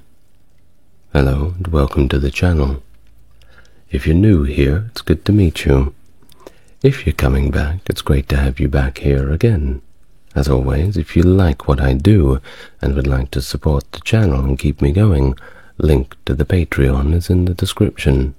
Otherwise, let YouTube know that you want more people to see the video and enjoy the content by liking, subscribing, and perhaps leaving your comments down below. Now, with all that out of the way, I'd like you to get yourself relaxed, and we're going to begin our full biography of Alfred the Great. Let's start by tracing his family lineage. Alfred the Great's grandfather, Egbert, ascended to the throne of Wessex in 802, establishing what seemed an unlikely dynasty, given the turbulent history of West Saxon succession. Prior to Egbert, for 2 centuries, the throne had seen a kind of revolving door of different families, none of them really having any direct father-to-son succession. Egbert, who traced his paternal lineage to Cerdic, the founder of the dynasty, was considered an aetheling. That's the word for someone eligible to be king. His reign marked a turning point, because after him, being a descendant of Cerdic alone was insufficient to claim aetheling status. Well, under Egbert's rule, Wessex got stronger and rose to prominence, notably after his defensive victory against Mercia at the Battle of Elendune in 825, which effectively ended Mercian dominance in southern England. This victory led to an alliance between Wessex and Mercia, crucial for future defenses against the Viking incursions, which at this time were becoming more of a problem than internal issues. Egbert's influence expanded as he took control over Kent, Essex, Surrey, and Sussex, leading him to appoint his son Aethelwulf as the King of Kent. Now on to this Viking threat, which became more pronounced during Egbert's reign, culminating in various battles, including a notable victory at Hingston Down in 838 against a combined force of Cornishmen and Vikings, which solidified Egbert's control over Cornwall. Well, upon Egbert's death in 839, his son Aethelwulf ascended to the throne, continuing his father's policies, and of course facing ongoing Viking challenges. Aethelwulf's reign saw significant military engagements also, including the notable Battle of Aclear in 851, where he and his son Aethelwald inflicted a massive defeat on the Vikings. The transition of power from Aethelwulf to his sons was quite smooth, with his territories divided among them, ensuring a continuation of his lineage and policies. Aethelbald and Aethelbert, his sons, successively ruled Wessex and Kent, eventually uniting them under a single crown. So that's the background. Let's get on to Alfred the Great, whose early life was marked by a significant event that underscored his interest in learning and intellectual pursuits. A Welsh monk, Acer, and Alfred's contemporary biographer, records an anecdote from Alfred's childhood, where he won a book of English poetry. This prize was offered by his mother to whichever of her sons could memorize it first.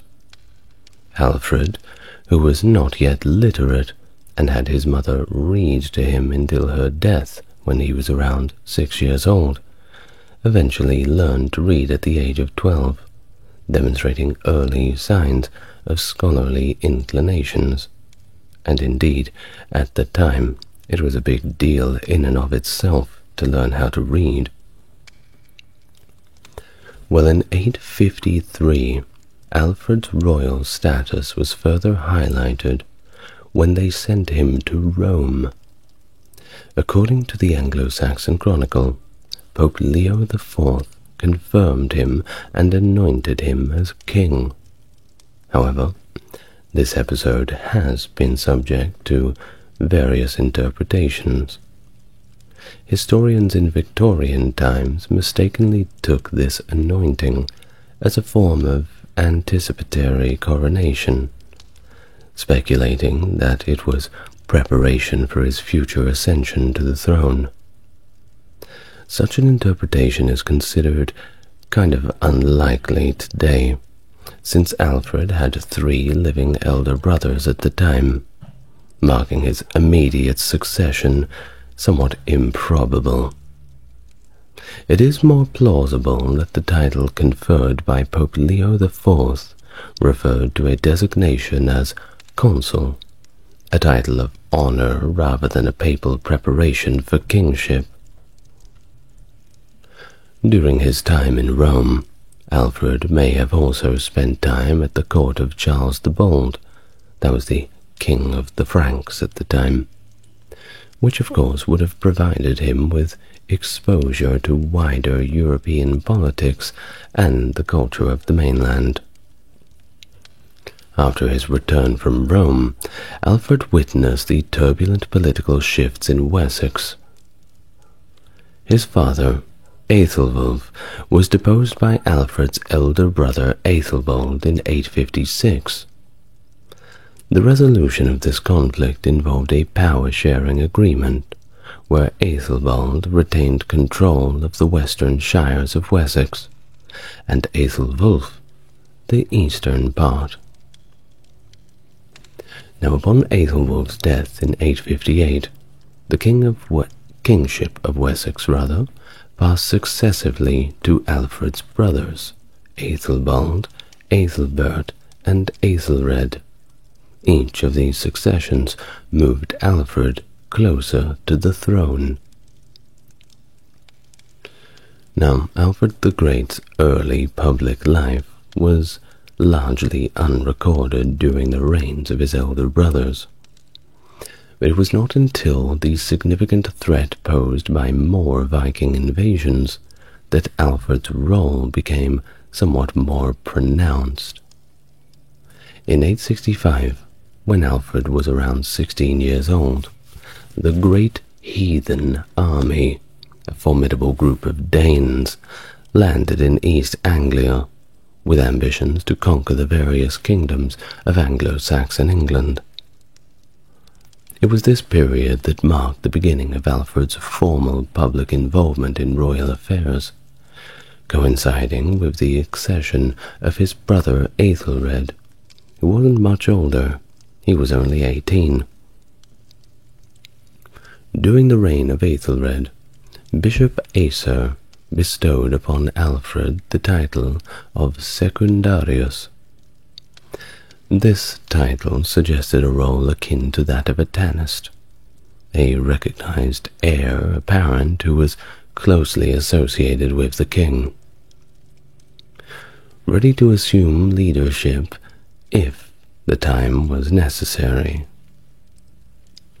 This was particularly important given how volatile and dangerous things were getting, where the risk of a king falling in the heat of battle was ever more of a threat. Such arrangements were not uncommon among Germanic peoples, reflecting a tradition of establishing clear lines of succession to prevent disputes and ensure continuity of leadership during periods of crisis. By 868, the Viking threat had escalated significantly, leading Alfred to go out and fight alongside Aethelred in an unsuccessful attempt to prevent the Danes, led by Ivar the Boneless, from invading the neighboring kingdom of Mercia. This period was marked by frequent and fierce conflicts with the Danes, who advanced into Alfred's homeland at the end of 870. The year 871 was particularly tumultuous, featuring a series of battles with varying outcomes, and highlighting the desperate struggle of the Anglo-Saxons against the Viking invaders. One notable engagement was the Battle of Englefield in Berkshire on the 31st of December 870, where Anglo-Saxons achieved quite a victory. However, the success was quickly overshadowed by a devastating defeat at the siege and the subsequent Battle of Reading by Ivar's brother Halfdan Ragnarsson on the 5th of January 871. Despite these setbacks, the Anglo-Saxons managed a victory at the Battle of Ashdown shortly thereafter. Unfortunately, subsequent defeats at Basing on the 22nd of January and Merton on the 22nd of March further demoralized Aethelred's forces. Aethelred's death in April of 871 brought Alfred to the forefront, as he succeeded his brothers as king during a time of great national crisis.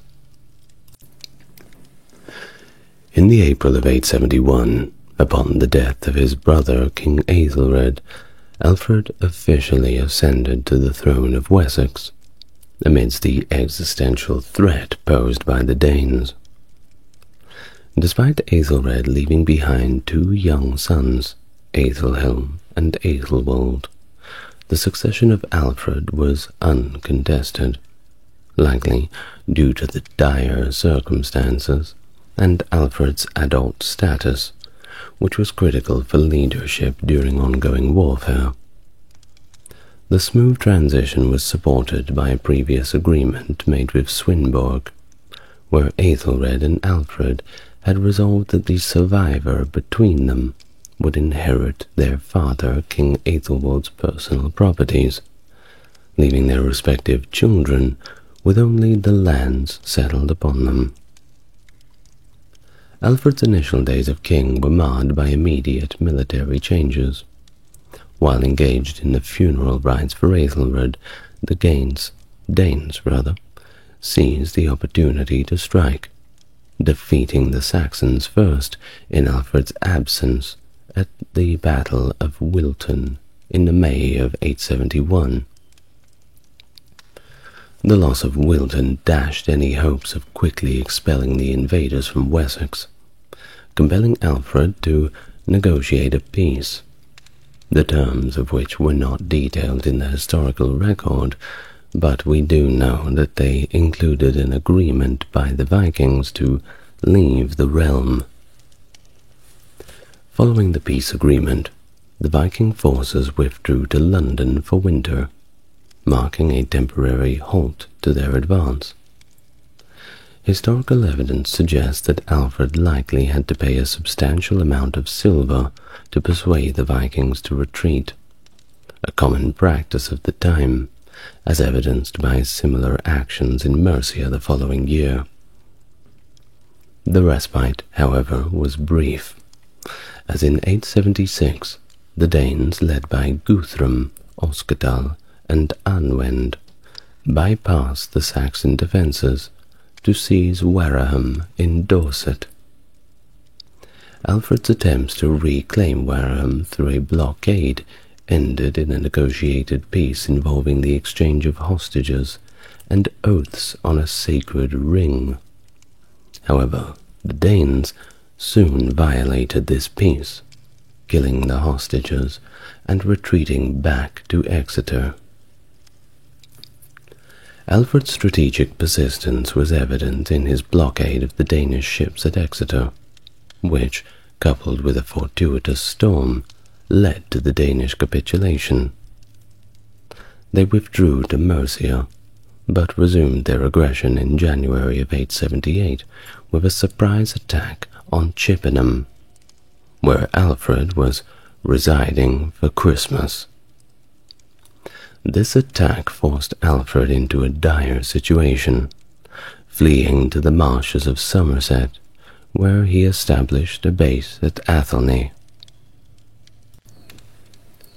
It was from there that Alfred orchestrated a guerrilla war against the Danes, culminating in a significant victory at the Battle of Edington in 878. Following the victory, he besieged the Danish stronghold at Chippenham, leading to their surrender and Guthrum's conversion to Christianity, a notable event where Guthrum and his chiefs were baptized, with Alfred as a sponsor. The aftermath of these events led to the formalization of boundaries between Alfred's Wessex and Guthrum's East Anglia with the Treaty of Wedmore, and later the Treaty of Alfred and Guthrum, which delineated the Danelaw boundary and reaffirmed Alfred's control over London. These treaties marked a turning point in Alfred's reign, establishing a relatively stable boundary and allowing for a focus on internal consolidation and cultural advancements in his kingdom. This period of relative peace was crucial for Alfred's establishment of legal and educational reforms that would underpin the resurgence of Wessex and the eventual unification of England under his descendants. Following the Treaty of Alfred and Guthrum around 880, which substantially mitigated the threat from Guthrum by settling his forces in East Anglia, King Alfred of Wessex experienced a period of relative peace. However, it did not signal the end of Viking incursions in England. The army that had wintered in Fulham during 878–79 left for the continent and continued their operations there until around 892. Despite the treaty, the 880s were marked by persistent local raids along the coast of Wessex. In one notable incident in 882, Alfred engaged in a naval battle against 4 Danish ships, managing to destroy 2 and capture the remaining 2. This engagement was part of a broader pattern of smaller skirmishes that Alfred contended with, similar to those that had occurred for decades. Now, the relationship between Alfred and the papacy during this time also strengthened.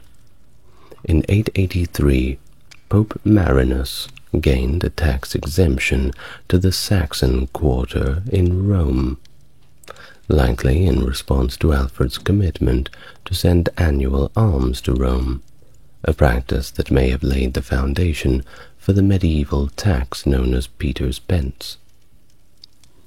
Additionally, Alfred received sacred relics from the Pope, including what was believed to be a piece of the True Cross.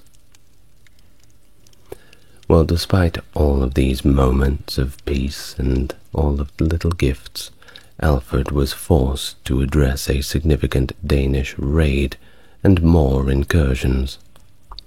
In 885, a considerable Viking force raided Kent, seizing the city of Rochester and constructing a temporary fortification.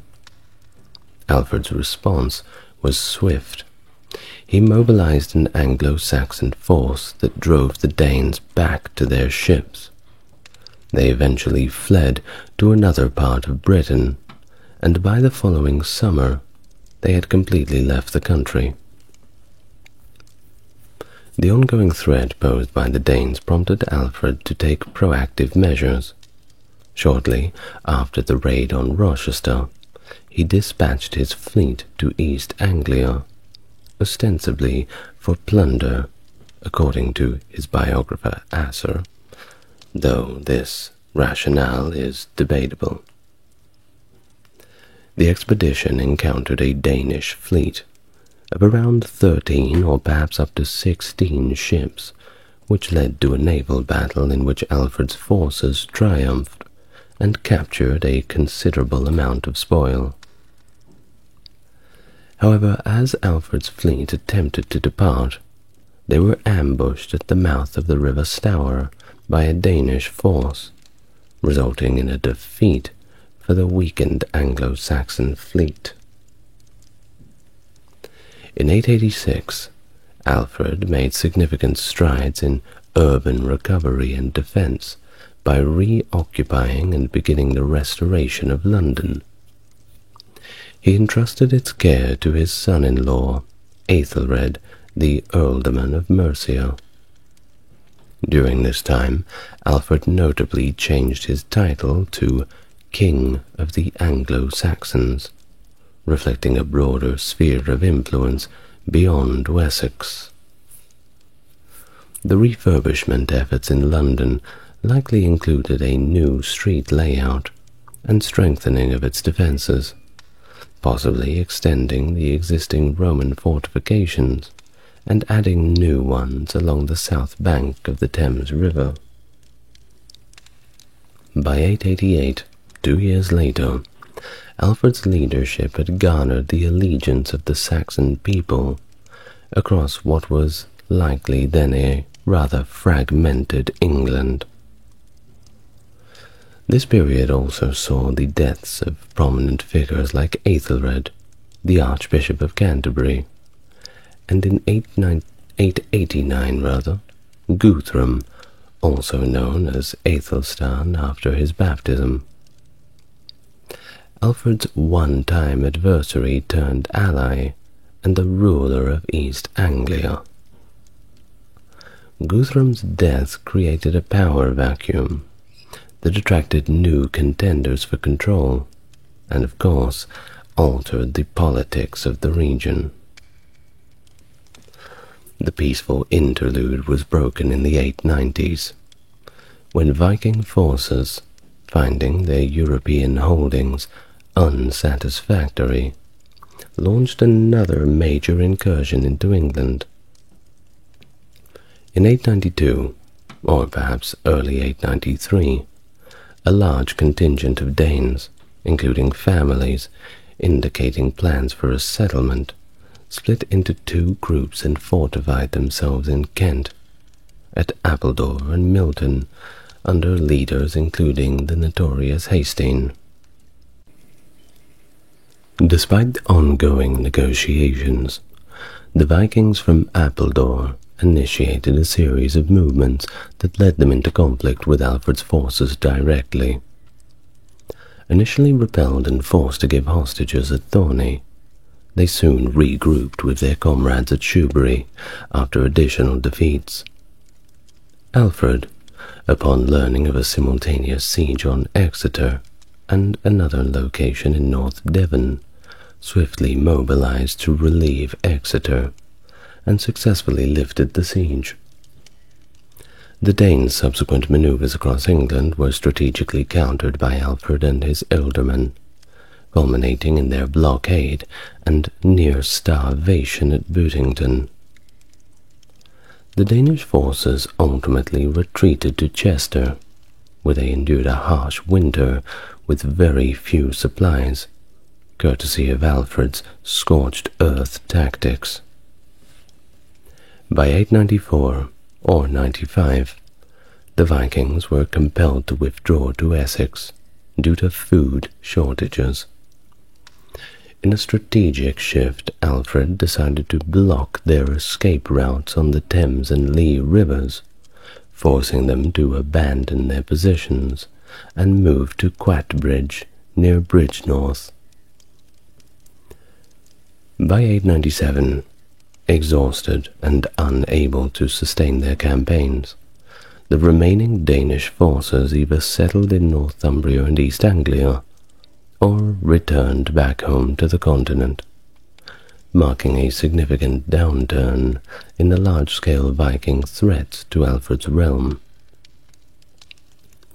The Anglo-Saxon military system that King Alfred inherited was traditionally built on the levy of local militias known as the Fyrd, that's F-Y-R-D.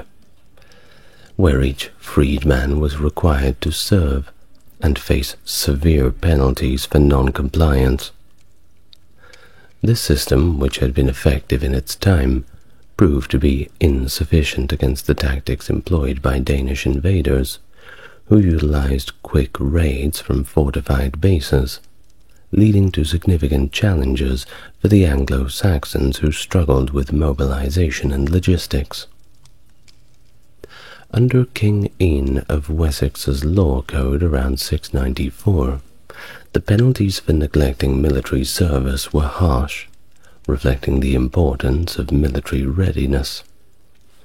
Landholding nobles could face fines of up to 120 shillings and forfeiture of land, a significant deterrent aimed at maintaining a ready and responsive military force.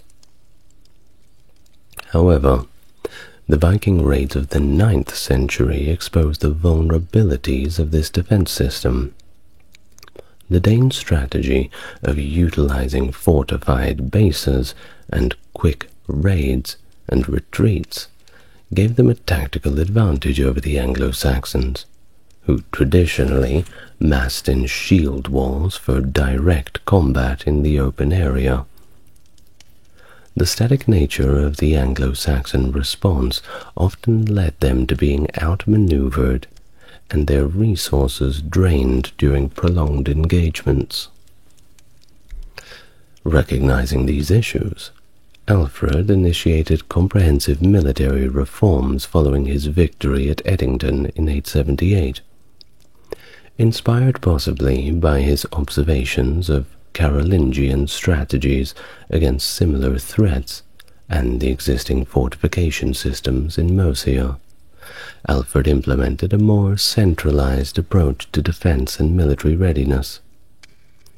This included the development of a network of burhs, that's a word for fortified town, and the reorganization of the fyrd into a more mobile and standing army that could respond more swiftly to threats. Additionally, Alfred established a small naval fleet to better secure the waterways and coasts against the Viking fleets. Alfred also reformed the administrative and taxation systems to support these military reforms. The Trinoda Necessitas required landholders to fulfill military service, participate in fortress work, and maintain bridges, essential duties that supported both defense and also infrastructure. The Hide, a land measurement unit representing the land needed to support a family, became the basis for assessing these obligations. Landowners were thus conscripted into military service based on the size of their holdings, ensuring a reliable source of manpower for the king's campaigns. Alfred's military reforms included the establishment of a network of fortified sites known as burhs. These were situated approximately 30 kilometers apart in strategic locations, allowing forces to respond quickly to any attack within a day's march. The Burgal Hittij, a contemporary document, details these defenses, specifying the number of men required for each burh's maintenance based on its size, a system that reflected a sophisticated approach to logistical planning in military defense. The burhs themselves, of course, varied significantly in form and size, from refurbished Roman towns like Winchester, enhanced with additional fortifications, to newly built earthwork fortifications like Burpham. The larger fortifications could be quite substantial, as in Winchester, while smaller sites served more as lookout points or minor defensive positions. These fortifications were not isolated, but connected by a network of roads known as herepaths, designed for rapid military communication and deployment. The roads inhibited Viking movements, and facilitated the quick assembly of forces from multiple boroughs, complicating the raiders' ability to execute their hit-and-run tactics. The Vikings, who were accustomed to quick looting raids followed by retreats to their fortified camps, found it increasingly difficult to penetrate deep into Wessex without facing organized and sustained resistance. Alfred's innovations extended to naval warfare also. Recognizing the importance of naval power in countering Viking threats, Alfred commissioned a fleet of ships that were significantly larger and better designed for combat than the typical Viking vessels. These ships were intended to intercept Viking raiders before they could land, aiming to prevent raids altogether.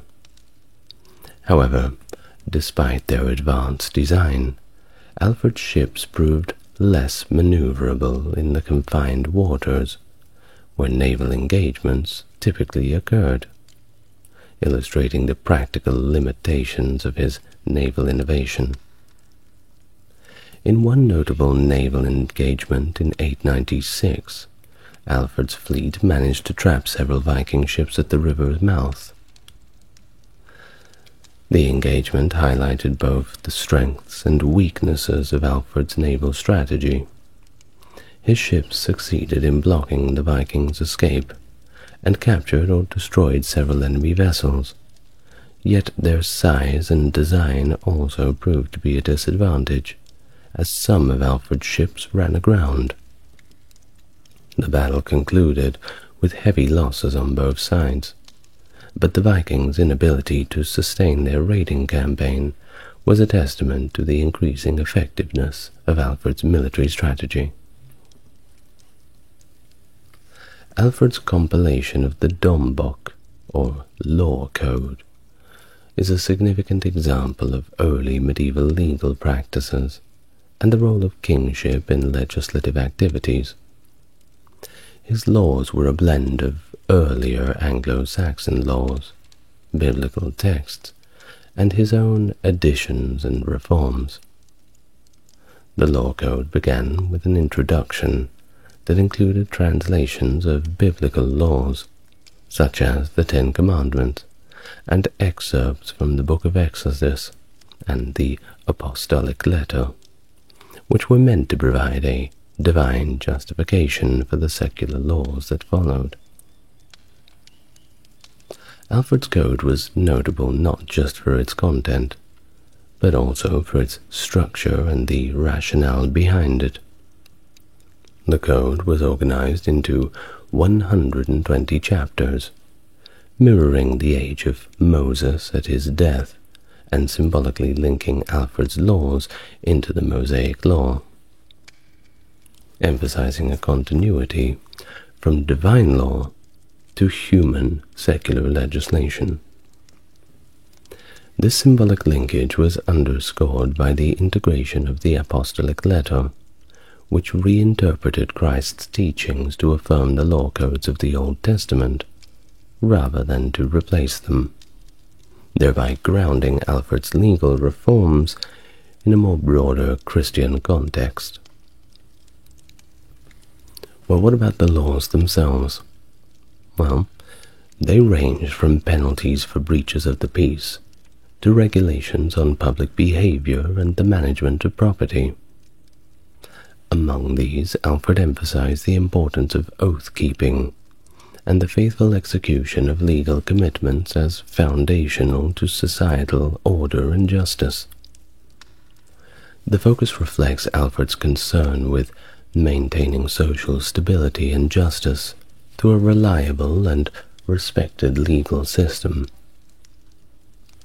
However, the laws were not merely practical. They also served an ideological purpose.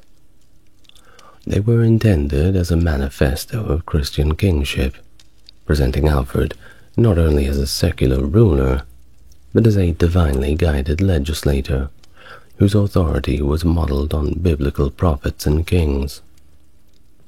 This is evident from his introduction, which stresses the king's role in defining and enforcing just laws as a reflection of God's will. Despite their comprehensive nature, the laws sometimes conflicted with those of his predecessors, like the aforementioned King Ine of Wessex, which suggests that the Domboc was also a statement of political authority aimed at consolidating legal practices and enhancing the king's role as the central figure in governance.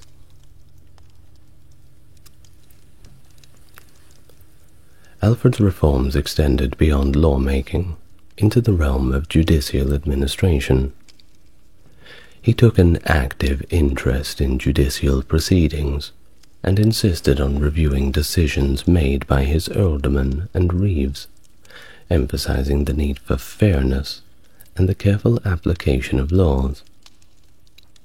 His insistence that judges be literate so that they could engage with the laws directly illustrates his unique commitment to a knowledgeable and effective judiciary. His commitment to reviving learning and religious life in Wessex during his reign was a multifaceted endeavor, aimed at restoring the cultural and spiritual foundations of his kingdom in the wake of the devastating Viking invasions.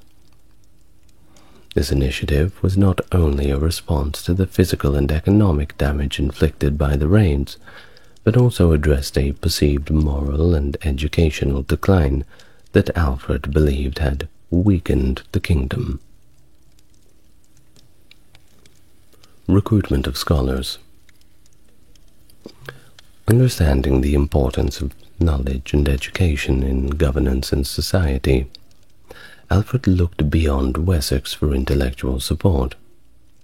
He attracted scholars from Mercia, Wales, and even the continent, enhancing the intellectual environment of his court. And these scholars were pivotal in Alfred's court school and his broader educational reforms. Establishment of a court school. His establishment of a court school was a landmark in Anglo-Saxon education. It served not only his children, but also the children of the nobility and promising students of lesser birth.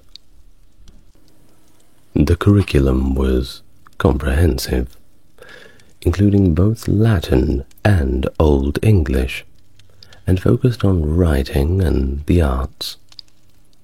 This initiative reflected Alfred's recognition of the role of education in leadership and governance, and aimed to cultivate a learned advisory class. Focus on clerical education.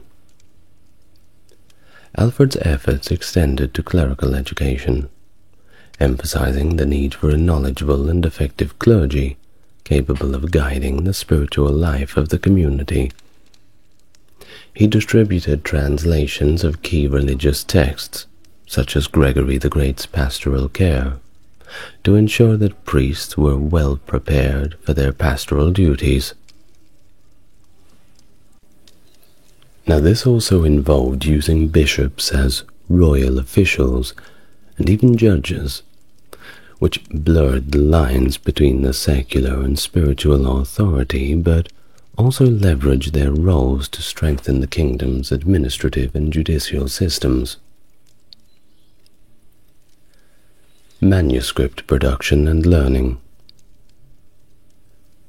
The revival of learning in general under Alfred also meant the revival of manuscript production, which had suffered greatly due to Viking attacks, especially at Lindisfarne.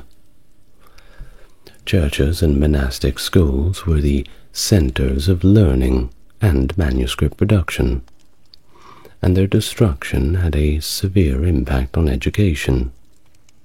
Alfred's support for these institutions was crucial in restoring their educational function. Do remember that this was long before the printing press. If you wanted a book, it had to be wrote by hand. But They took a great deal of pride in doing this, and, well, they're fun to look through. Challenges and legacy. Despite all of these efforts, Alfred faced significant challenges. The scale of destruction brought by the Viking invasions meant that the rebuilding was going to be slow and arduous. The educational decline had been severe, and many church lands had been lost or were under threat. Alfred's pragmatic approach sometimes involved reallocating church lands to defend against further Viking attacks, which shows the difficult choices he faced in balancing his spiritual obligations with the practicalities of defense. Well, all in all, Alfred's revival of learning was not merely about restoring old institutions, but adapting and strengthening them against future threats.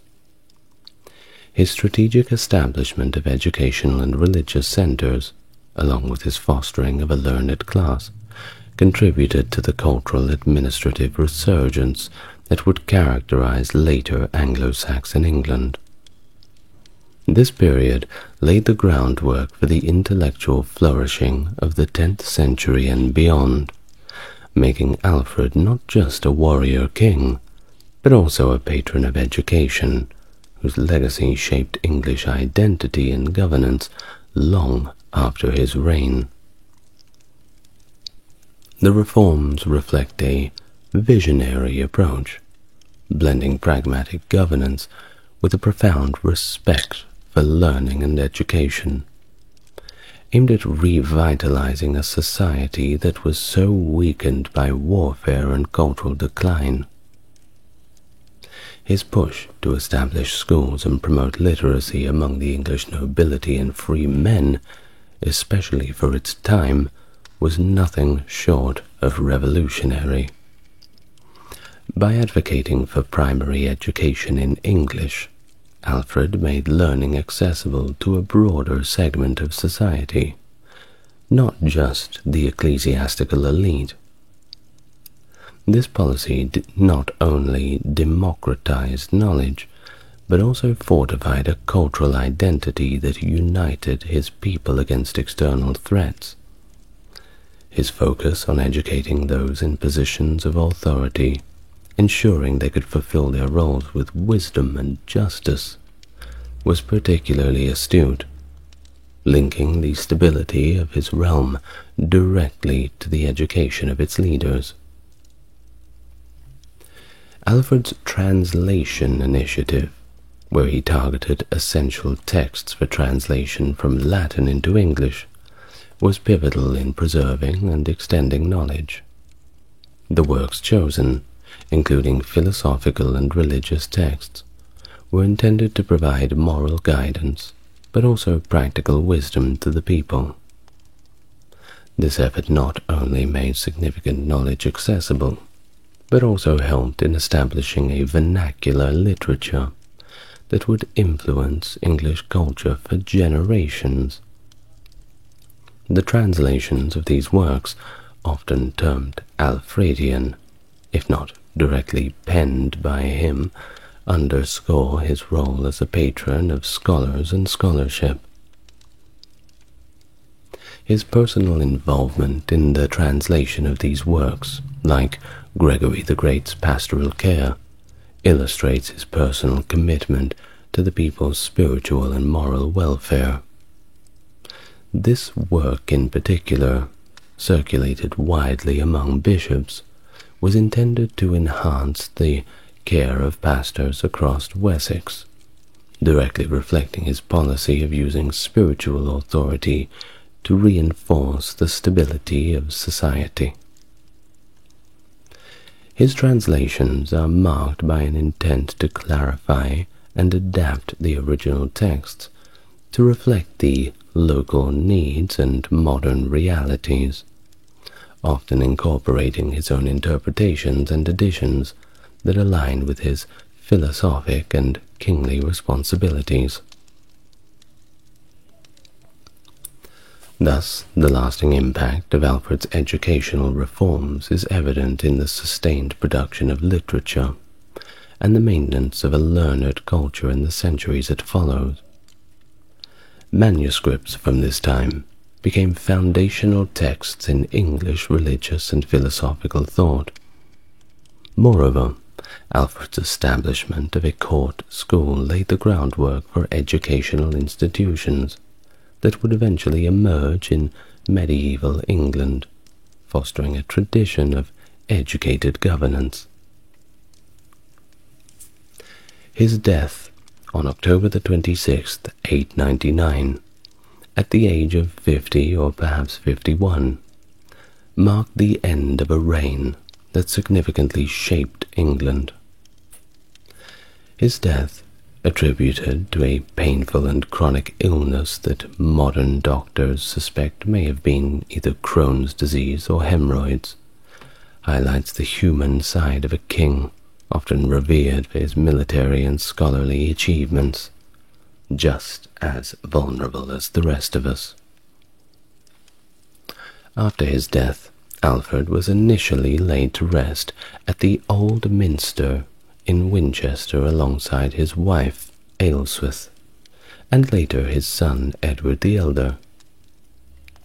In life he had planned for a more permanent family mausoleum, leading to the construction of the new minster in Winchester.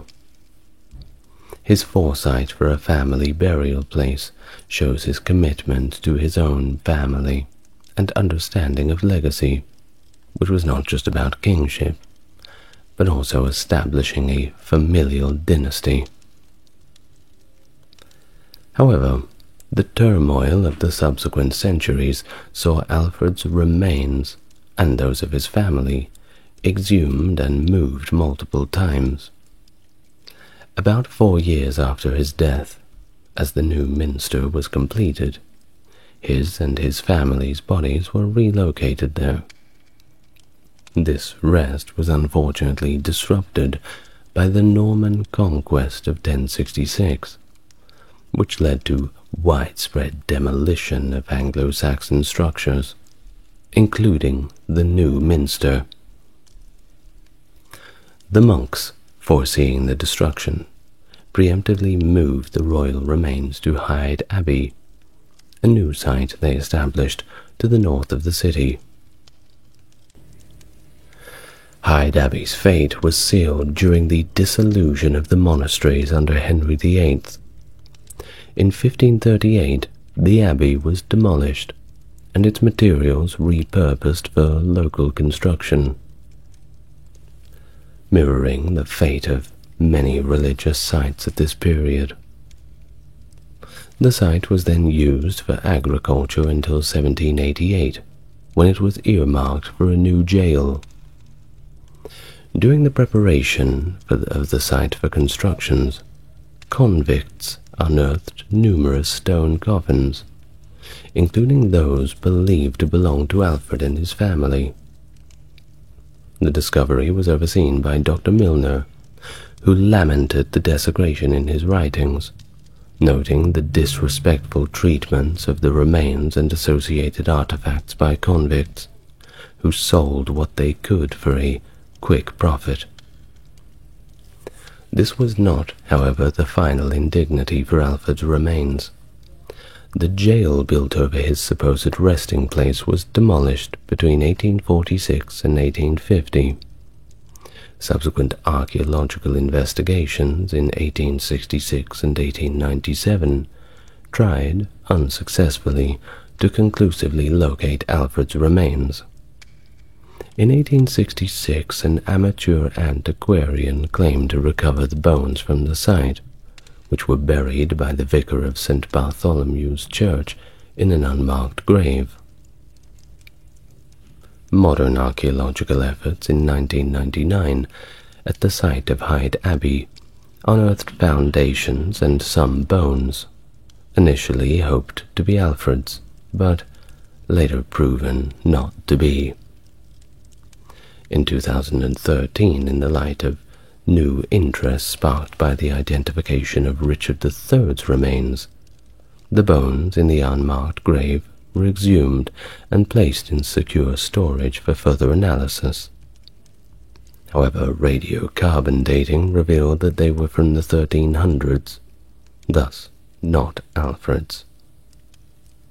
In 2014, a pelvis bone found in the 1999 excavation was dated to Alfred's period, suggesting that it might belong to him or perhaps his son Edward, though this remains, to this point, unproven.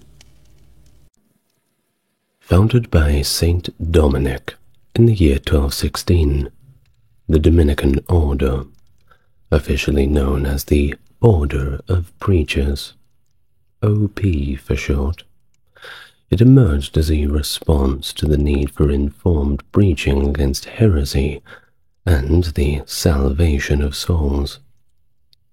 Characterized by their commitment to scholarship, education, and theological innovation, the Dominicans played a crucial role in the intellectual life of the Church, contributing significantly to the development of medieval theology and philosophy.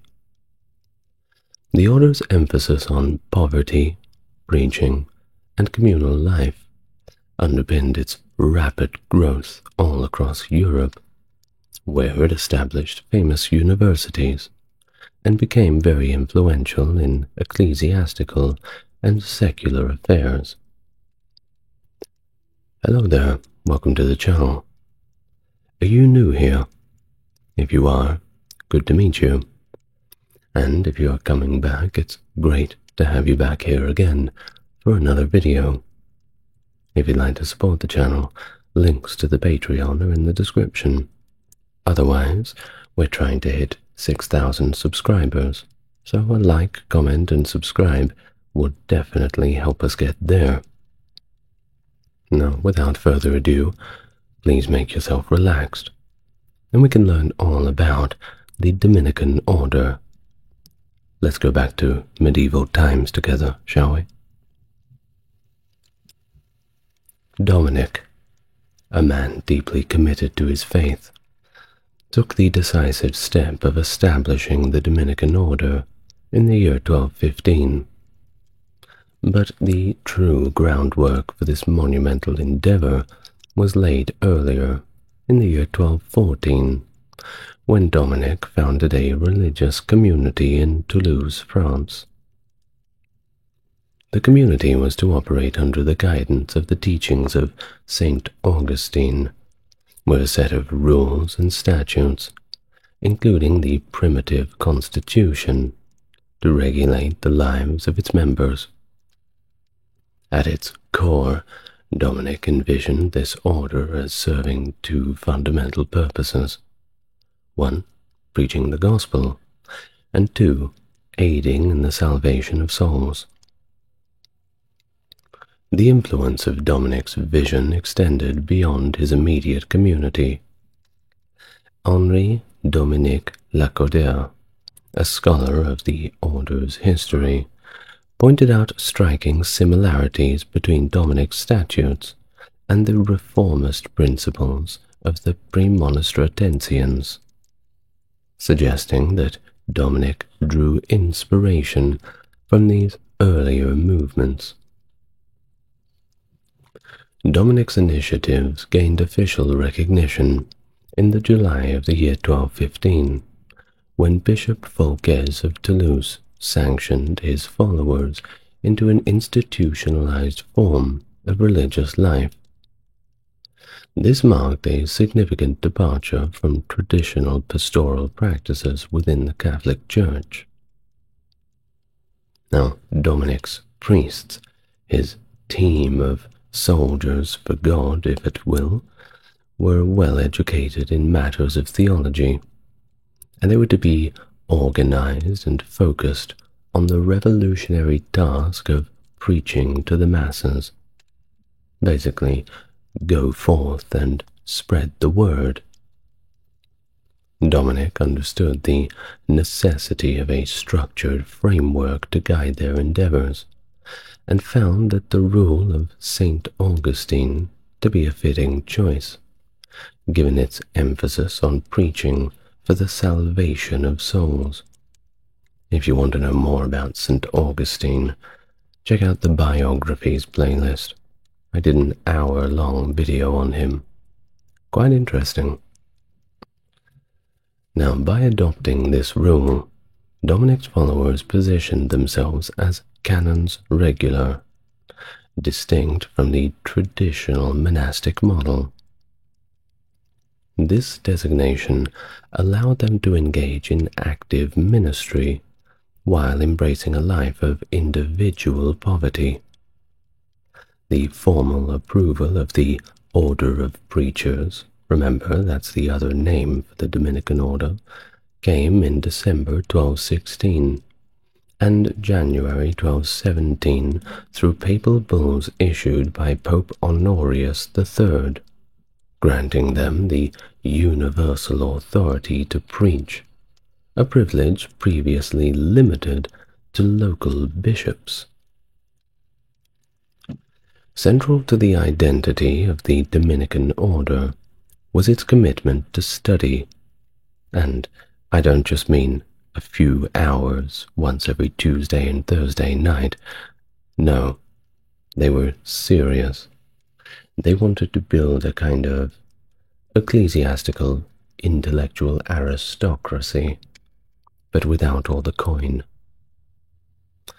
Dominic firmly believed that effective preaching required a profound understanding of theology and scripture, and he made sure that anybody who was going out to do this task really knew their stuff. In August of 1217, he dispatched 7 of his finest followers to establish a priory in Paris, focused on scholarly pursuits and preaching. This marked the beginning of the order's tradition of establishing centers of learning across Europe, with additional foundations in Bologna, Valencia, Montpellier, and even as far as Oxford in England. Despite their primary focus on preaching and study, the Dominicans found themselves confronting new challenges with the advent of the Renaissance. While some members, like Dominici and Savonarola, resisted the secular influences of the age, others, like Francesco Colonna and Matteo Bandello, engaged with humanistic endeavors. Similarly, Dominican friars like Fra Angelico and Fra Bartolomeo made significant contributions to the artistic achievements of the Renaissance period. Dominic's vision for the Dominican order extended beyond the realm of male brethren. By 1227, he and his followers had established female Dominican houses, such as the one at Brolay and other locations. These houses, dedicated to the religious lives of women, quickly gained popularity across Europe, and by the 14th century, there were a staggering 157 nunneries affiliated with the order. 157 of them. Well, these nunneries were scattered throughout Europe, in countries like Italy, France, Spain, Germany, Bohemia, Hungary, and Poland.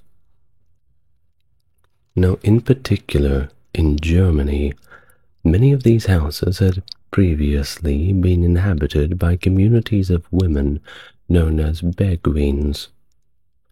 Upon encountering the teachings of the Dominican friars, these communities embraced the Dominican way of life, contributing to the rapid expansion of the female Dominican houses.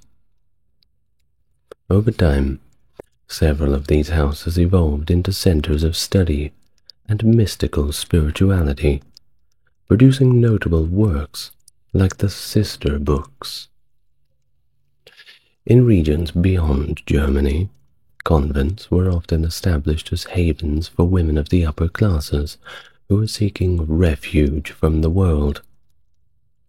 These projects were typically funded by wealthy patrons, such as the Countess Margaret of Flanders and Adelaide of Burgundy,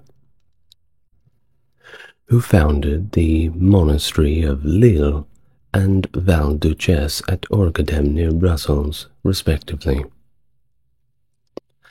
Unlike their male counterparts, female Dominican houses operated under very strict enclosure. The nuns within these houses adhered to the divine office and observed monastic rituals. They lived under the authority of the orders general and provincial chapters, and enjoyed the same privileges as their male counterparts. The friars offered spiritual guidance, serving as confessors, priests, teachers, and mentors to the sisters. Women could join the Dominican religious life as young as the age of 13. The profession of these nuns, outlined in the work Constitutions of Montargis Priory, involved pledging obedience to God, the Blessed Virgin, their priories, and the Order's Institute, in accordance with the rule of St. Augustine. Their attire consisted of a white tunic and scapular, a leather belt, a black mantle, and a black veil. You know, you've seen it before. The penguin outfit. Candidates underwent rigorous questioning and intellectual testing before being admitted, however. It wasn't the fact that you would just show up and they would let you in. You had to prove that you had at least a pretty solid base knowledge of what you were getting into. And you had to be somewhat morally sound. Not perfect, because no one is, but at least willing to take on the role of a nun in a serious capacity. In addition to their spiritual duties, the nuns engaged in intellectual pursuits, such as reading and discussing religious texts. Some, like those at Strasbourg Monastery of St. Margaret, even conversed fluently in Latin. Learning held a significant place in their lives, reflecting a broader commitment to scholarship within the Dominican tradition. The establishment of the English and Hungarian provinces within the Dominican order traces back to the pivotal Second General Chapter held in Bologna during the spring of 1221. Under the leadership of Dominic, 12 friars were dispatched to England, guided by their English prior, Gilbert of Fresnay. Landing in Dover on August 5, 1221, these friars laid the groundwork for what would become the English province, officially recognized at its first provincial chapter in the year 1230, some 9 years after the landing. The English province operated within the broader framework of the International Dominican Order, drawing upon its laws, direction, and instructions. However, it also maintained its distinct English identity. The leadership was English, and the members of the province resided and worked within typical English communities, interacting with both European and local influences. The first Dominican site was established at Oxford, where the friars constructed an oratory dedicated to the Blessed Virgin Mary. By 1265, they had initiated the development of a school, reflecting their commitment to scholarly pursuits. Although limited information exists about the schools of the English province, records from visitations provide insights into their curriculum. Dominican students were typically required to study grammar, logic, natural philosophy, and of course theology, which held the particular importance. Dartford Priory, founded later than other monastic institutions in England, followed the model of European monasteries, particularly those in France and Germany. The first nuns at Dartford were sent from the Priory of Poissy in France. Even as the dissolution of the monasteries loomed, Dartford Priory maintained its commitment to strict discipline and simple living. And yes, I will be doing a full video on the dissolution of the monasteries. Bartholomew de las Casas, a settler in the New World during the era of Spanish colonization, was deeply moved by the atrocities inflicted upon the Native Americans by his fellow colonists. His first-hand witnesses of their brutal torture and genocide spurred him into advocacy for the rights of indigenous people. Las Casas gained renown for his meticulous descriptions of Native American cultures, particularly those in the Caribbean region, making him a very famous member of the order, certainly breaking from a little bit of tradition. Here's another one. Gaspar de Cruz, active across the Portuguese colonial empire in Asia during the 16th century, holds the distinction of being the first Christian missionary to preach in Cambodia, albeit rather unsuccessfully. He also attempted missionary work in Guangzhou, China, though he had similar outcomes. Upon his return to Portugal, Gaspar de Cruz became the first European to publish a book solely dedicated to China in 1569. So you can see how even just these two characters are certainly leaving an interesting legacy for the Dominican order. Now, on to the onset of the 16th century, which brought its own significant challenges, particularly with the advent of the Reformation. The spread of Protestantism resulted in the loss of 6 or 7 provinces in the numerous convents. However, the discovery of the New World, well, that provided a new frontier for the Dominican order's activities. The 18th century witnessed several reform attempts within the order, albeit accompanied by a decline in membership. The upheavals of the French Revolution also dealt a severe blow to the order in France, leading to the dissolution or decline of many provinces. Despite all these challenges, the 19th century saw a steady number of Dominican friars, with figures never dropping below 3,500. By 1910, the order boasted over 4,000 members actively engaged in various activities. A significant revival moment occurred in France, spearheaded by figures like Jean-Baptiste Henri Lacordaire. The French province of the order was formally established in 1850, giving rise to a succession of prominent preachers and scholars. Now, during this period, the Dominican order's doctrinal development flourished, with various institutions contributing to its intellectual pursuits. The establishment of schools and publications, such as the École biblique and archéologie française de Jerusalem, I believe it's study of biblical archaeology of Jerusalem. My French isn't so good.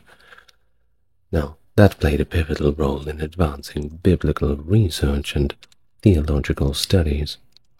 And indeed, the birth of archaeology was effectively a confirmation bias movement surrounded around the Old Testament. That's why everybody went to Egypt. They were looking for remnants of the people Moses led through the desert and all those Old Testament stories. Now, despite facing challenges during the Protestant Reformation, many Dominican convents managed to survive, and some of them even thrived. St. Ursula's in Augsburg, for example, founded numerous new houses during the upheaval. In the 19th century, after Napoleon's closure of the European convents, King Louis I of Bavaria restored religious orders of women within his realm, leading to the establishment of several third-order regular congregations of Dominican sisters. So it wasn't just like they had nowhere to go. Furthermore, the influence of the Dominican order extended beyond the Catholic Church, influencing the formation of other orders, such as the Anglican order of preachers within the Anglican Communion. That's the English side of things. Now, these orders, while inspired by the Dominican tradition and taking a lot of inspiration from it, certainly operated with their own distinct structures and also affiliations. Now, that's how it ended up, but let's rewind it a little bit. During the 13th and 14th centuries, in a period known as the Pax Mongolica, the Mongolian Peace, which brought relative peace and stability to vast regions of Europe and Asia, facilitated a movement of missionaries from the west to the east. Dominican friars, empowered by this newfound ease of travel, began spreading the gospel in lands they'd never even dreamed of. As early as the year 1225, Dominican friars were active on the Volga steppes, following the establishment of the Kipchak Khanate by Batu Khan. Pope Gregory IX furthered these efforts by dispatching missionaries to Persia and Armenia in 1240. Among the notable Dominicans engaged in these missions was Jordanus de Severac, who journeyed to Persia and later to India in 1321. His writings, including 2 letters to the friars of Armenia and a book titled Mirabilia, The Wonders of the East, provide valuable insights into his work and observations. And it's often overlooked because we have other characters like Marco Polo and Ibn Battuta who take up all of the cultural shelf space, but it's certainly worth a read. Go and have a look at this book, Wonders of the East, if you can find it. Ricold of Montecros, another Dominican missionary, traveled extensively in Syria and Persia during this period. His journeys took him from Acre to Tabriz and Baghdad, where he engaged in many theological debates with Nestorian Christians. Despite the challenges posed by the growing influence of Islam, Ricold and other missionaries persisted in their efforts to spread Christianity throughout the region. However, their endeavors were eventually thwarted with the expulsion of all Christian missionaries following the death of Timur in 1405. Well, by the 1850s, the Dominican order had gained a significant presence in the Philippines, boasting 500,000 followers and establishing thriving missions in the Chinese province of Fujian and even in Tonkin, Vietnam. These missions saw thousands of baptisms each year, contributing to the spread of Christianity in the region. Of course, if you've watched my video on the Taiping Rebellion, you'll know that this isn't always a good thing, especially when it results in the death of 30 million people because one lad had misinterpreted scripture and thought he was Jesus' brother and started a rebellion. But go look up the video on that Chinese history playlist. Well, yes, they saw so many thousands of baptisms and support each year, and the influence of Christianity was spreading for better or worse. Moreover, the Dominicans played a key role in promoting education in the Philippines, exemplified by the establishment of Colegio de San Juan in Letran, which became a leading educational institution of the country. Are you wondering why so many Filipinos are Christians to this very day? Well, that's because of the Dominicans.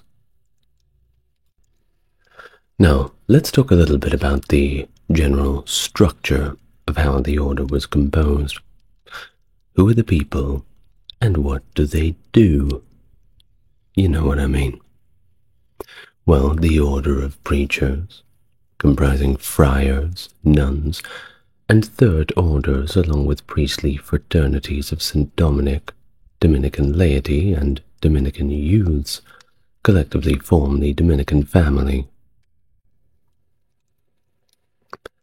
At the helm of the order of preachers stands the general chapter, the highest authority empowered to develop legislation governing all branches of the Dominican umbrella and enforce it. Comprising these two bodies, the chapter of provincials and the chapter of divinators, the structure is unique within the Catholic Church.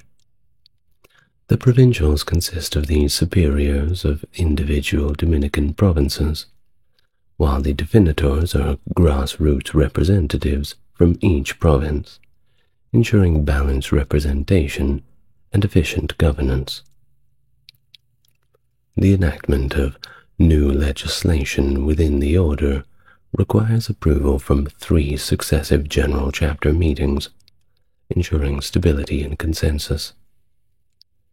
The first general chapters were convened at Pentecost in 1220 and 1221, marking the beginning of this institutional tradition.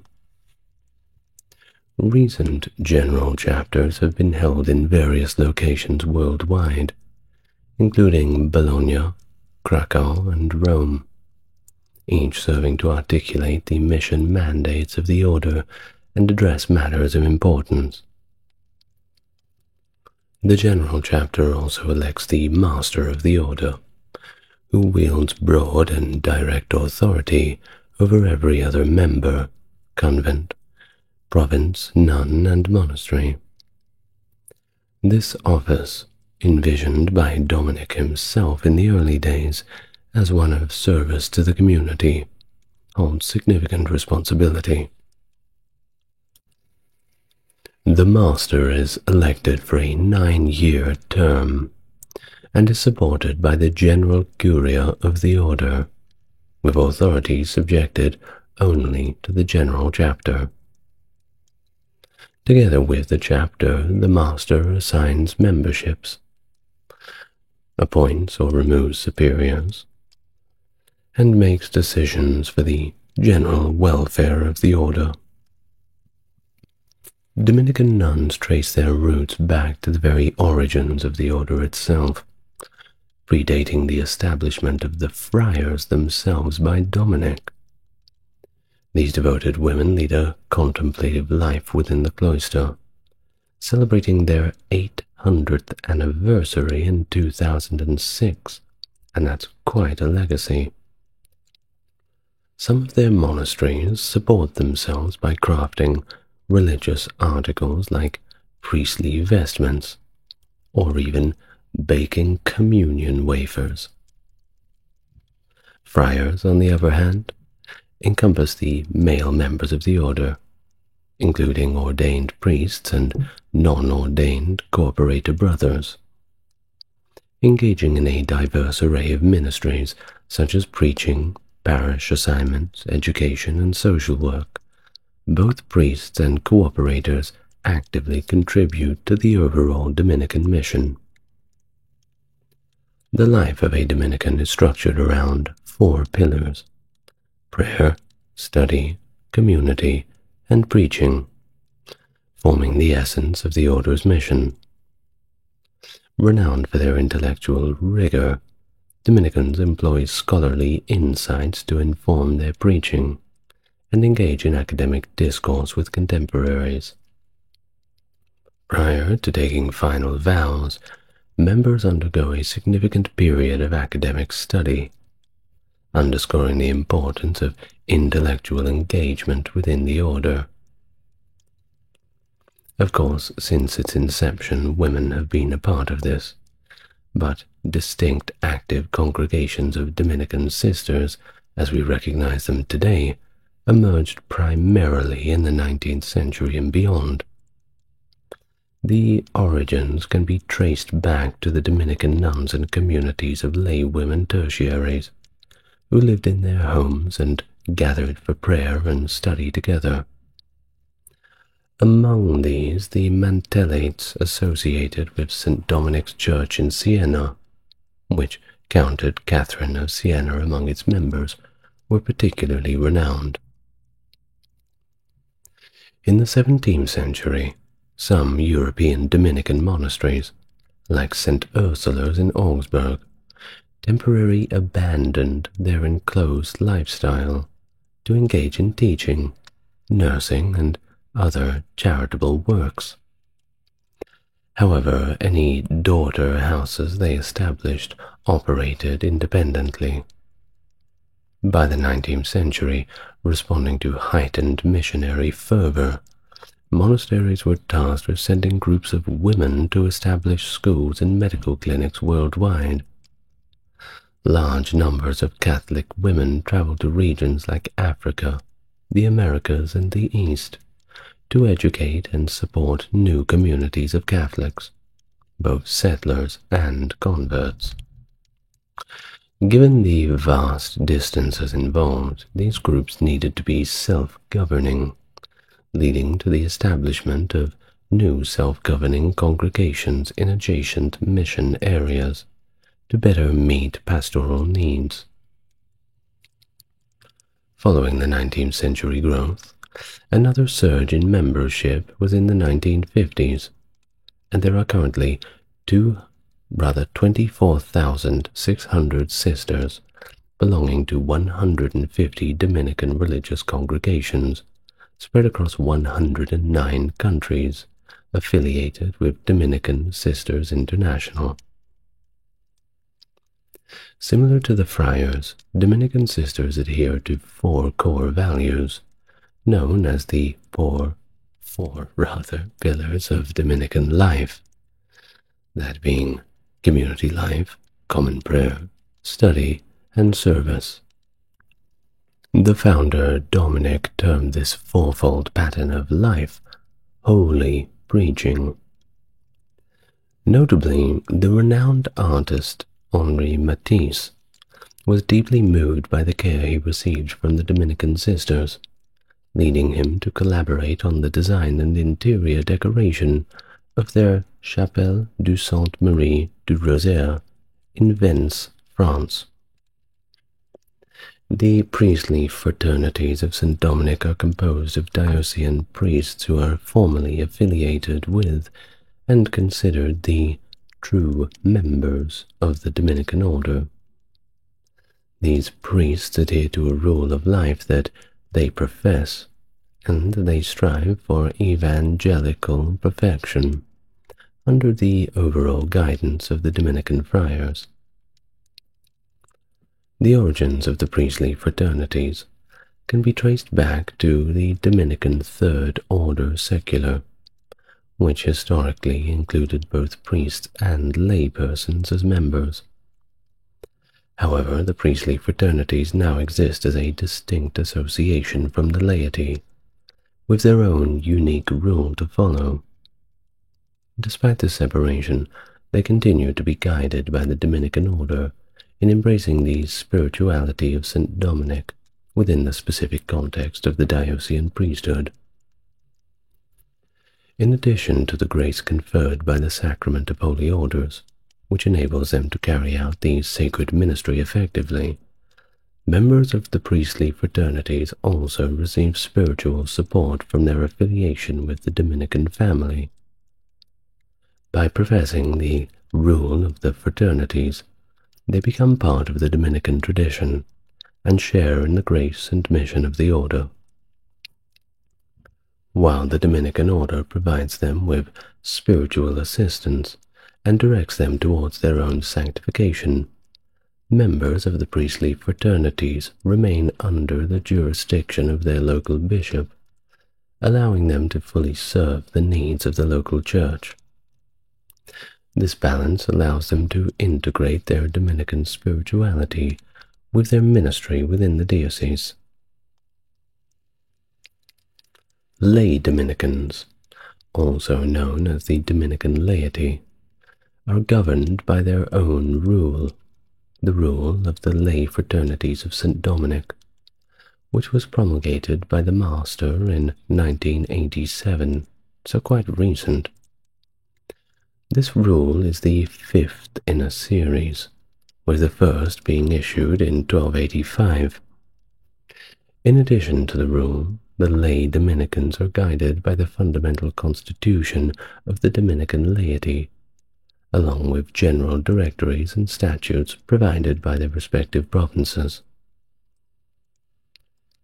According to their fundamental constitution, lay Dominicans have a distinctive character in both their spirituality and their service to God and neighbor. As members of the Dominican order, they participate in its apostolic mission through prayer, study, and preaching, adapting these activities to the state of the laity. Pope Pius XII, in his address to the Third Order of St. Dominic of 1958, emphasized the importance of lay Dominicans seeking a deeper knowledge of God and his works, as well as the refinement of Christian attitudes derived from this knowledge, beyond simply accepting the Catholic faith and observing the commandments. Two prominent saints among lay Dominicans are Catherine of Siena and Rose of Lima, who lived ascetic lives in their family homes, but exerted significant influence within their societies. In addition to lay Dominicans, there is a growing number of associates who share the Dominican charism. Dominican associates include Christian men and women from various backgrounds and life situations, such as married, single, divorced, and widowed individuals, as well as clergy members and laypersons. Associates are drawn to and called to live out the charism and mission of the Dominican order without taking vows. Instead, they make a commitment to be partners with vowed members and to share mission and charism of the Dominican family in their own lives, families, churches, neighborhoods, workplaces, and cities. Associates are often associated with a particular apostolic work of a congregation of active Dominican sisters. The Dominican emphasis on learning and charity sets it apart from other monastic and mendicant orders.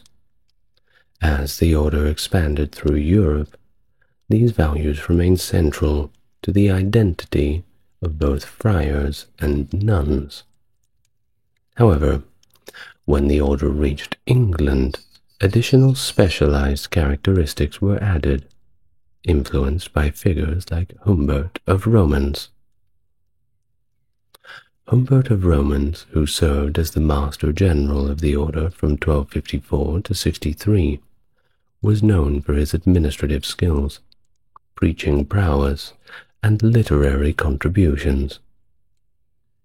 Under his leadership, the nuns of the order were given a new constitution, and he emphasized the importance of excellence in preaching, leaving a lasting impact on the order.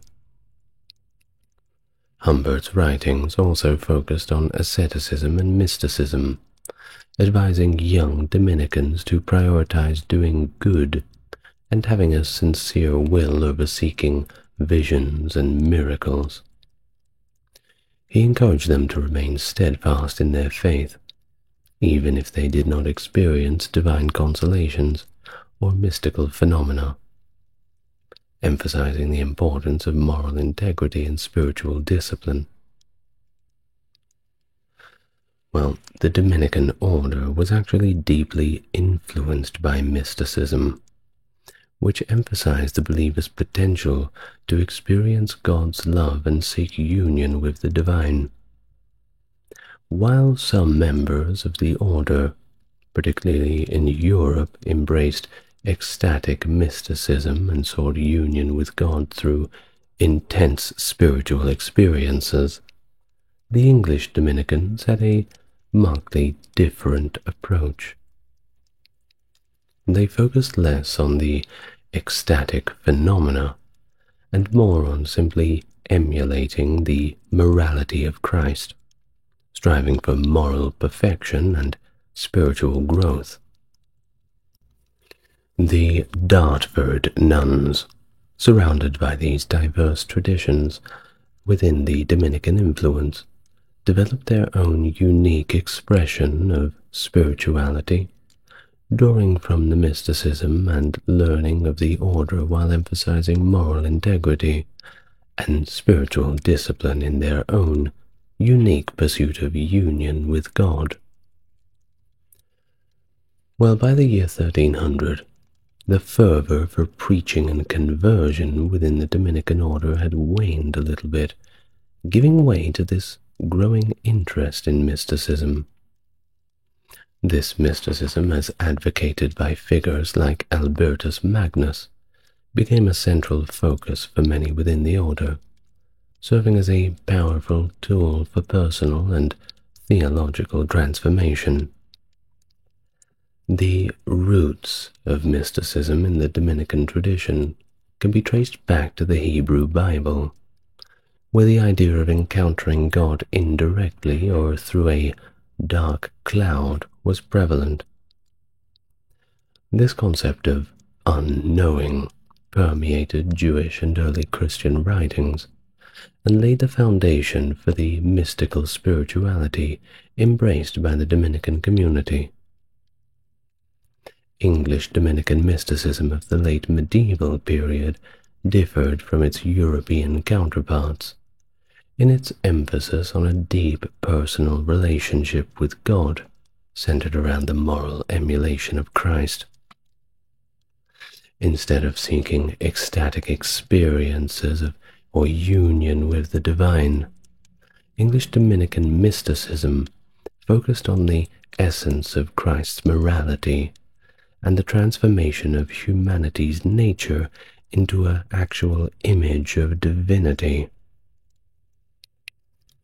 Well, this mystical tradition emphasized four key elements: moral emulation of Christ, the connection between moral emulation and humanity's divine nature, an embodied spirituality rooted in love for others, and the aspiration for union with God.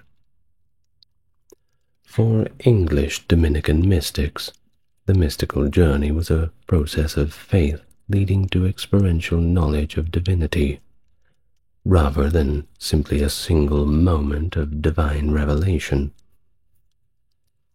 While visions and voices were not necessary for a mystical experience, the ultimate goal remained a deep understanding of Christ and a profound love for God and humanity. Central to this mystical experience was, of course, the main character, Christ himself, with English Dominican mystics seeking to emulate his values and actions. The focus was all about spiritual growth and the reflection of Christ's love in one's own life, rather than seeking physical manifestations such as stigmata. You know, stigmata, if you don't know, it's kind of they call it a miracle. I'm not sure if that's the correct word, but effectively what happens is you will start getting wounds and holes in your wrists, reminiscent of where Christ was nailed to the cross, if you believe that. But effectively the interesting thing is some people who have claimed stigmata have shown up with the wounds in the middle of their palms. Now this is incorrect, because they never used to crucify people by the palms. It was always through the wrists, because if you crucified someone by the palms, the pressure and the weight of the body would simply rip the hands off. They wouldn't be able to hang there for days on end. So it was always through the wrists. Many of the images of Christ you see with him, the nails through the palms, are actually incorrect. A little fun fact for you right there. Well, love as exemplified by Christ's sacrifice was seen as the key to spiritual growth and the ultimate expression of one's image-bearing nature. English Dominican spirituality, therefore, emphasized the moral implications of being made in the image of God, and sought to cultivate love for God and humanity as the only path to real spiritual fulfillment. The Second Crusade stands as a testament to the interplay of religious fervor, political intrigue, and military ambition that characterized the medieval period. Launched in response to the fall of the county of Edessa to Muslim forces, this crusade was marked by the mobilization of the mightiest rulers of Christendom. Yet, despite its grand intentions and the significant resources committed, this crusade culminated in failure and disillusion. The campaign's outcomes not only deepened the rift between the European powers, but also between the Christian and Muslim worlds, setting the stage for future conflicts of the crusading era. Hello, welcome. If you're new to the channel, it's good to meet you, and if you're coming back, it's great to have you again. If you'd like to support the channel, links to the Patreon are in the description and comments. Otherwise, a like, comment, and subscribe goes a very, very long way. Now, without further ado, let's begin our topic for today: a full history of the Second Crusade. Now, of course, if you've not watched my First Crusade video, perhaps it would be prudent of you to do so before you watch this one. There are some returning characters. Or if you just want to watch this one, let's get busy. Following the initial crusade and the subsequent minor crusade of 1101, the Crusaders established three principal states in the Levant, being the Kingdom of Jerusalem, the Principality of Antioch, and the County of Edessa, with the County of Tripoli joining them later in 1109. Positioned furthest north and being the most vulnerable, Edessa had faced constant threats from neighboring Muslim territories, including the Danishmends, Ortakids, and especially the Seljuk Turks. Baldwin II of Edessa, later succeeded by Jocelyn of Courtenay, experienced capture alongside Jocelyn following the Battle of Haran in 1104, and both were captured again in 1122. Well, despite some recovery after the Battle of Azaz in 1125, Jocelyn was slain in combat in 1131. His heir, Jocelyn II, found a rather uneasy ally in the Byzantine Empire. But the deaths of John II Komnenos and Fulk of Anjou later in 1143 left Edessa without strong allies, further weakened by disputes with Tripoli and Antioch. Now over on the other side, Zengi, the Artabeg of Mosul, expanded his domain to include Aleppo in 1128, thereby positioning himself as a central figure in the Syrian power dynamic contested between Mosul and Damascus, the two largest cities at the time, albeit Damascus was quite a bit larger. The rivalry extended to Baldwin II of Jerusalem, who faced defeat near Damascus in 1129. Despite the Burid dynasty of Damascus forming an alliance with King Fulk against Zengi's sieges in 1139 and 1130, brokered by Usma ibn Munkid, Zengi maintained his influence.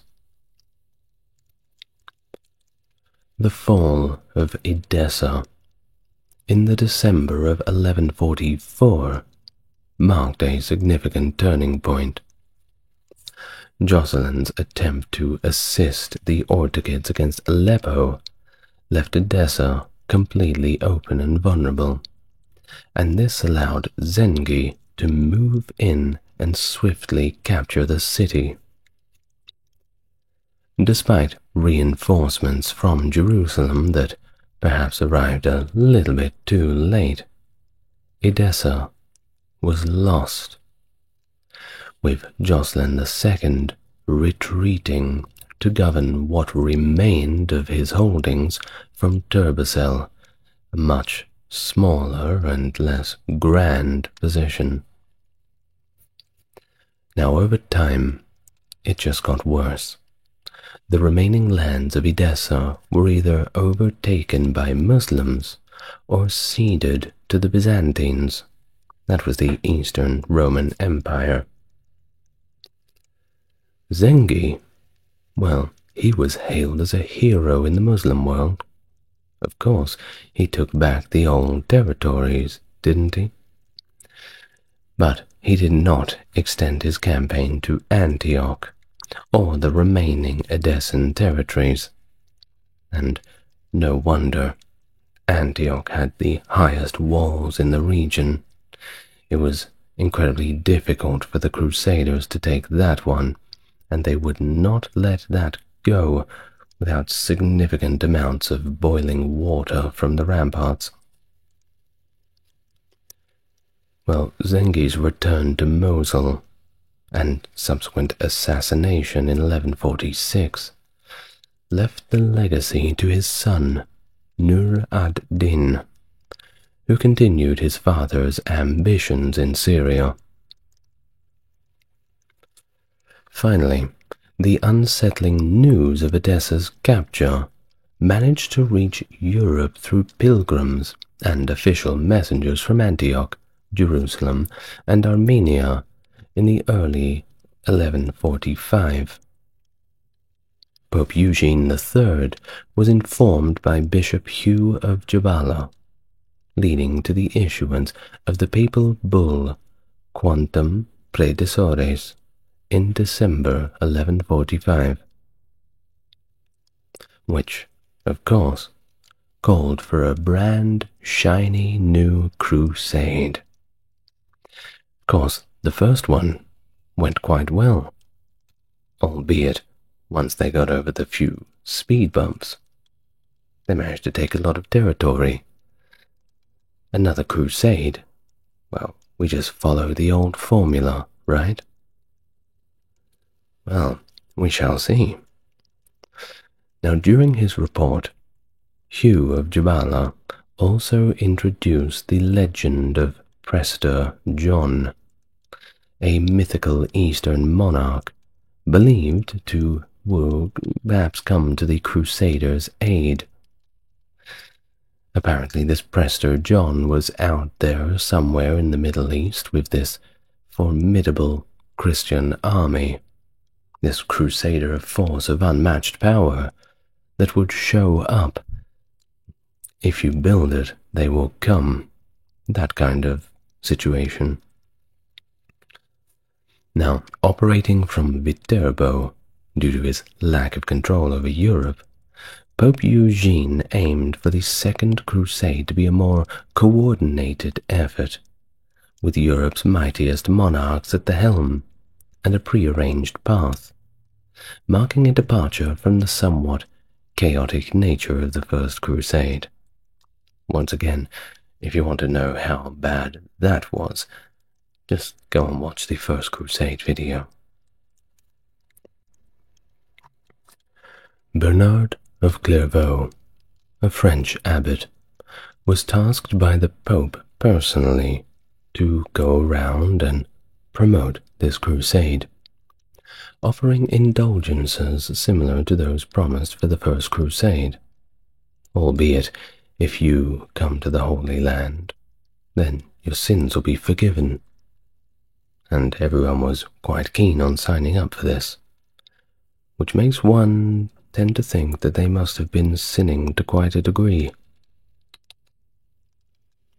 Well, at a gathering in Vézelay in 1146, Bernard's impassioned preaching persuaded King Louis VII of France and other nobles to take up the cross and join the crusade.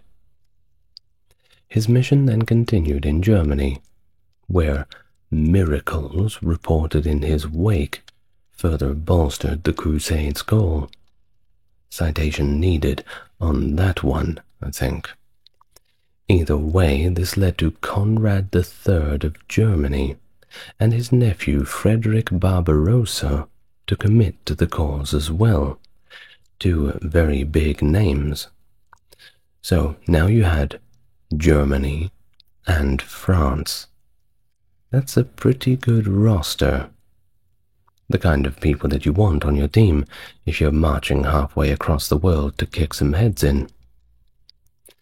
Now, despite Bernard's fervent advocacy, the Crusade's call led to some rather unintended violence against Jews in the Rhineland, which was incited mainly by a zealous monk known only as Rudolf.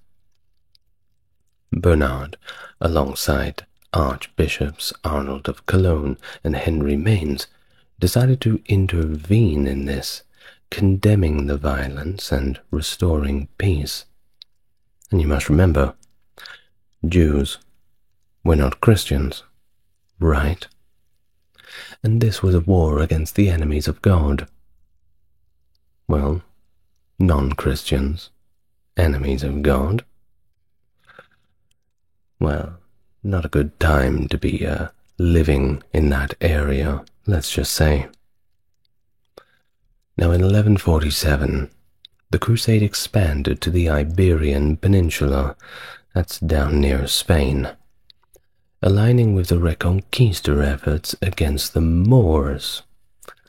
This same year saw English crusaders assist at the siege of Lisbon, that's in Portugal, aiding King Alonso of Portugal in capturing the city after a very prolonged and difficult siege. This engagement marked a notable instance of crusaders settling in conquered territories, influencing the region's Christian reconquest efforts. And simultaneously, forces under Alfonso VII of Leon and Count Raymond Berenguer IV targeted Almeria, leveraging naval support for a successful conquest. The Crusaders' efforts extended to Valencia and Murcia, with subsequent campaigns leading to the capture of Tortosa and other key locations, further embedding the Crusader presence in Iberia's martial and political landscape. Well, the Islamic areas during the time of the Crusades. Their military was a rather formidable one, and it primarily consisted of very well trained and very well equipped ethnic Turkish professional soldiers. The core of this military might was sustained through a system named as the Ikta, which allocated land fiefs responsible for supporting a designated quota of soldiers.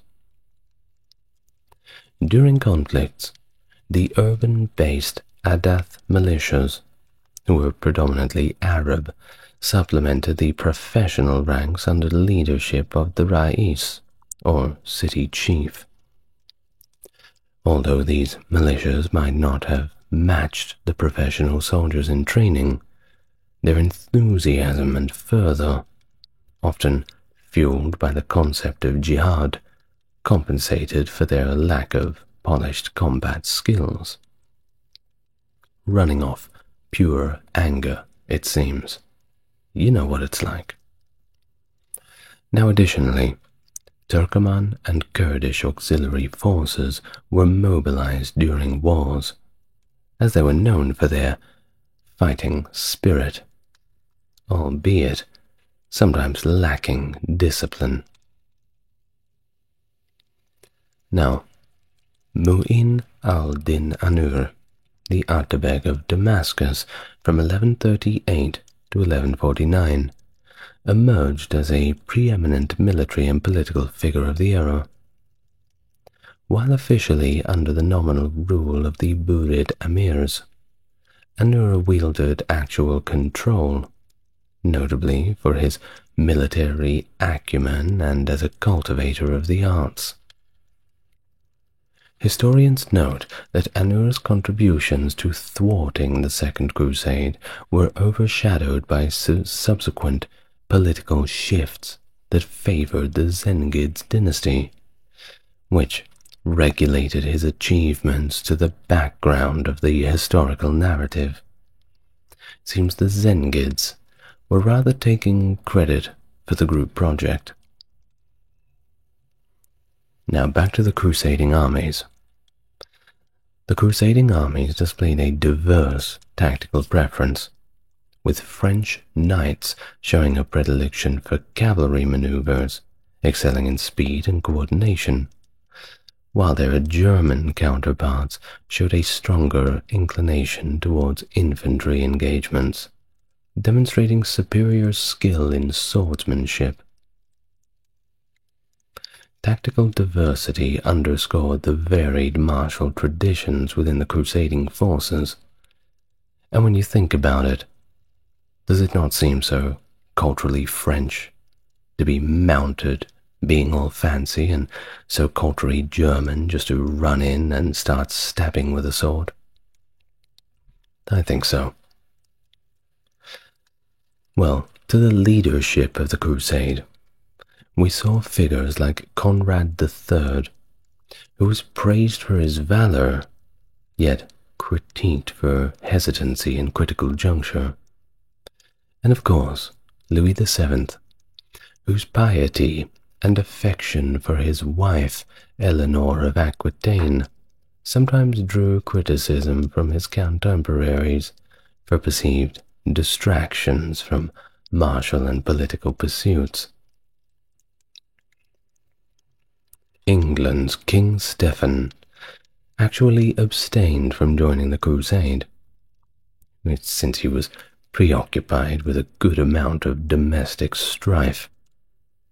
And King David I of Scotland was somewhat similarly deterred from the crusade, illustrating the complex web of social considerations that influence the different areas of the time.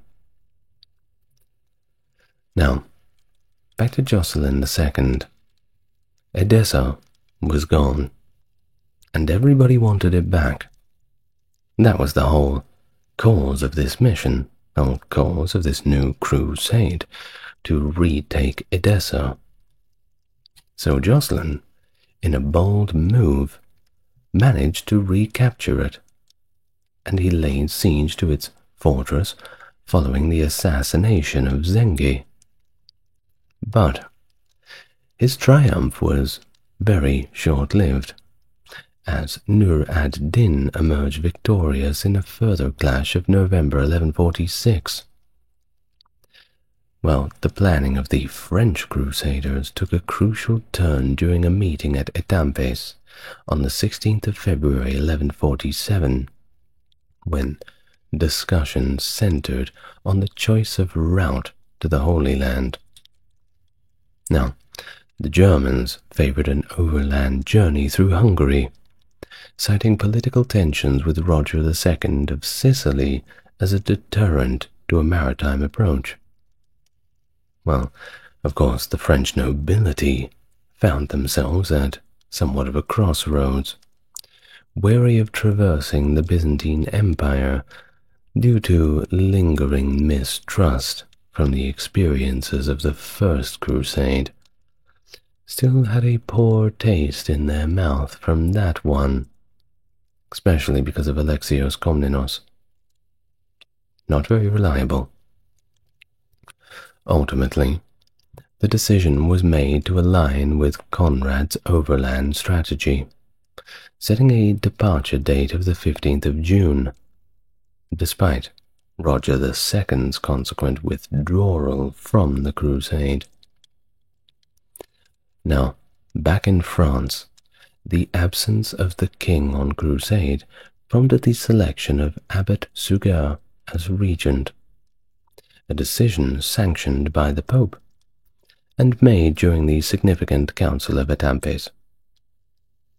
Meanwhile, the German contingent saw Adam of Ebrach and Otto of Friesling championing the crusading cause, with departure delays pushing their start from Easter to May, marking a period of preparation and intense anticipation across the crusading nations.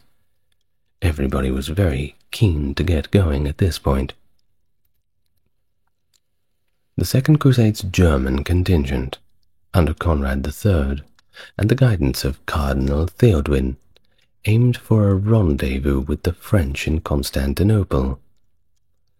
Joining forces with Ottokar III of Styria, not Syria, Styria, in Vienna, they gained safe passage through Hungary, courtesy of Geza II.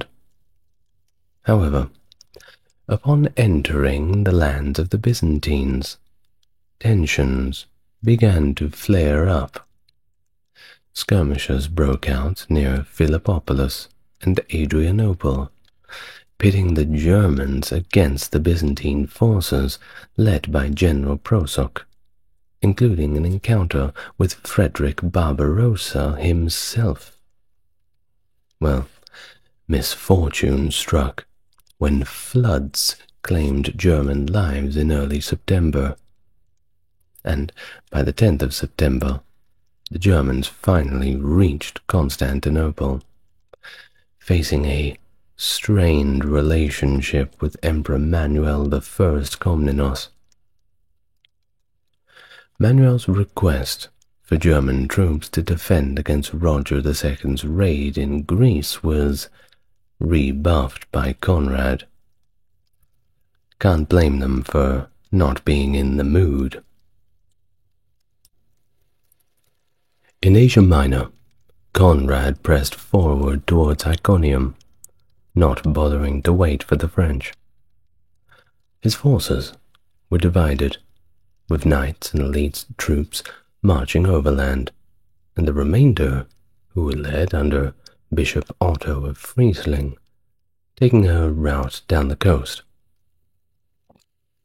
This journey proved very perilous, as the region was largely under Turkish control, contradicting Conrad's expectations of Byzantine authority. On October the 25th, 1147, the Seljuk Turks met Conrad's forces in battle and decimated them at the Second Battle of Dorylaeum. The Germans then faced relentless Turkish assaults during their retreat to Constantinople, with Conrad sustaining a few rather serious injuries. Meanwhile, Otto's contingent also suffered a catastrophic defeat near Laodicea in the November of 1147. This series of setbacks made things a lot more perilous for the Crusaders' journey, and certainly more than a few eyebrows were raised among the leadership. How could it possibly be going so wrong? Departing from Metz in June 1147, the French contingent of the Second Crusade, under the leadership of King Louis VII, embarked on their journey toward the Holy Land. Encumbered by notable figures such as Thierry of Alsace, Renaud I of Bar, and Amadeus III of Savoy, among others from various French regions, including Lorraine, Brittany, Burgundy, and Aquitaine, they charted a course similar to that of the Germans. In contrast, Alphonse of Toulouse and his Provençal force opted for a maritime route, delaying their departure until August. The French ranks swelled with crusaders from Normandy and England who met at Worms, but faced tensions with King Gezer of Hungary over the inclusion of Boris Kalamos, a Hungarian pretender king, in their ranks. Now this friction was just indicative of the uneasy passage through territories that remembered the First Crusade's less savory actions. Well, the French, upon entering Byzantine lands, encountered a changed political landscape. Emperor Manuel Komnenos had opted for a strategic truce with the Seljuk Sultan Mesud I, redirecting his focus towards the potentially treacherous crusaders who had in the past exhibited a propensity for looting and a possible interest in Constantinople itself. Well, despite this backdrop of suspicion and the recent memory of the Crusades, the First Crusades rather, excesses, the French were somewhat well received, with an even more surprising degree of hospitality in Constantinople.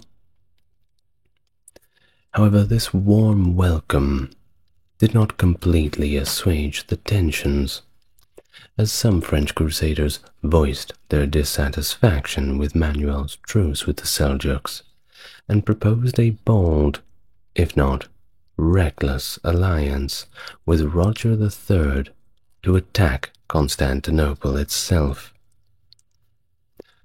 King Louis VII, prioritizing the pilgrimage's sanctity and strategic coherence over internal dissent, managed to keep such radical propositions at bay, emphasizing the precarious balance between crusading zeal and political pragmatism.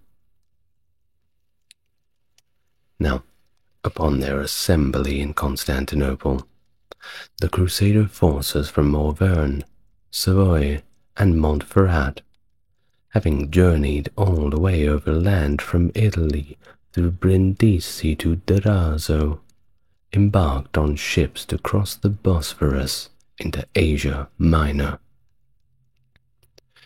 Despite the optimistic rumors of German successes at Iconium, Emperor Manuel Komnenos withheld military support from the Byzantines, citing the need to defend against Roger II of Sicily's incursions into the Peloponnese.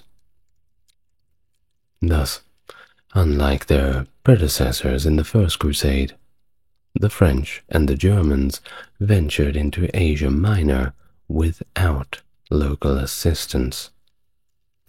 In adherence to a precedent established by his grandfather Alexios, Manuel secured an oath from the French that any reconquered territories would be immediately restored to the Byzantine Empire,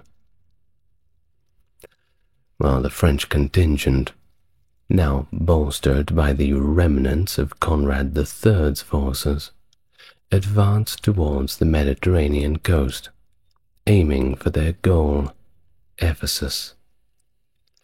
Despite receiving admonishments from Byzantine envoys regarding the pillaging conducted by Louis's troops and the looming threat of further Turkic aggression, the Crusaders continued to press on.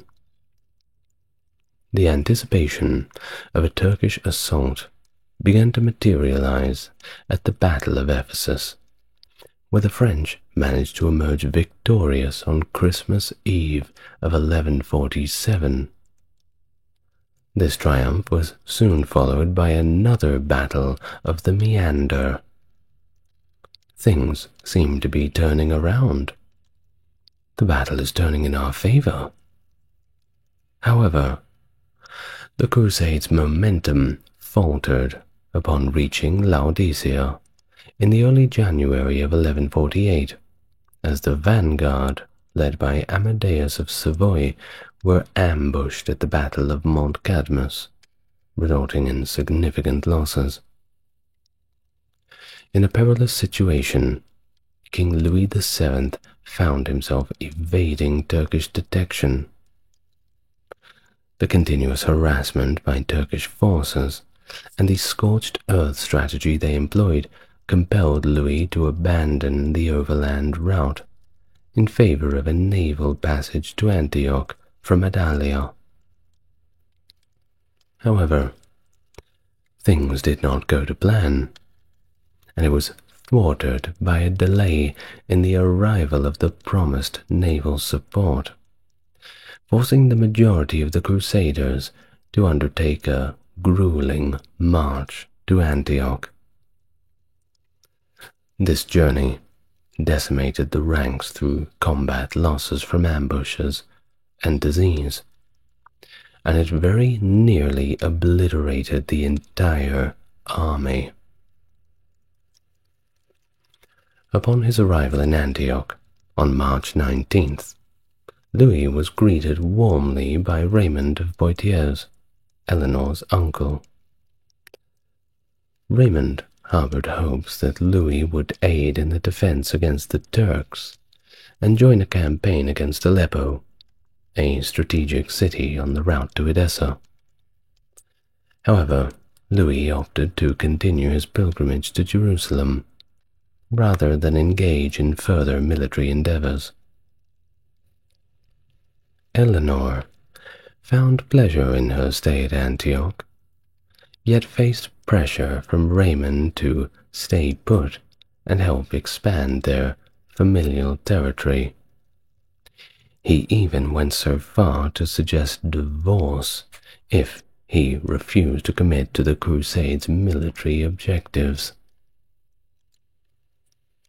Amidst this, rumors surfaced of a romantic entanglement between Eleanor and Raymond.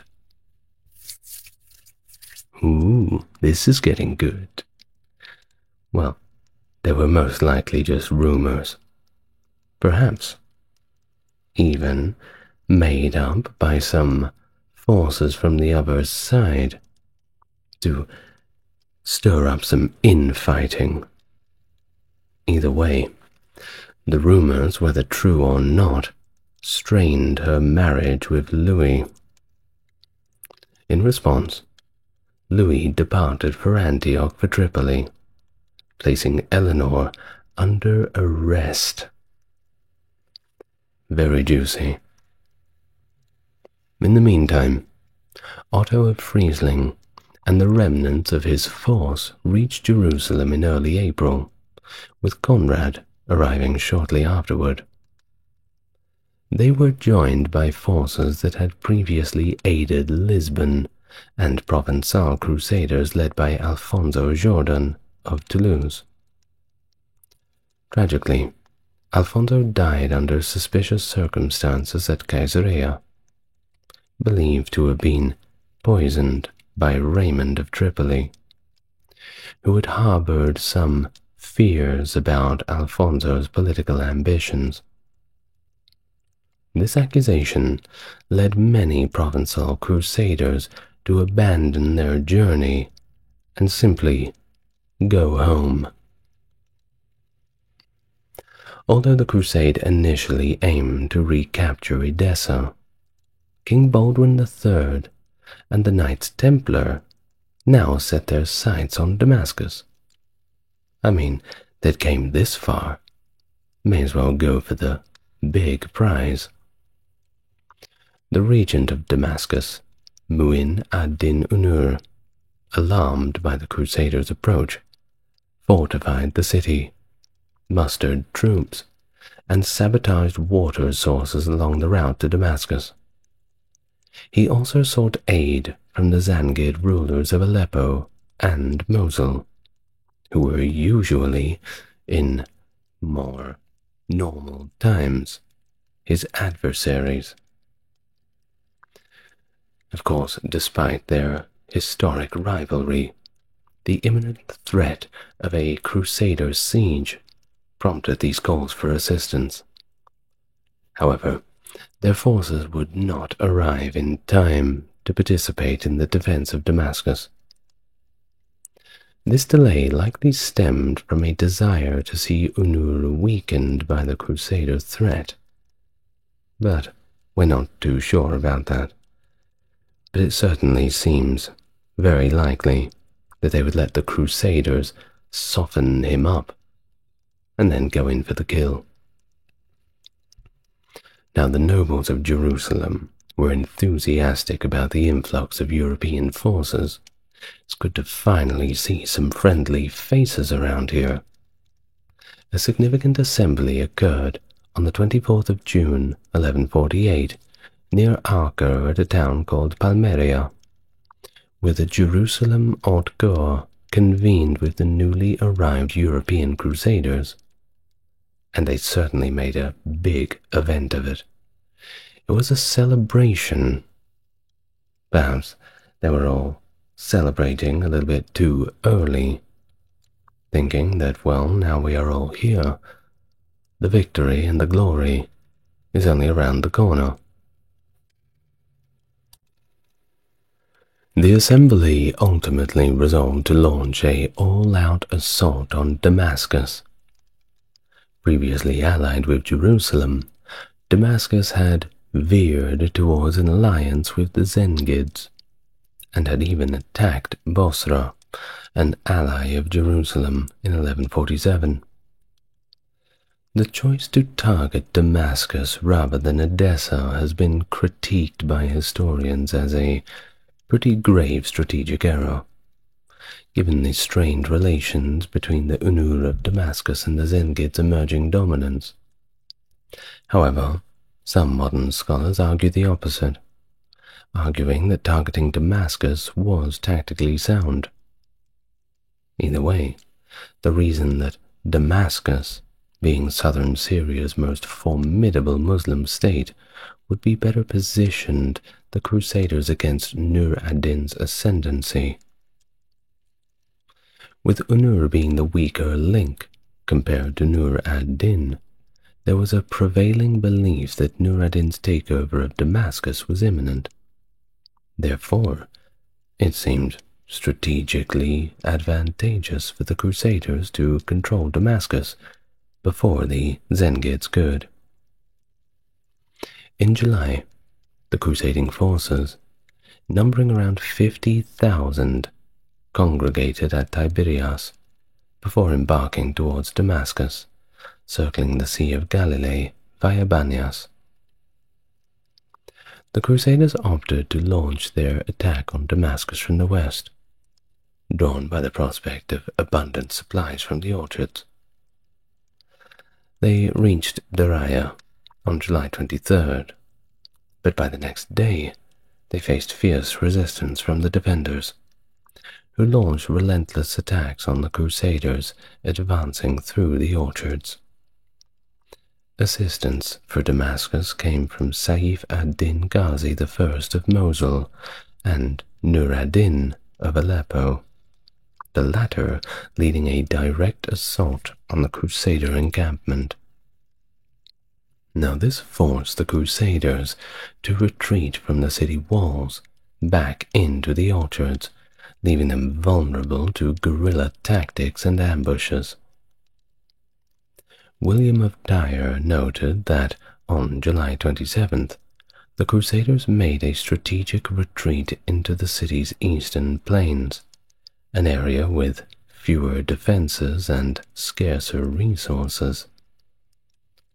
Rumors circulated that Unur had enticed the Crusader leaders into this disadvantageous move with bribes, promising to sever ties with Nur ad-Din should the Crusaders withdraw. However, the arrival of Nur ad-Din and Saif ad-Din on the battlefield made it untenable for the Crusaders to reclaim their initial positions. Faced with the unyielding stance of the local Crusader lords against continuing the siege, the kings had no alternative but to give up on Damascus. Conrad was the first to withdraw, and the rest of the forces followed suit on July the 28th, retreating towards Jerusalem under the persistent harassment of Turkish archers who constantly shadowed their march. Well, the failed siege planted the seeds of mistrust among the Crusader forces and led to a breakdown in cooperative efforts. Conrad's move to Ascalon, though intended as a new strategic plan, floundered as further support was withheld, a direct consequence of the burgeoning mistrust. And this failure not only sustained mutual suspicion among the Christian factions for generations, but also marked the beginning of the decline of Christian strongholds in the Holy Land. Conrad eventually sought to strengthen Western ties with Emperor Manuel in Constantinople, while Louis extended his stay in Jerusalem until 1149.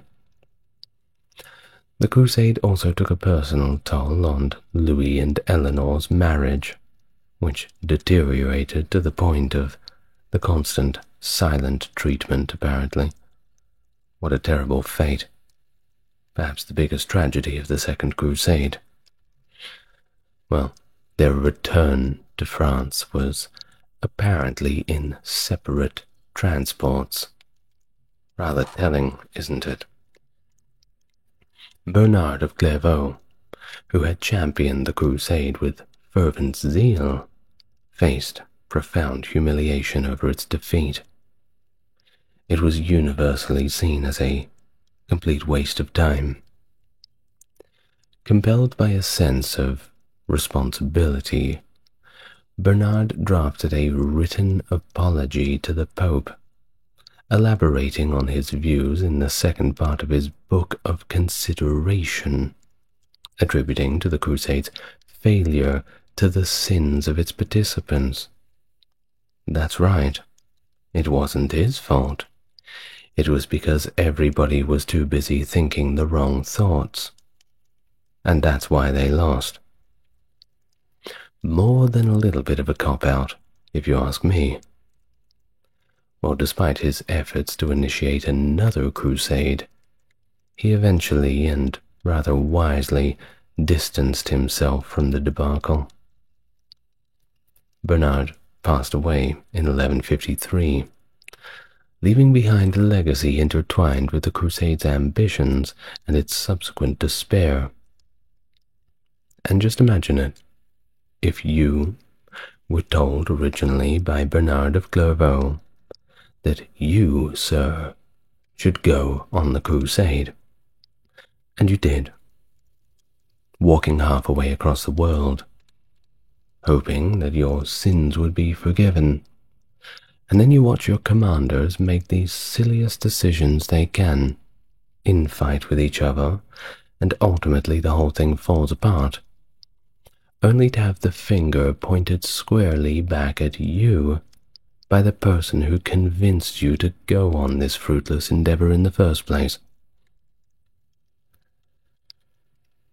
Make up your own mind on how popular Bernard of Clairvaux was in the wake of his death.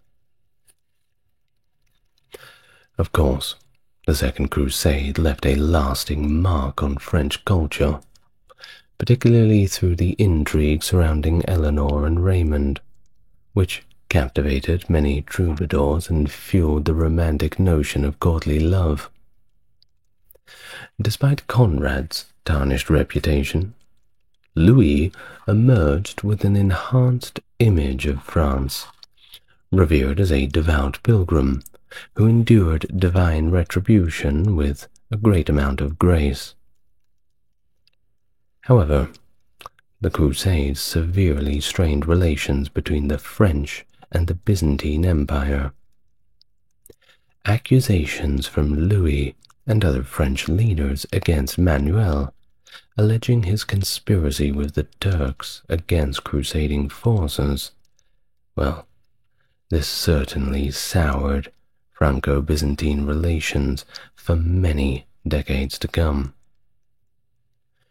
Within the Byzantine Empire, the Crusade was remembered not for military engagement, but as a victory for strategic diplomacy, celebrating Manuel's adeptness in navigating and manipulating complex political landscapes for the empire's benefit, as lauded by Archbishop Eustathius of Thessalonica in his eulogy for Manuel.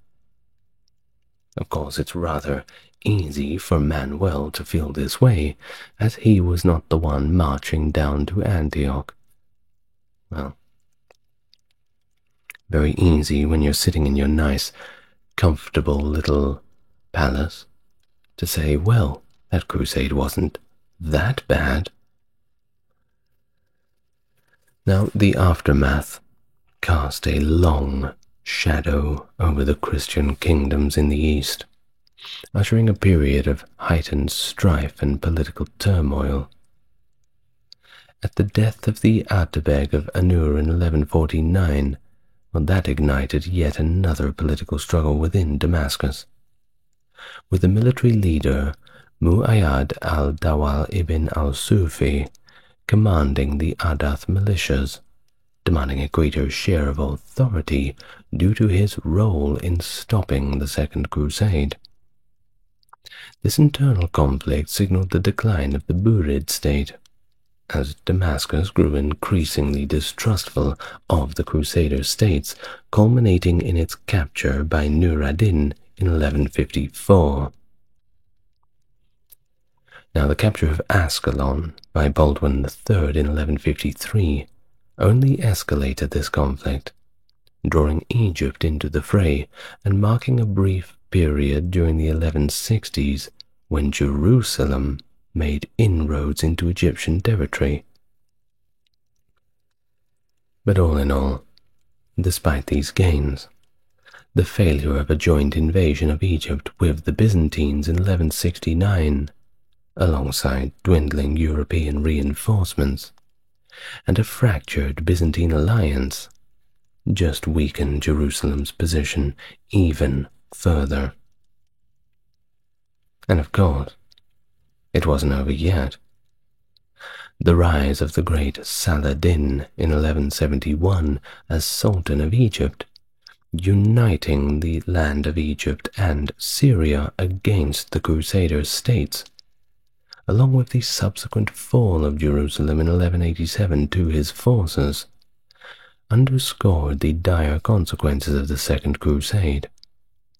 This precipitated the call for the Third Crusade, as the Crusader states faced an existential threat from the consolidated forces of Saladin.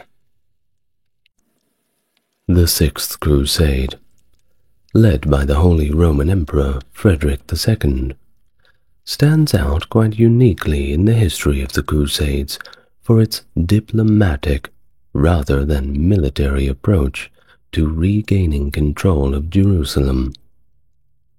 Frederick's negotiations with the Ayyubid Sultan of Egypt, Al-Kamil, resulted in a treaty that restored Jerusalem peacefully. Not only that, but Nazareth and Bethlehem were put back into Christian hands without a fight, an achievement that previous crusades had failed to accomplish through decades of warfare and losses. Well, how did they do it? You're about to find out. Hello and welcome to the channel. If you're new here, it's good to meet you. And if you're coming back, it's good to see you again. Well, if you'd like to support the channel, as always, Patreon links are in the description and comments. Otherwise, like, comment, and subscribe. Now, before we begin, do remember this is the 6th video in the series on the Crusades. So if you want to start from the beginning, go onto my channel's playlists and you'll find them in the medieval history section. So without further ado, let's get on to the 6th Crusade. First, we must understand how the 5th Crusade ended. Give us some context. The 5th Crusade concluded in 1221 without achieving its objectives, largely due to the absence of Frederick II, the Holy Roman Emperor, who had vowed to participate, but never showed up. His forces, which were sent to Egypt a little too late, could not salvage the campaign, marred by a lack of effective leadership. The delay persisted until Frederick's eventual actions years later. So a little bit earlier, after Pope Innocent III's death in 1216, his successor, Honorius III, gently reminded Frederick of his commitment, a stance that hardened under Gregory IX, who became Pope in March of 1227. Meanwhile, on the Muslim side, the Ayyubids in Syria and Egypt were embroiled in their own internal strife. Yet, the Sultan Al-Kamil's peace offer made during the crusade remained open, a chance that Frederick would later seize upon. Frederick's role in the aftermath of the 5th Crusade became crucial for Christendom's effort to retake Jerusalem. At his coronation as King of Germany in 1215, Frederick surprised many by taking up the cross, a vow he reiterated upon his crowning in Rome in 1220. And despite reminders from Honorius, Frederick's departure for the crusade was once again delayed. Strategic meetings and vows in 1222 and 1223 failed to hasten his departure. A marriage to Isabella II of Jerusalem in 1225, arranged with John of Brienne, aimed to solidify his position, but did not expedite the crusade. Well, despite efforts to rally support for a new crusade led by Frederick, there were still plenty of obstacles in the way. The departure was delayed beyond the planned 1225 date, reflecting the challenges of mobilizing support across Europe, which had its own internal fractures. But Frederick's commitment to the crusade, questioned due to these delays, would eventually lead to his own controversial crusade in 1228, undertaken under drastically different circumstances from those envisioned during the 5th Crusade. The San Germano Agreement, concluded on July the 25th, 1225, in modern Cassino, featured negotiations between Frederick and Honorius, mediated by Dominican Gaula de Ronis. Frederick pledged to initiate a crusade by August 15th, 1227, to support 1,000 knights in Syria for 2 years, and to provide 100,000 ounces of gold, safeguarded by key figures such as Herman of Salza and John of Brienne, to be used for the Holy Land or returned upon his arrival in Acre.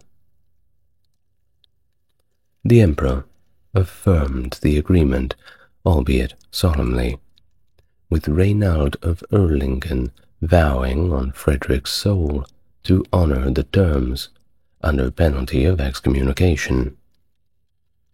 Frederick therefore reiterated his commitment in a letter to the Pope, accepting all of the consequences of non-compliance.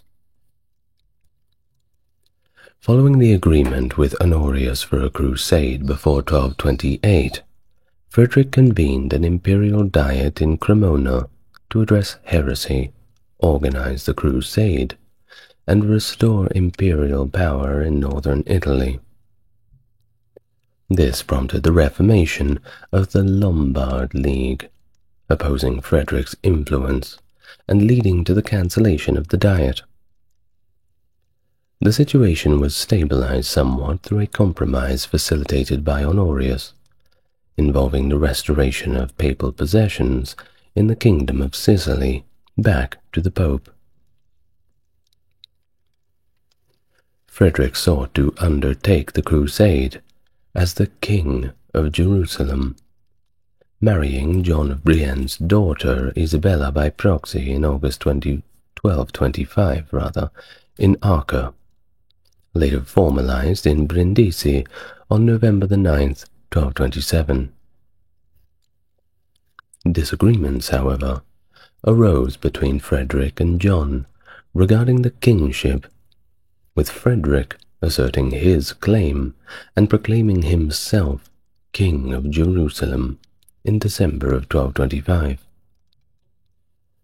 John sought to support Rome, where Pope Honorius sided with him, but Frederick's claim was acknowledged by Jerusalemite lords, excluding the Ibelins, based on the Assizes of Jerusalem, which required the monarch's residence in the kingdom.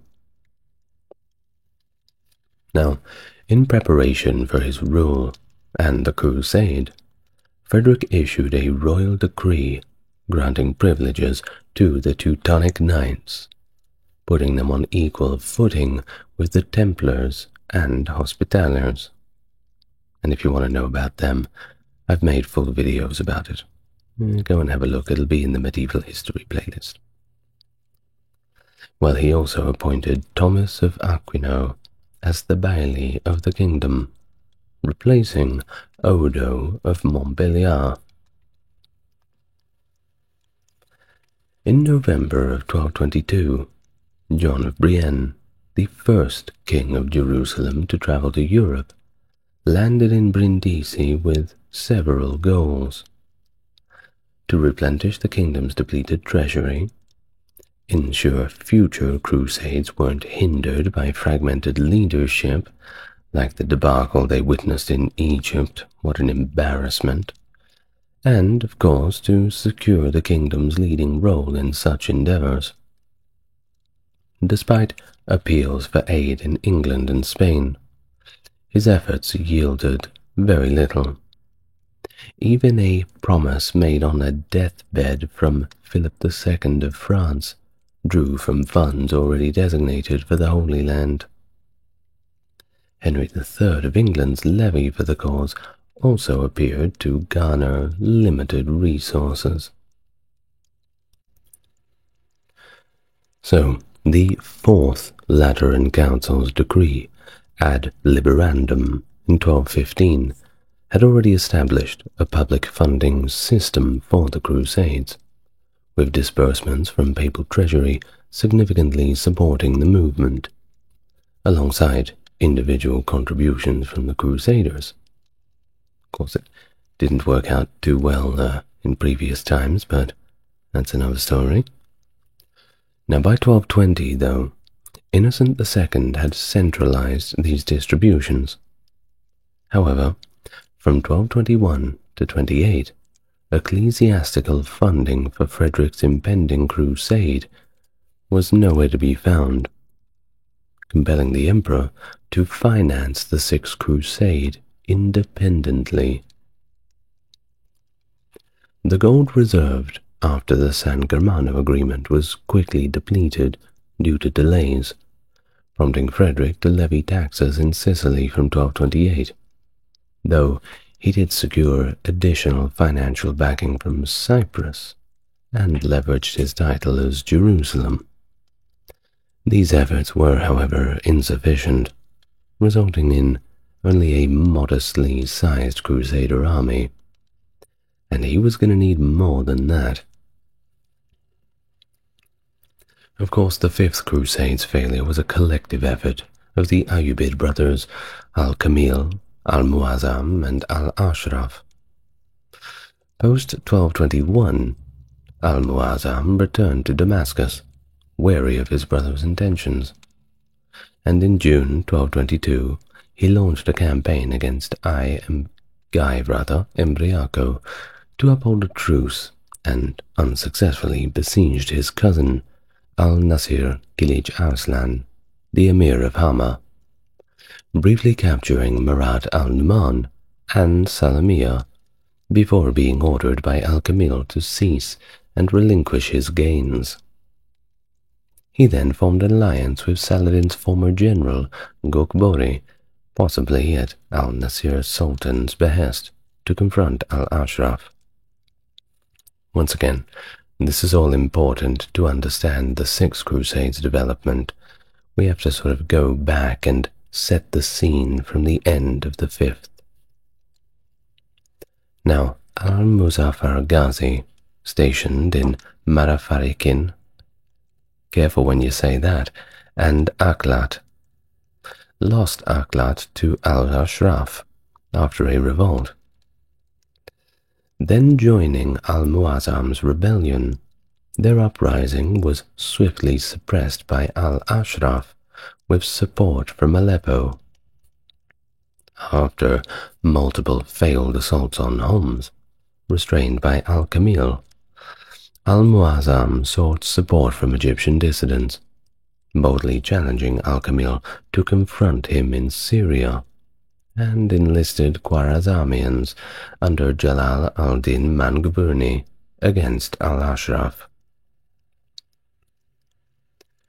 In 1226, as al-Muazzam and Gokbori launched offensives on Homs and the Mosul region respectively, al-Ashraf called upon Kaikubad I, the Seljuk Sultan of Rum, for assisting against Gokburi.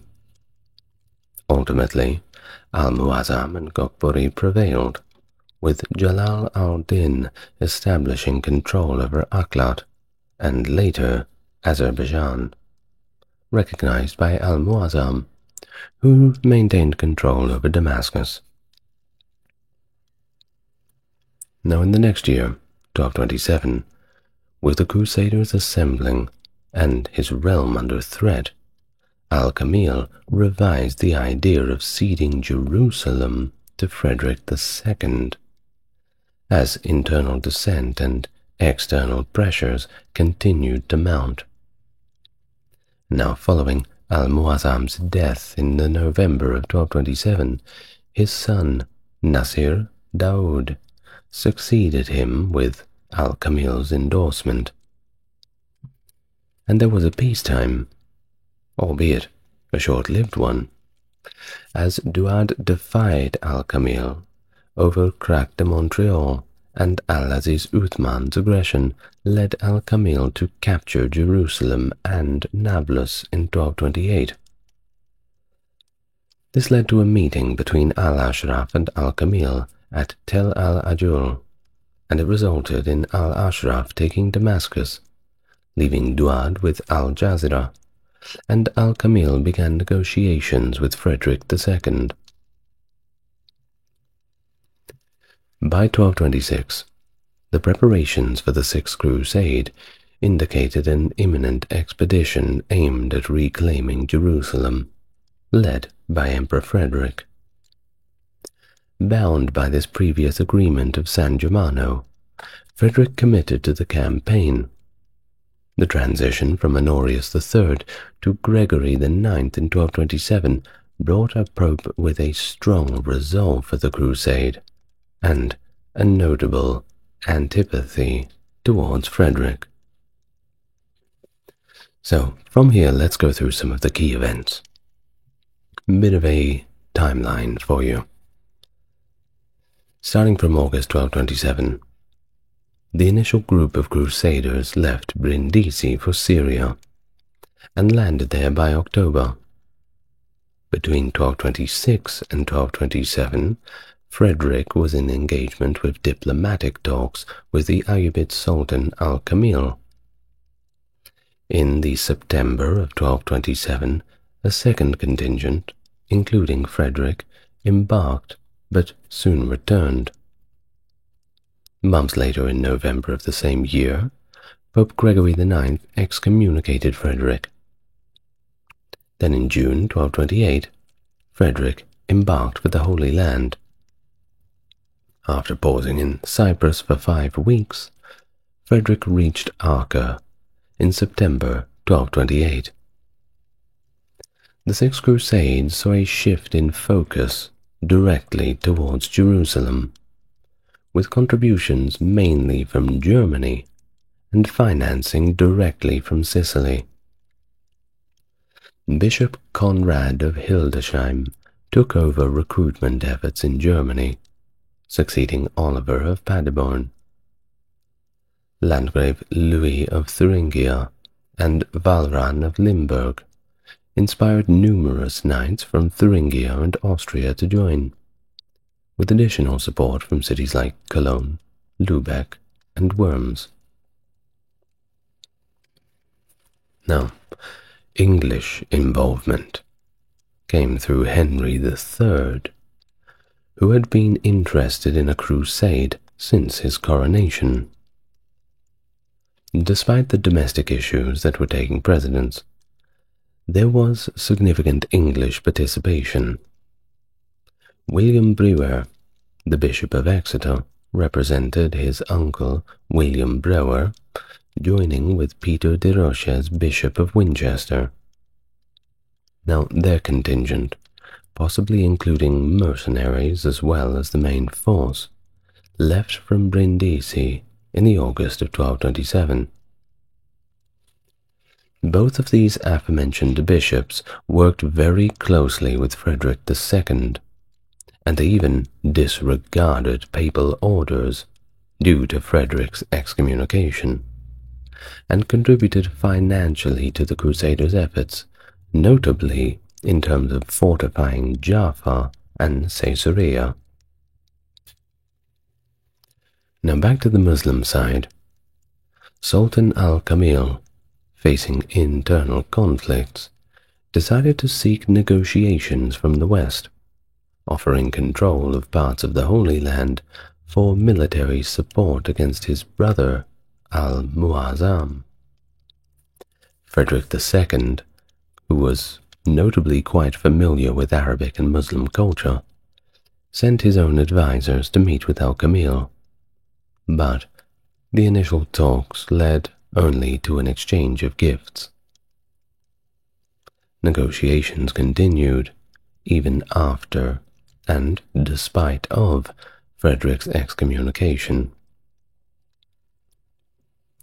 Now by midsummer of 1227, Brindisi was completely full of crusaders, leading to overcrowding and disease due to the high temperatures. Discontent led a lot of these crusaders to simply return home, with notable deaths, including the Bishop of Augsburg. The first groups sailed in August 1227, comprising of Germans, French, and English, who arrived in Acre by early October. They reinforced the coastal towns and initiated more construction projects, including rebuilding Montfort Castle for the Teutonic Knights. Well, I'm sure they were very pleased about that.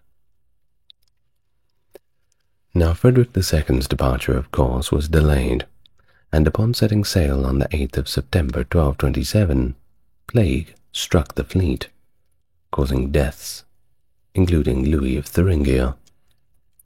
Frederick disembarked at Otranto for some professional medical care, while his fleet continued the journey on to Acre. With Frederick's absence, somebody had to be in charge, so he had Henry IV of Limburg take the command until he was on the mend. Which leads us to early 1228. Al-Aziz Uthman of Banyas. Now, negotiations between Frederick and Sultan al-Kamil resumed in secret, causing unease among the German crusaders, and upon learning of al-Muazzam's death in November 1227, Frederick sent Richard Filangieri with reinforcements to Syria, planning his departure for spring 1228. In a final attempt to reconcile with Pope Gregory IX, Frederick dispatched Archbishop Albert I of Kaffenberg and 2 Sicilian justiciars to negotiate with the Pope, but he was having none of it. It was to no avail. Consequently, Frederick embarked from Brindisi on June 28, 1228, leading a relatively small force due to his primary army having already departed back in August 1227, and additional forces in April 1228. Notably, Guerin de Montaigu, the Hospitaller Master, who had influenced the Pope to end the truce with the Muslims, refused to join the excommunicated emperor, prompting Bertrand de Thessy to take his place. Now, during the journey, Frederick's fleet made several stops. On June 29th, he stopped at Otranto, then Othanoi, and Corfu. On July the 2nd, he stopped at Porto Guicardo, and finally he arrived at Ceuta Bay in Crete on July the 7th. The fleet lingered along the Cretan coast, including a full-day stop at Heraklion, before crossing the Aegean to Rhodes between July 12th and 15th. After replenishing water at Phoenicia on the Anatolian coast on July 16th, the fleet crossed to Cyprus, landing in Limassol on July 21st. Cyprus had been an imperial fief since Emperor Henry VI, Frederick's father, had recognized Aymery of Lusignan as king just before the German Crusade of 1196. Following Aymery's death in 1205, his widow, Alice of Champagne, became regent for their son, Henry I. Alice, related to Empress Isabella II and unaware of Frederick's claims, faced contention when Frederick arrived intending to assert his authority over Cyprus, particularly challenging John of Ibellin's regency. Frederick's insistence that John of Ibellin's regency was illegitimate led to significant disputes, particularly over the Fight of Beirut, highlighting the constitutional separation between the kingdoms of Cyprus and Jerusalem. And this dispute alienated the influential Ibellin faction, setting a tense backdrop for Frederick's crusade efforts. Well, after all this, Frederick finally departed for Acre from Famagusta on September the 3rd, 1228, with King Henry I, John of Ibelin, and other Cypriot nobles, leaving Amalric Barlays as the Bailey of Cyprus. Upon arriving in Acre on September 7th, 1228, Frederick was received warmly by the Templars, Hospitallers, and the clergy, although his excommunication prevented him from some ceremonial factions. But everybody was in general pretty happy to see him. What he could not get, though, from the clergy was the ceremony called the Kiss of Peace. Look that one up. In response, Frederick sought reconciliation with the Pope by sending Henry of Malta and Archbishop Marino Filangieri to convey his arrival in Syria and request absolution. I mean, after all, the problem was he couldn't get to Acre. He called in sick, but the Pope didn't believe him. So, of course, he had Reynald of Spatello appointed as his regent in Sicily to negotiate with Rome. Hopefully this time, with a bit of luck, the Pope will be a little more lenient on old Frederick. Well, unfortunately, the Pope, Gregory IX, remained firm, instructing the Latin Patriarch and the heads of military orders to uphold the Emperor's excommunication. Talk about making it personal. Not fair on Frederick, I don't think.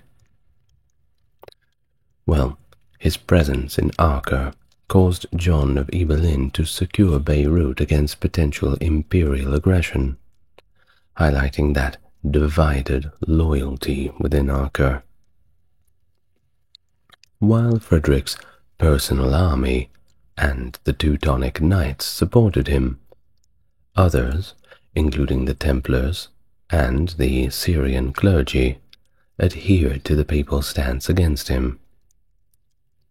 The Pisans and the Genoese sided with Frederick, whereas the English allegiance fluctuated depending on politics.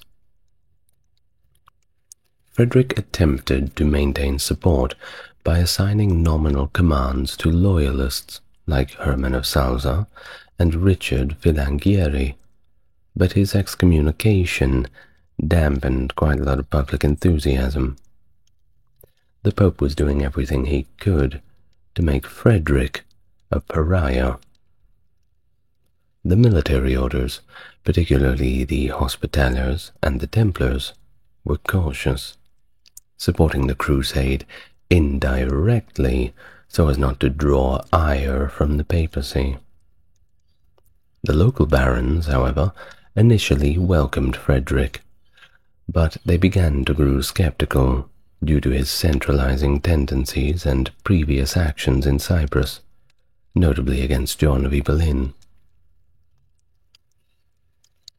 With a modest force that was incapable of decisive action, and facing potential threats to his realm from Pope Gregory IX, Frederick recognized that his campaign would have to rely on diplomacy rather than the strength of arms.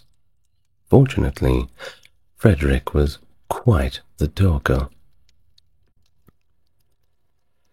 After settling conflicts within Syria, Al-Kamil was in a stronger position than when he initially offered a deal to Frederick. However, he likely was not aware of the diminished size of Frederick's army, and if he was, he may have seen things a little differently.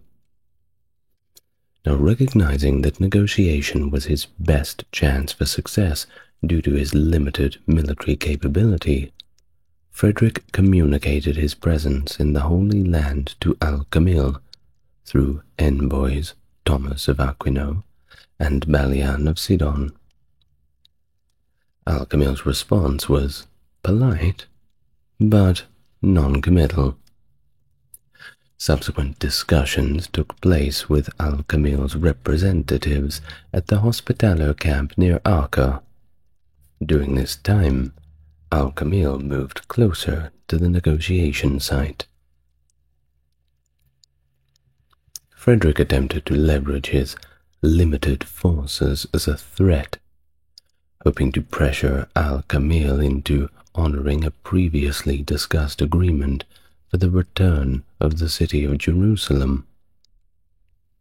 Despite his excommunication, Frederick was indirectly supported by the leaders and governing structure of groups like the Templars and Hospitallers during a march intended to show a great deal of force. However, the campaign was complicated by John of Brienne's actions in Italy, posing a threat to Frederick's holdings there and pressuring him to conclude his business in the Holy Land swiftly. Al-Kamil, meanwhile, was preoccupied with a siege in Damascus, which possibly made him a little bit more inclined to come to the negotiation table. Eventually, he consented to hand over Jerusalem and a coastal corridor to the Crusaders. This treaty, finalizing on the 18th of February 1229, initiated a 10-year peace, witnessed by English bishops Peter de Roches and William Breware. Though no complete version of the treaty exists, either in Latin or Arabic, it is known that Al-Kamil did relinquish control of Jerusalem. Notably, this excluded certain Islamic holy places that they kept for themselves. But the Crusaders also got Bethlehem, Nazareth, and part of the Sidon district. They also got Jaffa and Turon, which gave them significant coastal access. All in all, it was a good deal. The specifics of other territories returned to Christian dominion remain a little uncertain due to varying historical accounts. While this agreement was notably a compromise, leaving the Temple Mount, Jami al-Aqsa, and the Dome of the Rock under Muslim control. Of course, they were not going to give up the Dome of the Rock, with the Transjordan castles also remaining in Ayyubid hands. I mean, they weren't stupid. Well, while the treaty stance on the restoration of Jerusalem's fortifications is not explicitly clear, the Crusaders did indeed rebuild the city walls, and they weren't stupid either. Referred to at times as the Treaty of Jaffa, this accord is part of a broader agreement among Ayyubid rulers at Tel Ajul near Gaza, making the pact with Frederick rather an extension of these discussions. Thus also known as the Treaty of Jaffa and Tel Ajul.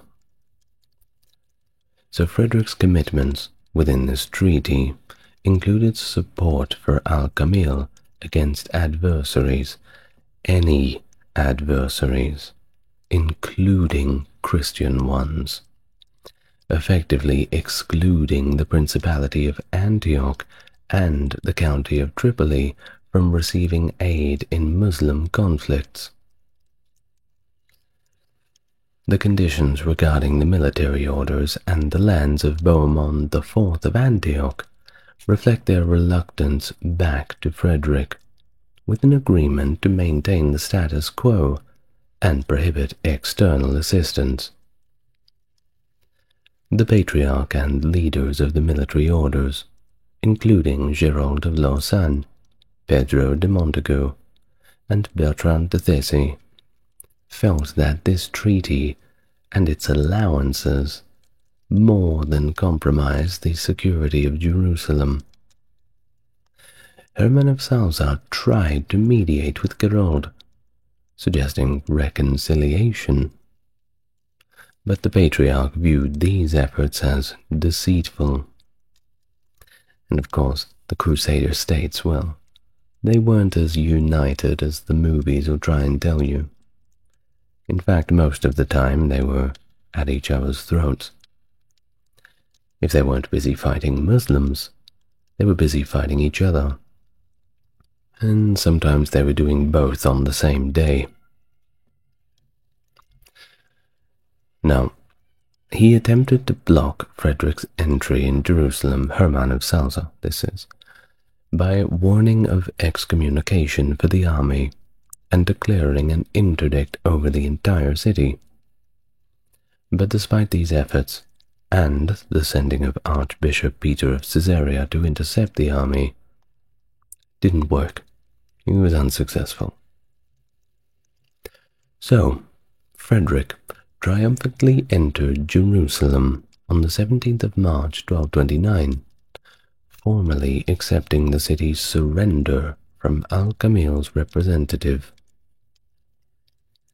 The following day, he visited the Church of the Holy Sepulchre, and, in an extremely controversial move, he crowned himself, possibly with the imperial crown, signaling his claim over Jerusalem.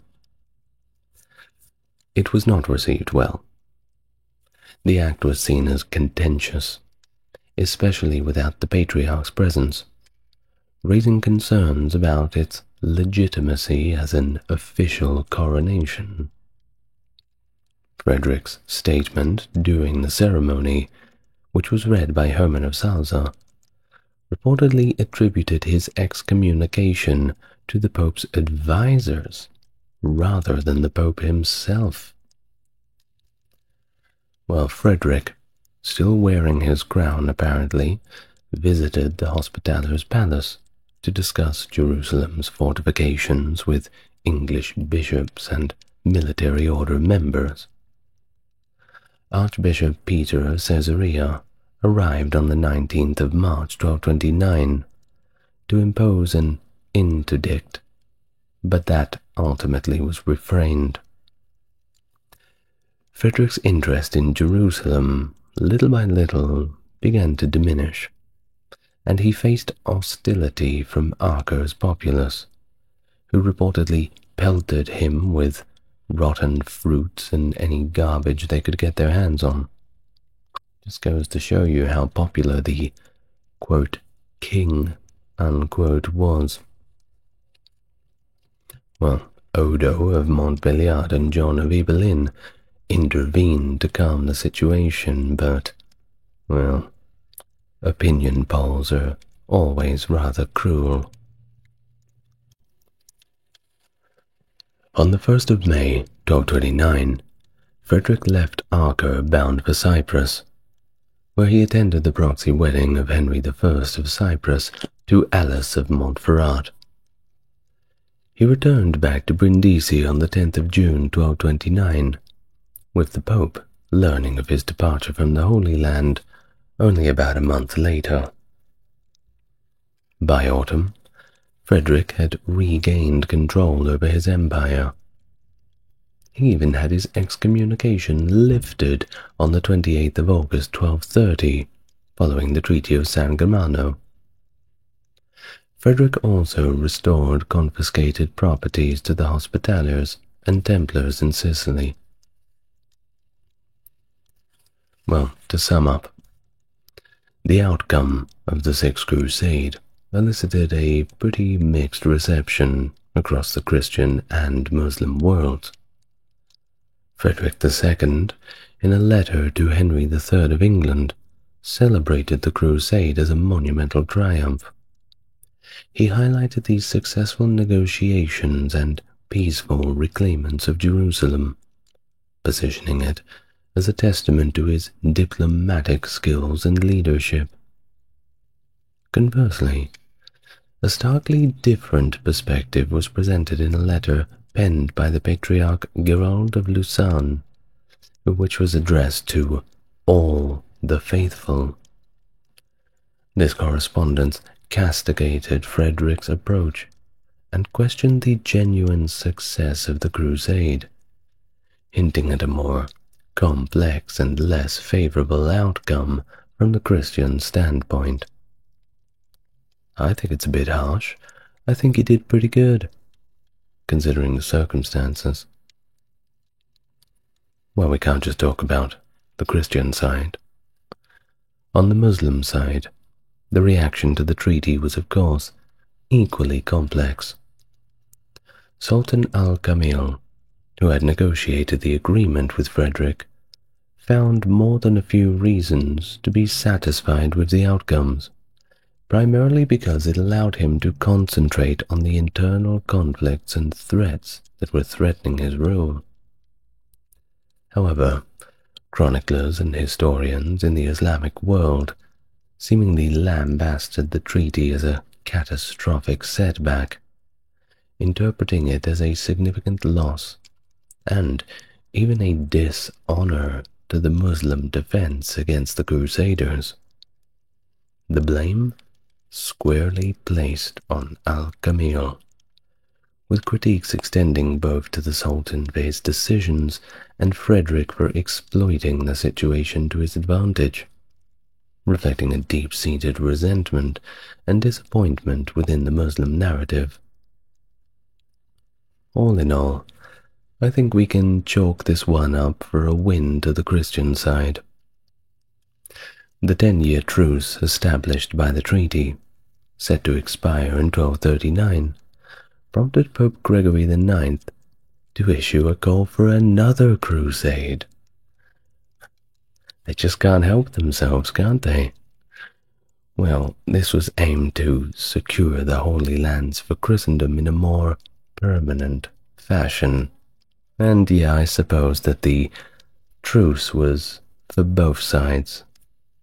The Muslims were waiting for it to end, and the Christians were waiting for it to end, so they could get back to the good old Holy War. Well, after this, it led to the initiation of what is called the Barons' Crusade, which I will cover, a somewhat disorganized but very ambitious military expedition. And despite limited support from Frederick and the Pope, it managed to capture significant territories, and it even surpassed the territorial gains of the Sixth Crusade. But we'll have to talk about that in the next video, won't we? The Albigensian Crusade, 1209 to 1229. A 20-year-long military campaign initiated by Pope Innocent III to eliminate the Cathar heresy in Languedoc, the south of France. But it wasn't just a religious conflict against the Cathars, but also a political maneuver to extend the influence of the French crown over the wealthy and semi-autonomous southern regions. Regardless, it was marked by its brutality and mass persecution of the Cathar believers, and this crusade drastically altered the region, leading to a significant reduction in the Cathars and the consolidation of the French state.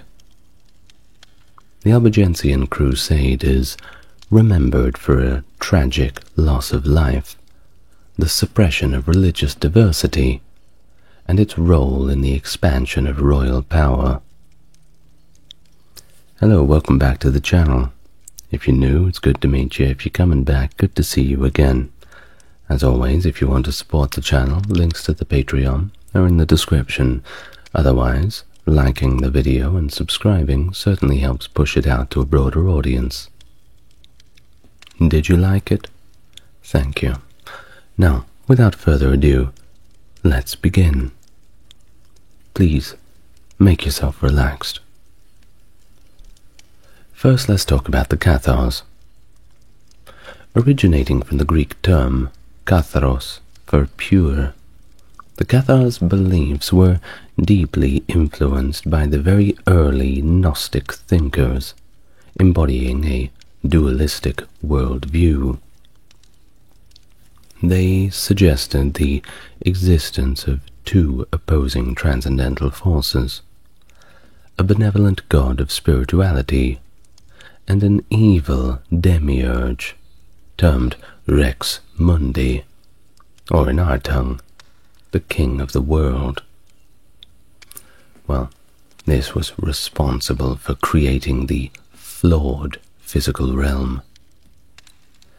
For the Cathars, the divine was entirely spiritual, embodying love and peace, and Jesus was not seen as a man, but a spiritual being, with his biblical depictions meant rather allegorically.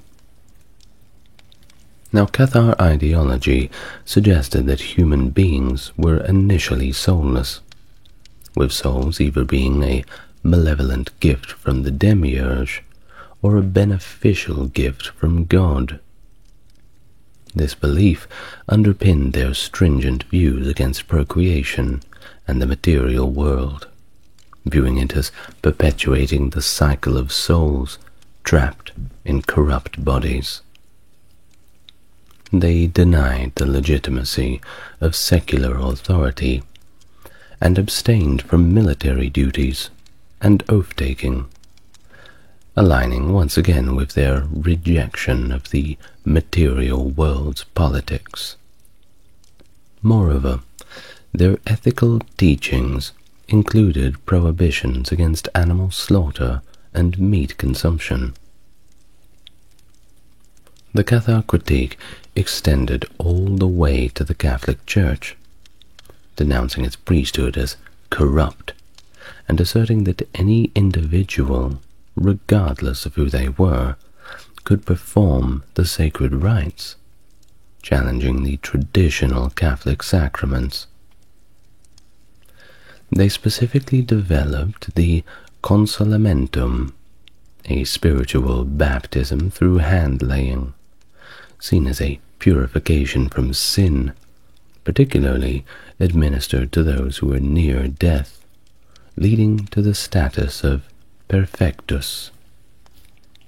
These perfectus individuals adhered strictly to Cathar moral directives, including abstaining from sex and meat, with some undergoing the endura, a fast to death, to ensure their spiritual purity.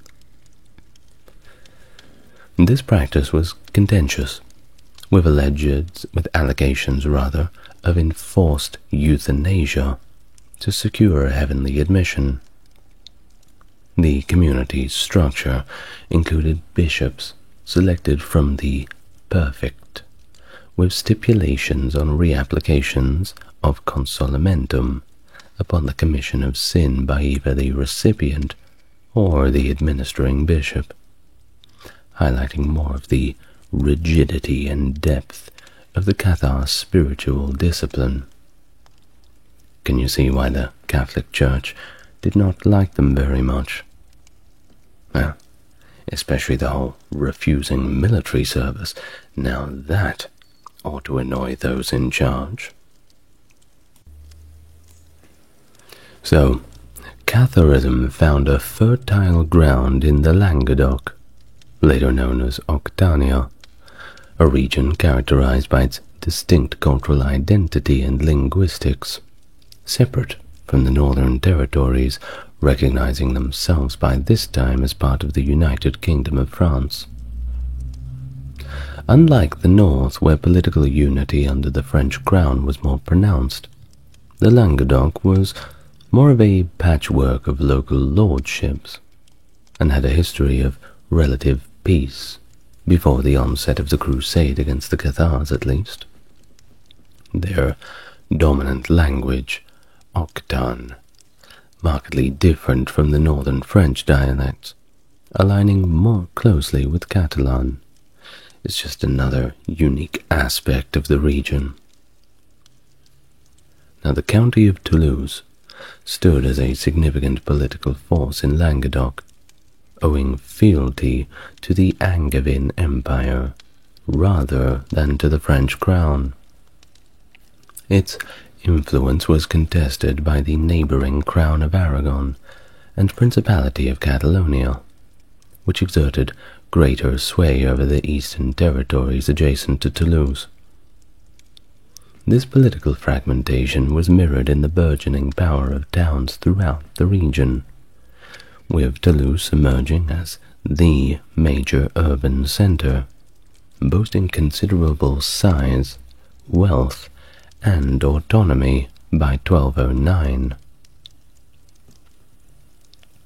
Now, the architecture of the Languedoc, characterized by fortified towns, or castra, underscored a societal inclination towards defense, contrasting with the rural expanses of northern France. This urbanization facilitated a milieu of relative religious tolerance, where the Jews encountered comparatively minimal discrimination, and religious dissenters could find their refuge.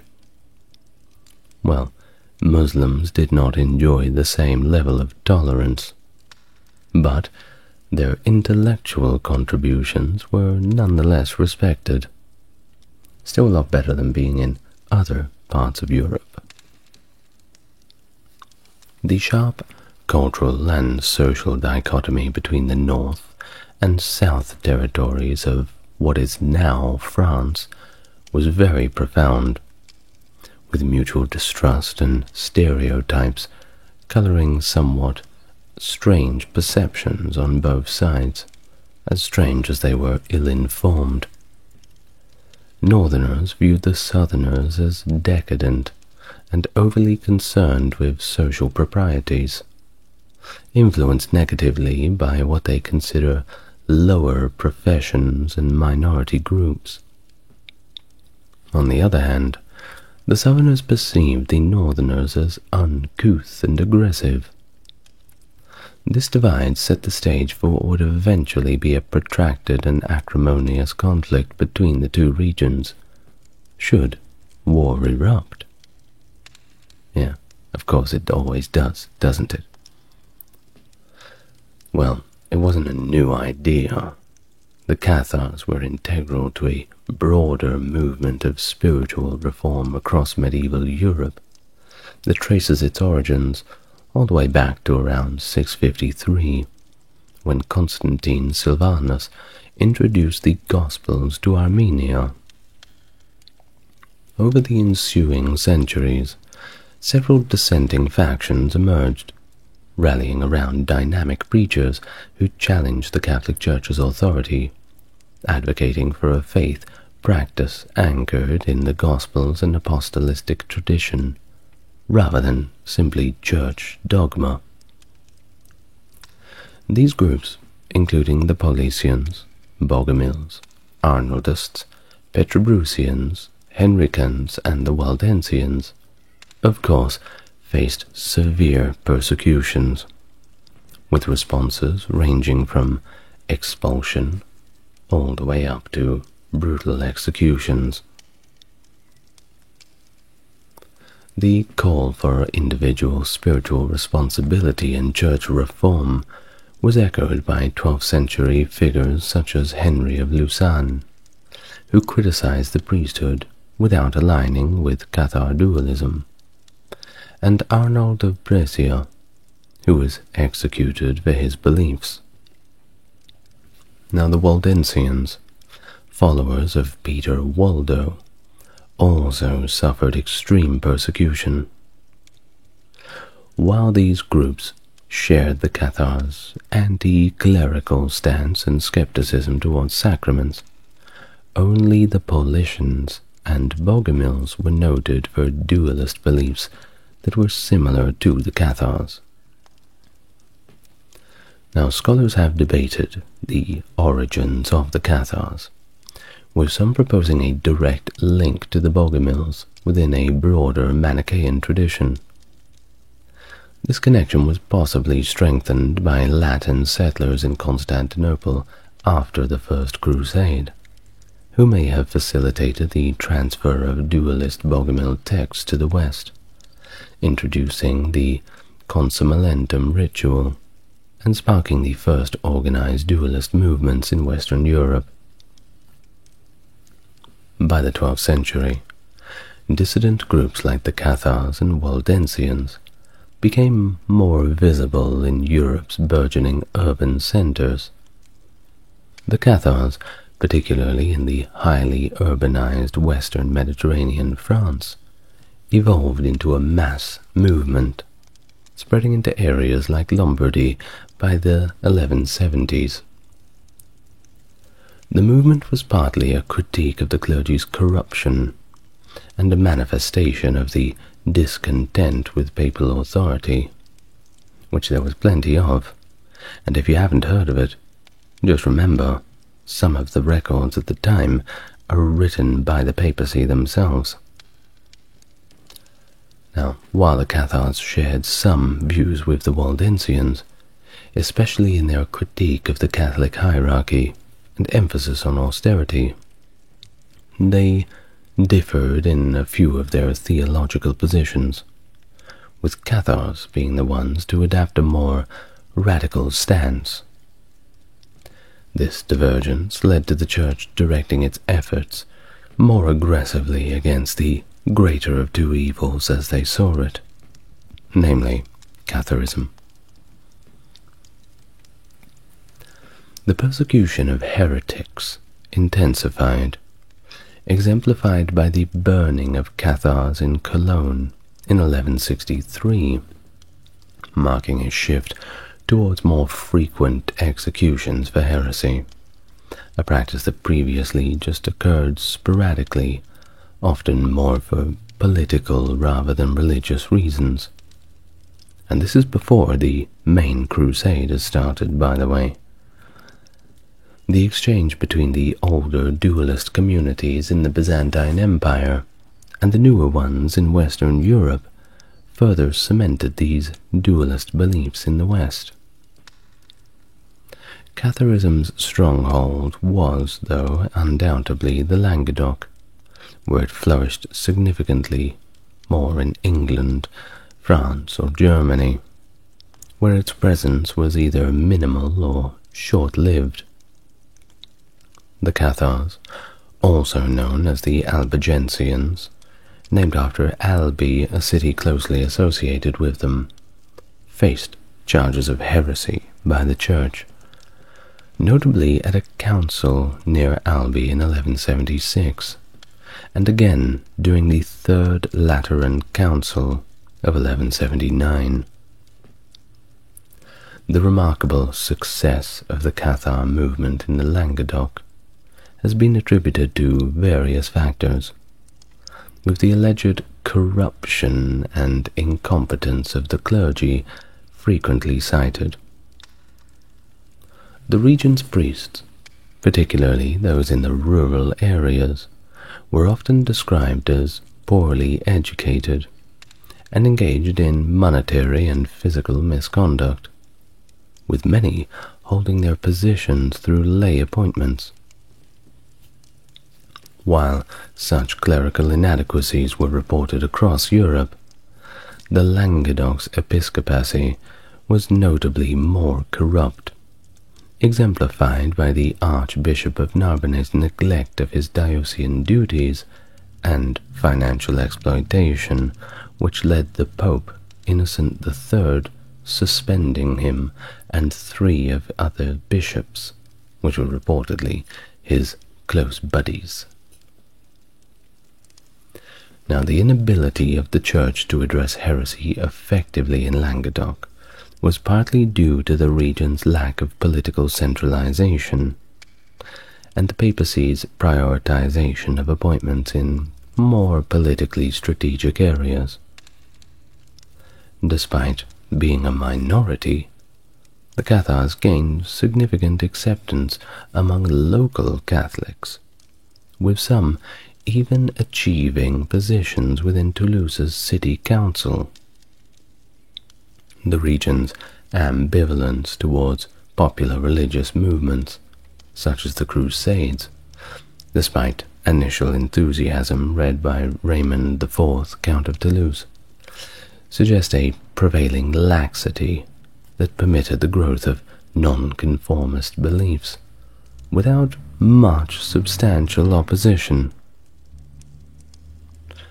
Well, upon his election in 1198, Pope Innocent III made it his priority to confront the Cathar heresy in Languedoc head on, where the Cathars were disrespecting the authority of both the French king and the local Catholic Church.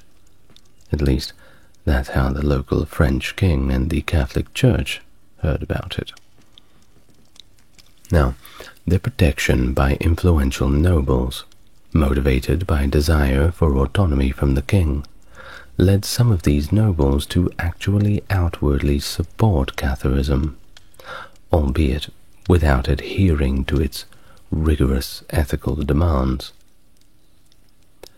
Faced with this challenge, and unable to gain support from Philip II of France, who was very much preoccupied with conflicts elsewhere, Innocent III proposed a military crusade against the Cathars, promising the same spiritual benefits as those accorded to crusaders heading to the Holy Land. Raymond IV of Toulouse, Raymond VI, rather, of Toulouse, a significant regional power, actually showed quite a bit of sympathy toward the Cathars and resistance to French royal authority. But of course, he stopped just a little bit short of adopting the Cathar beliefs. His refusal to cooperate with Innocent's delegates led to his excommunication in 1207, and a papal interdict was placed on his lands. That's right, do as we tell you, or you're out of the club. Well, Innocent III's subsequent efforts to reclaim the Cathars through diplomatic means and preaching, led by Cistercian monks under Pierre de Castelnau, saw a little bit of success, but significant opposition, and it culminated in Pierre de Castelnau's murder in 1208, allegedly by an associate of Raymond IV.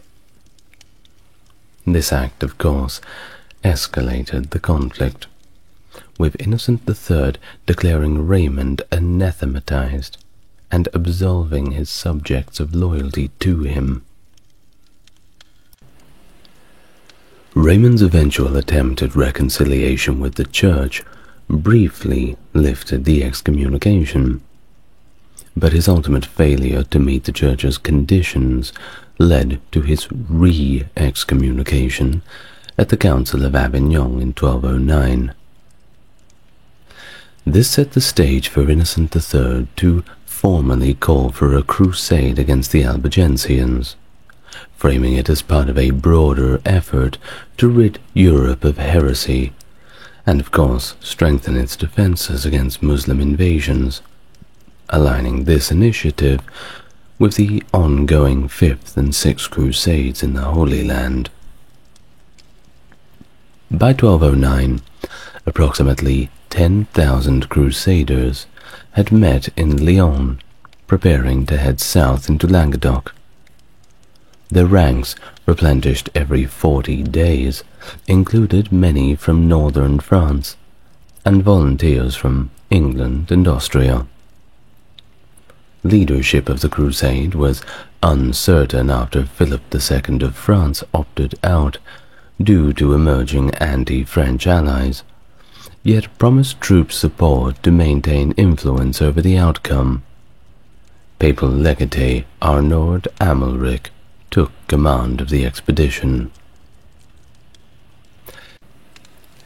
Efforts by Raymond VI of Toulouse to unify defences with his nephew, Raymond Roger Trencavel, failed, leading him to negotiate with the Crusaders. Despite opposition from Amalric, Pope Innocent III's newly appointed legate, Milo, was directed to follow Amalric's lead.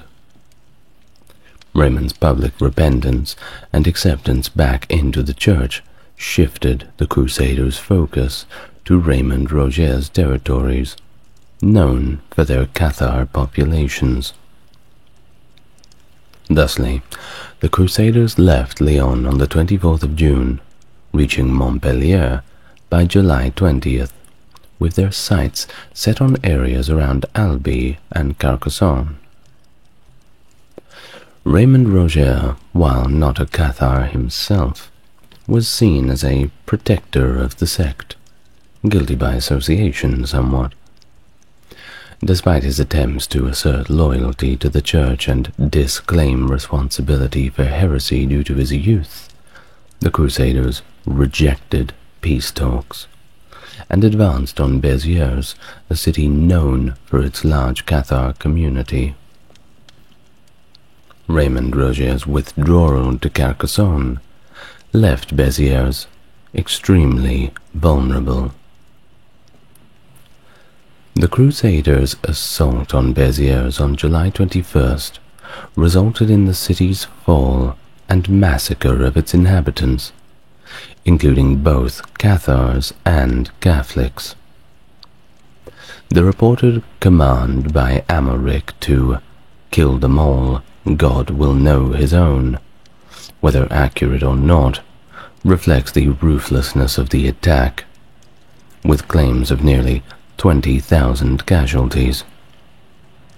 The aftermath saw many settlements surrendering or evacuating without resistance as the Crusaders advanced unopposed to Carcassonne. Don't know if you can hear, but it's raining rather heavily outside. I love days like this. Anyway, following the devastating massacre at Béziers, Carcassonne became the Crusaders' subsequent major objective. Despite its strong fortifications, the city was at a disadvantage, as it was overwhelmed by refugees seeking sanctuary.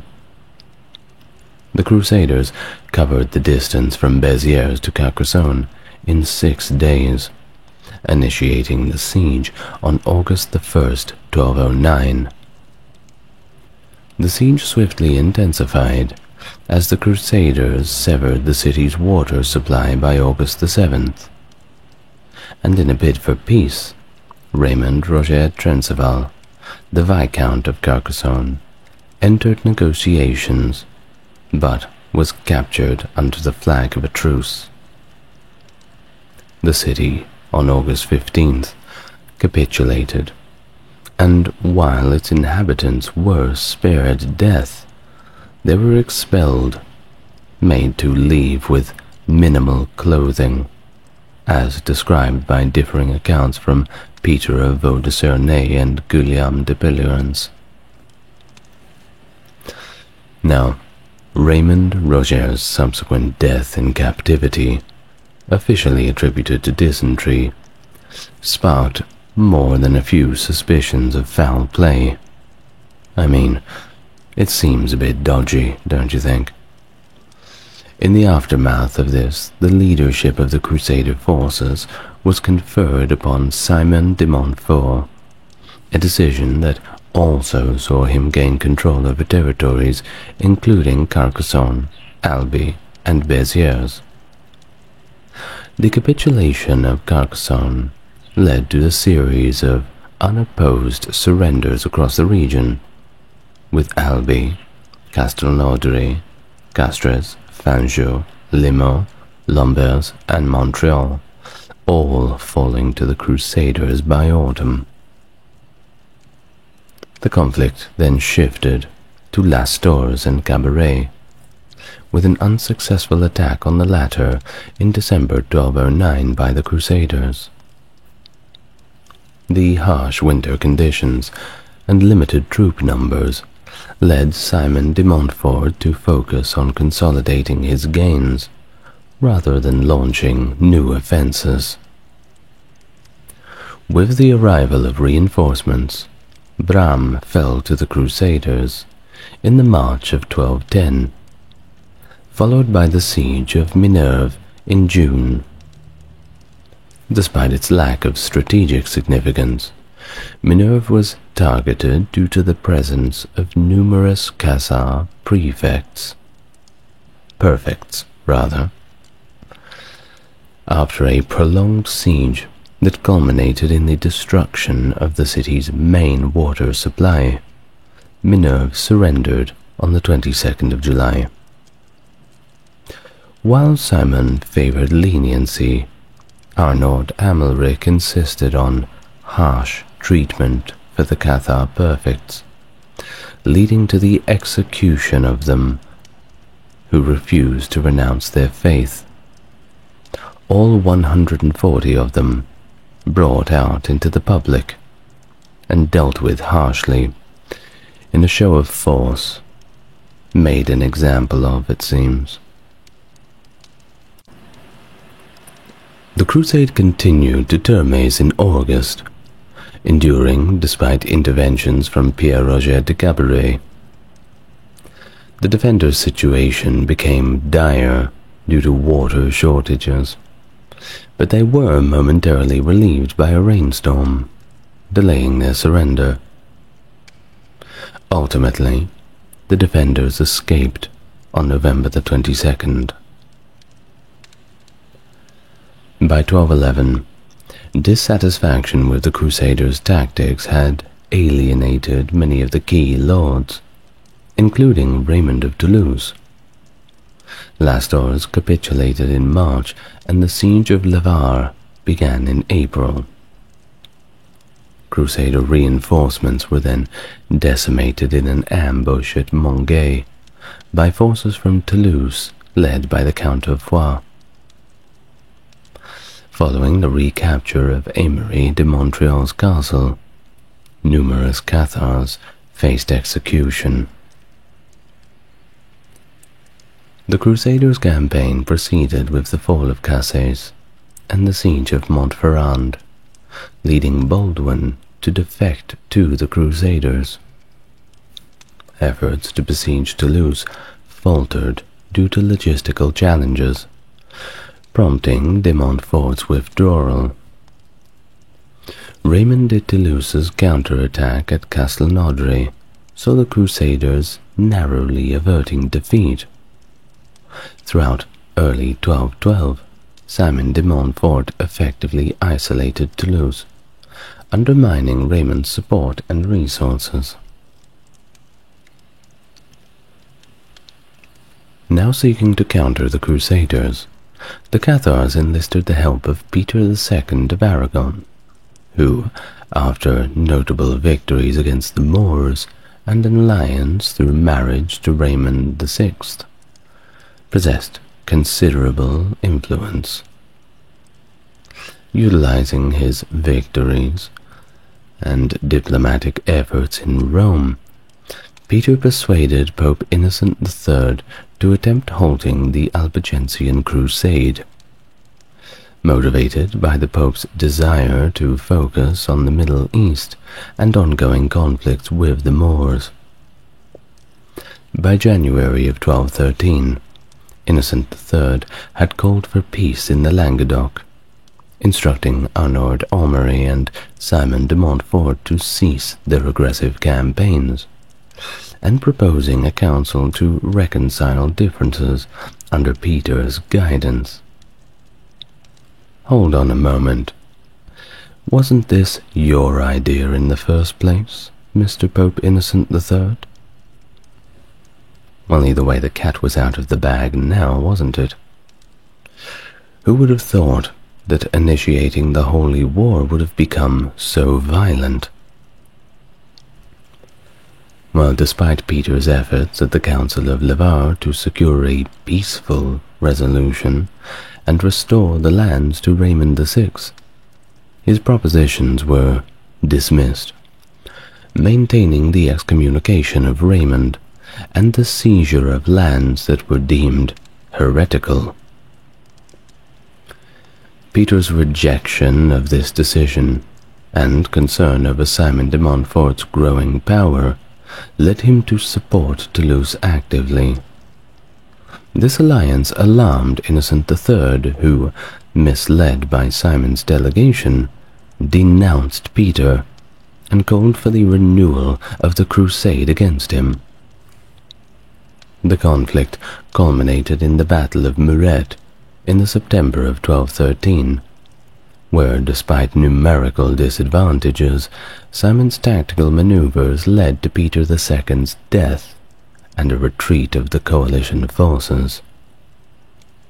This defeat severely weakened the resistance against the Crusaders, forcing Raymond VI and his son to flee all the way back to England, where they found limited support from King John, who was cautious of the Crusade's implications.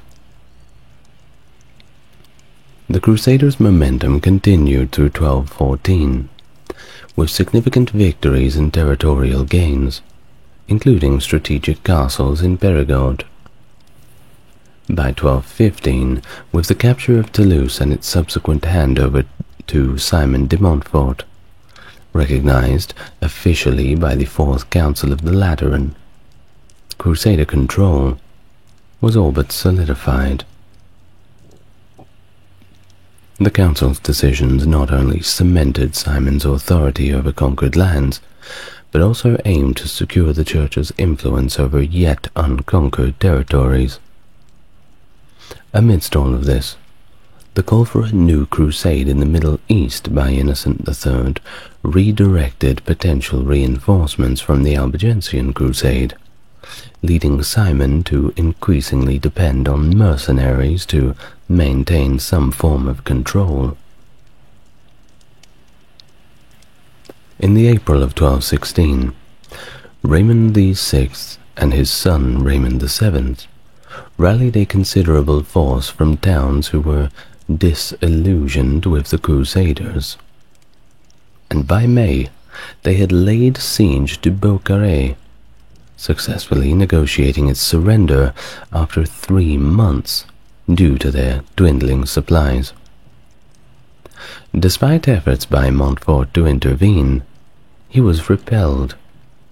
Pope Innocent III's death in July of 1216 left the crusade somewhat directionless, with leadership passing to a more hesitant Philip II of France, who was preoccupied with conflicts elsewhere.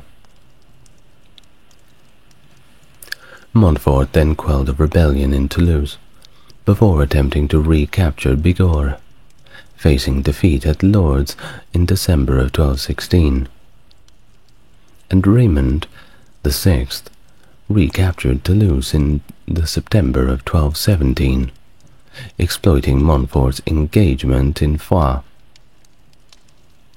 Now, despite Montfort's return, he couldn't retake the city, and operations ground to a halt, at least for a little while. In 1218, at Pope Honorius III's urging, Montfort resumed the siege of Toulouse. But in June, Montfort died from a stone that was thrown from the city's defences, marking a significant setback for the Crusaders. But what a throw! Honorius III's subsequent call for renewed action failed to regain momentum, with Prince Louis's 1219 campaign to retake Jerusalem faltering after a mere 6 weeks.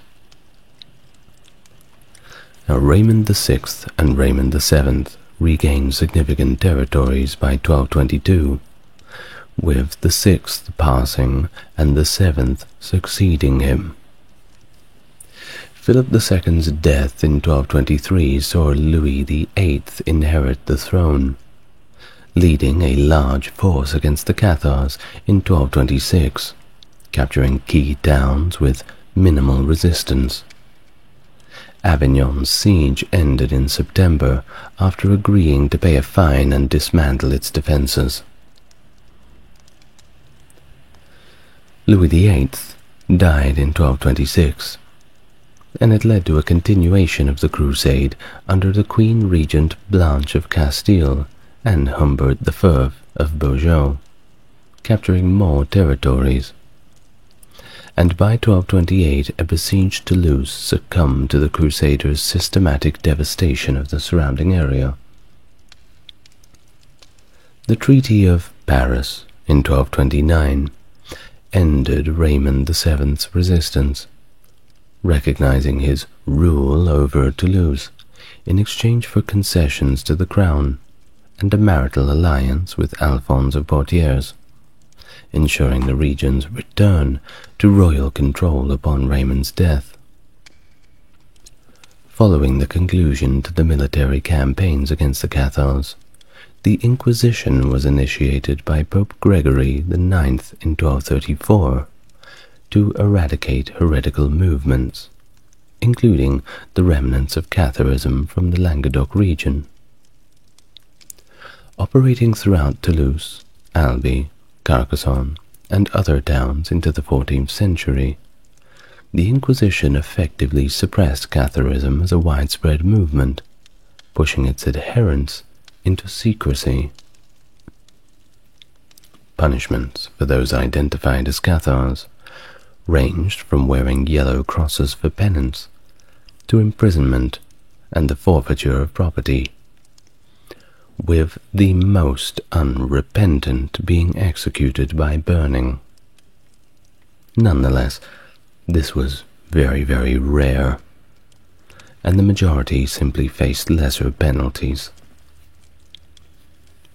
Dominican friars were pivotal in the Inquisition's efforts, preaching Orthodox Church doctrines and participating in the identification and prosecution of Cathars.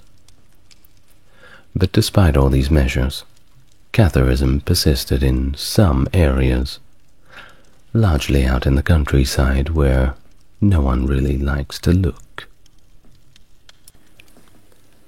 Now Raymond VII of Toulouse, allied now with England's King Henry III, mounted a failed revolt against French authority between 1242 and 43, which included the assassination of 2 inquisitors. The subsequent siege of Montségur from 1243 to 44 culminated in the execution of over 200 Cathar perfects in the March of 1244, a direct response to the earlier killings of inquisitors. And it was this event that marked a significant blow to the Cathar community, though notably it did not extinguish the practice entirely. The Inquisition's relentless pursuit of Cathars continued, employing various methods including torture to extract confessions, though capturing only a fraction of those practicing in secret. Following Raymond's death in 1249 and Alphonse's in 1271, the county of Toulouse was absorbed into the French kingdom, with the Inquisition thereafter benefiting from French royal support.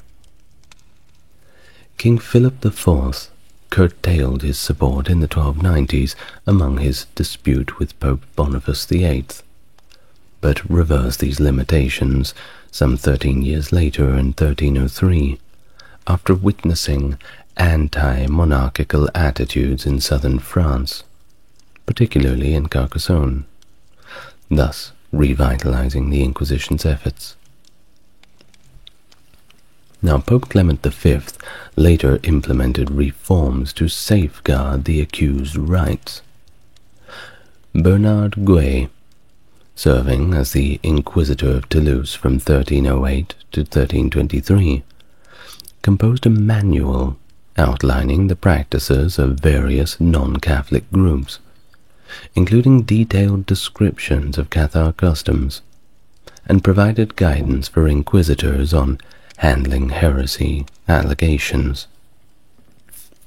His policies included the posthumous condemnation of unrepentant heretics, either by burning their exhumed remains or simply unearthing them based on their confessional status at death. Under Gray's tenure, a concerted effort to eradicate the remnants of Catharism was launched, successfully eliminating the movement, at least on paper, by 1350. Well, the Albigensian Crusade, characterized by its brutality, diverged quite significantly from Pope Innocent III's envisioned reforms, which rather emphasized confession, clerical and lay reform, and pastoral teachings as a means to counteract heresy. The escalation of violence was largely attributed to the crusade being commandeered by unruly mobs, minor rulers, and local bishops, all of whom deviated from Innocent's principles.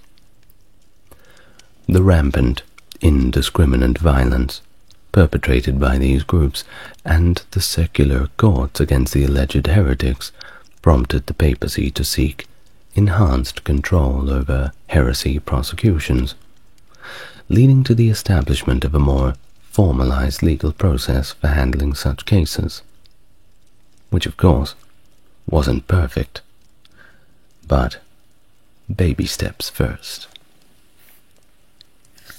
The immediate aftermath of the Albigensian Crusade saw a diminished number of French participants in the subsequent Fifth and Sixth Crusades. The cultural impact of the Albigensian Crusade is clearly evident in the surviving works of troubadour poet-composers, many of whom were also knights.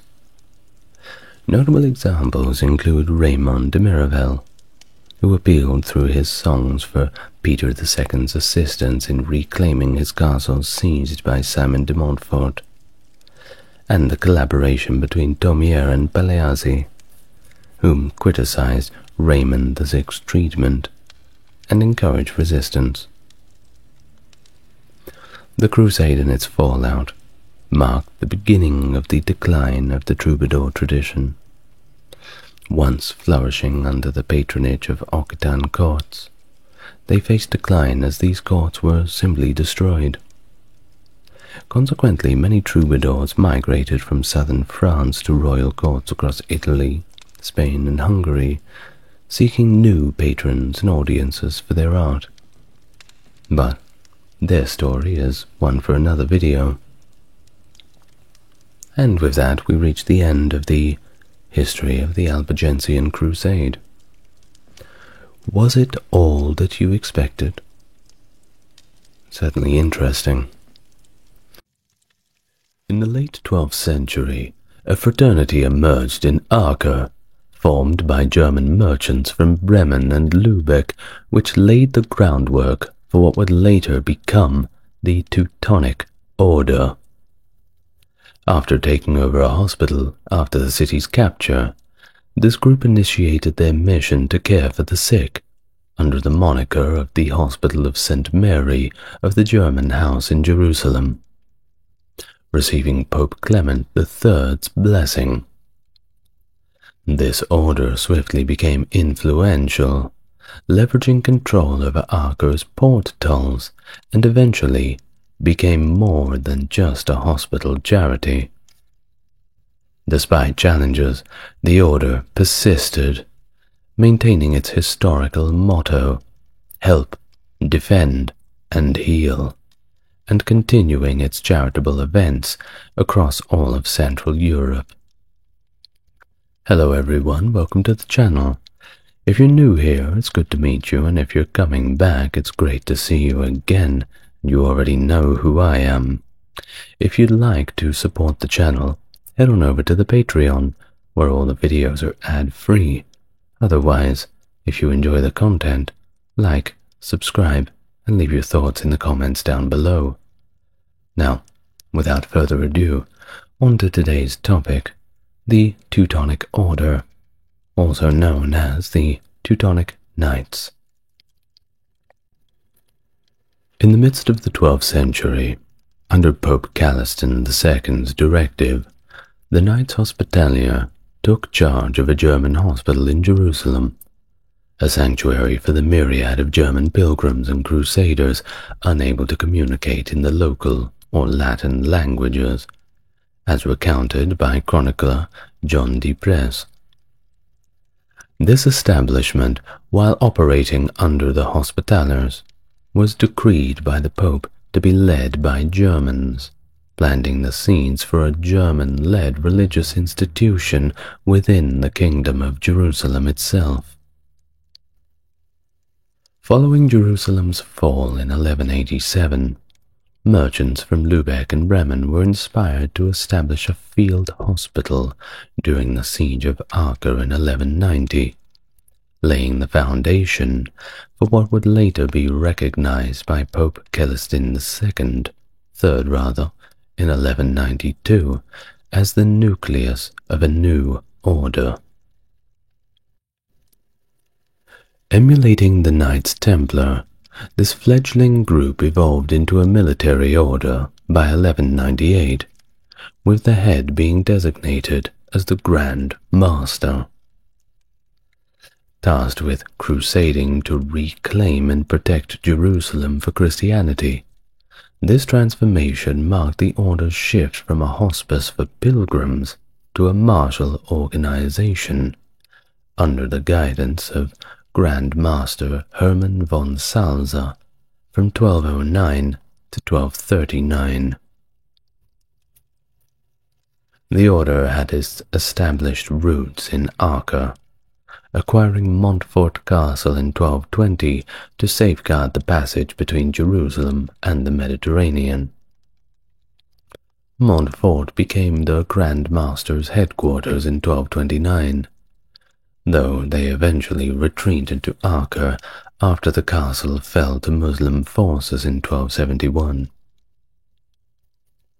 Their reach extended across the Holy Roman Empire, including modern-day Germany and Italy, as well as Francocratia and the Kingdom of Jerusalem, bolstered by many land donations. The relationship with Frederick II, the Holy Roman Emperor, significantly elevated the status of Grand Master Hermann von Salza, making him a prince of the empire and allowing him to engage with other high-ranking nobles as a peer. Von Salza played a notable role during Frederick's coronation as King of Jerusalem in 1225, accompanying the emperor and publicly reading his proclamation in French and German. Despite these achievements and their esteemed status, the Teutonic Knights never quite matched the influence of their counterparts, the Knights Templar and the Knights Hospitaller, at least in the Crusader states. In 1211, the arrival of the Teutonic Knights in Transylvania marked a pivotal moment, as King Andrew II of Hungary welcomed their assistance, offering them the district of Burzenland with unprecedented privileges, such as exemption from fees and the right to administer their own justice. This arrangement stemmed from Andrew's connections with the family of Hermann von Salza, through marital negotiations involving his own daughter and the Thurundrian Landgrave's son. Under the leadership of a knight named Theodoric, or perhaps Dietrich, the order took on the mantle of protecting Hungary's southeastern frontier from the Cumans, constructing numerous forts and introducing German settlers among the existing Transylvanian Saxon community. Their aggressive expansion and fortification efforts, including the construction of stone castles by 1220, however, ignited envy and suspicion among the Hungarian nobility and clergy, who had been previously more or less indifferent to these lands. The return of King Andrew from the Fifth Crusade to a kingdom simmering with discontent over the campaign's costs and failures exacerbated tensions even further. Nobility pressure to retract the knight's privileges had led Andrew to reassess the initial agreement, although initially he stopped short of revoking their rights. Amidst the rising uncertainty about their future under Prince Bela's impending rule, the knights sought to place themselves directly under papal authority in 1224, a move that, unfortunately for them, backfired rather spectacularly. When King Andrew found out about this, he promptly expelled them from the country in 1225. While the ethnic German settlers brought by the order were allowed to stay, becoming part of the Transylvanian Saxons, Hungary was left vulnerable. You see, the expulsion of the knights, who had provided a robust military defense, left the region ill-prepared against the subsequent Cuman incursions, once again threatening the peace and security of the southeastern borders. In 1226, amidst the crusading zeal that swept through Western Europe, Duke Conrad I of Masovia, from northeastern Poland, sought the help of the Teutonic Knights to secure his borders against the pagan Baltic Old Prussians. He offered Kelmo land as a base for their operations, a proposal that Hermann von Salza, the Grand Master, saw as an opportunity to hone his knight's skills for future battles in the Holy Land, get a little bit of practice in before the real game begins. The Golden Bull of Rimini, issued by Emperor Frederick II, granted the order special imperial rights over Prussia, including that aforementioned Kelmo land under the guise of papal sovereignty. In a significant expansion of their influence, the knights absorbed the smaller order of Dobirzin in 1235, further cementing their presence in the region and somewhat bolstering their numbers. The campaign to subjugate Prussia unfolded over 50 years, marked by intense violence and resistance from native Prussians who fiercely opposed their conquerors, going as far to execute captured knights in very barbaric medieval rituals. We're talking public executions, racks ripped apart by horses, all manner of medieval imagination. Despite all of this brutality, the conquest eventually led to the formal submission of some Prussian nobles, who saw their privileges reaffirmed by the Treaty of Christberg.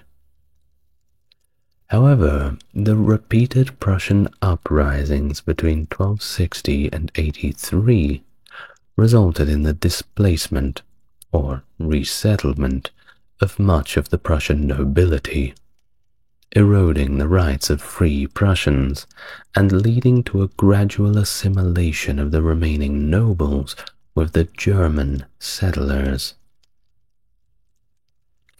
This period also saw varying degrees of integration and resistance among the Prussian populace, with frontier regions experiencing more freedoms compared to the more settled areas. The imposition of Christianity, while officially aimed at integrating Prussian society into Western Christendom, was met with mixed responses. The local bishops resisted the incorporation of pagan practices into the new faith, whereas the Teutonic rulers found it easier to manage a populace that had the opportunity to retain some of its pagan traditions, albeit in a form that the Christians found a little more palatable. Look at Christmas, for example. Think of things like that.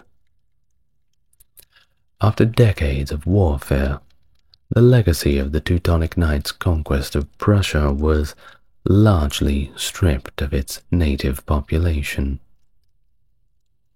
either through death or deportation, fundamentally altering the region's demographic and cultural landscape forever. In the wake of their military campaigns in Prussia, the Teutonic Order governed the region as a monastic state, enjoying a status akin to that of the Knights Hospitaller in Rhodes and Malta, under the dual auspices of papal and Holy Roman Imperial charters. This era saw Prussia become a bastion of the Order, as it sought to recover from the demographic devastations of plague and warfare that had decimated the native Prussian population. To replenish their numbers and bolster the region's development, the Order actively promoted immigration from across the Holy Roman Empire, drawing Germans, Flemish, and Dutch settlers, as well as from Masovia, bringing in Poles who would later be known as Masurians. This influx of settlers encompassed a broad social spectrum, including nobles, burghers, and peasants, facilitating a gradual assimilation of Germanization of the surviving Old Prussians. So, the landscape of Prussia was dramatically transformed by the Order's architectural endeavors as well, with the construction of numerous castles serving as military bastions to quell native uprisings and support the ongoing confrontations with neighboring realms like the Grand Duchy of Lithuania and the Kingdom of Poland. These confrontations were a hallmark of the 14th and 15th centuries, punctuating the Order's tenure in the region with a series of military engagements. Furthermore, the establishment of major towns and cities on the ruins of former Prussian settlements marked the landscape with symbols of the Order's dominion and the new Christian order that they imposed. Among these new urban centers were Turin, Kelmo, Olsztyn, Elbląg, and Klaipėda, and notably the more recognizable Königsberg, which was established in 1255 to honor King Otakar II of Bohemia, symbolizing the profound transformation and Christianization of the Prussian lands under the Teutonic Order's rule.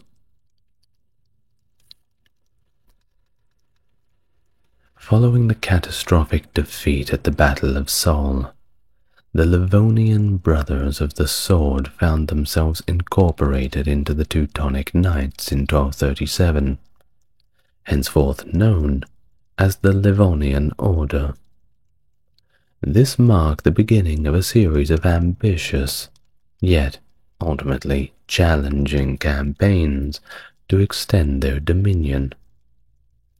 The Knights' aspiration towards Rus met a setback in 1242 at the Battle of the Ice, where they were defeated by Prince Alexander Nevsky of Novgorod. The ensuing years saw the Order's efforts refocused on the conquest of the Curonians and the Semigalians, though this was not without its own difficulties. In 1260, the Battle of Derbe saw the Knights suffer a defeat at the hands of the Samogitians, igniting widespread uprisings across Prussia and Livonia. It was not until the siege of Königsberg from 1262 to 1265 that the tide finally began to turn, culminating in the subjugation of the Curonians in 1267 and the Semigalians in 1290. Moreover, a significant Estonian rebellion was quelled between 1343 and 1345, and in 1346 the Duchy of Estonia was acquired from Denmark, further expanding the order's territory. You see, by now, the order was getting quite powerful.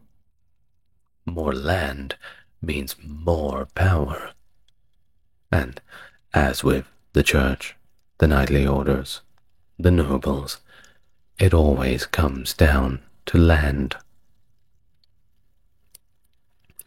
The fall of Acre in 1291 and subsequent expulsion from Hungary left the Teutonic Knights in search of a new focus for their crusading zeal. And eventually, they found one, a little more close by, in fact, a stone's throw away. They found a target for their cause in the pagan people of Lithuania. The region's resistance to Christianization, at least compared to the rest of Eastern Europe, presented a protracted challenge. Initially, relocating their headquarters to Venice with ambitions to reclaim Outremer, the order soon shifted focus to Marienburg, better positioning themselves for the conflict with Prussia. The prolonged pagan stance of Lithuania attracted knights from across Western Europe to join the seasonal campaigns, leading to notable victories such as the Battle of Strava in 1348 and the Battle of Rudau in 1370. The warfare between the Order and Lithuania was once again marked by extraordinary brutality, as was the style in the 14th century, with recorded instances of torture and ritualistic killings on both sides. The conflict deeply influenced the political landscape, fostering enduring rivalries and impacting the cultural psyche of the region. It was never really the same after these wars. This protracted struggle actually spanned the breadth of over 200 years, with the front line stretching along the Neman River, dotted with numerous forts and castles, encapsulating the enduring and bloody saga of the Teutonic Knights' campaigns in the Baltic. At the dawn of the 14th century, the Teutonic Knights found themselves embroiled in a conflict over Pomeralia's succession, a territory embattled by claims from the Margraves of Brandenburg and Duke Vladislav I, the elbow high of Poland, each bolstered by diverging historical ties and local support of nobility. The death of King Wenceslas of Poland in 1306 intensified these disputes, leading Brandenburg to seize much of Pomerania, leaving only Gdansk's citadel unoccupied. Unable to defend Gdansk, Vladislav sought the aid of the Teutonic Knights, led by Grand Master Siegfried von Furtwangen. My goodness, those German names. Please excuse my Polish and the German pronunciations. It's not what this channel is best at. In a significant turn of events, the knights under Prussian Landmaster Henrik von Plotzk expelled the Brandenburgers from Gdansk on September 1308, but then, controversially, retained control over the city. Reports of a massacre vary widely, with figures ranging from 60 to as many as 10,000 victims, reflecting the contentious and unresolved nature of the event. The subsequent Treaty of Soldin in 1309 saw the knights secure claims to Gdansk and other strategic locales from Brandenburg, solidifying their dominion and facilitating a crucial land bridge between their monastic state and the Holy Roman Empire, while concurrently serving Poland's Baltic access. This acquisition of Gdansk not only intensified the enmity between the knights and Poland, but it also signified a pivotal moment in the order's history. Amid the persecution of the Knights Templar, which was really reaching a zenith at this point, the Teutonic Knights shifted their headquarters from Venice to Marienburg in 1309. They did this to attempt to safeguard their autonomy. Now, despite the growing papal scrutiny, the order maintained its position and continued its campaigns against the pagans in Lithuania, now facing a vengeful Poland and ongoing legal scrutiny. The Treaty of Calitz in 1343 eventually managed to temper the conflict, with the knights ceding territories to Poland, but retaining Pomerania and Gdansk, thus preventing their strategic gains. This period also saw participation from the knights in the Battle of Legnica in 1241, alongside a contingent from the English Knights of St. Thomas, marking their involvement in the Mongol invasions of Poland. Despite the disastrous outcome for the combined Polish-German forces against the Mongols' superior tactics. Granted, many of these were tactics that the Mongols had been using in the East, and the Europeans had never really seen anything like it before. Very difficult to deal with, very difficult to plan for a Mongol attack. But that's for the Mongol video. I'll do that one soon. In the mid-14th century, the Teutonic Knights were granted an ambitious mandate by Emperor Louis IV, which purportedly included the right to conquer all of Lithuania and Russia, signifying a dramatic expansion of their crusading frontier.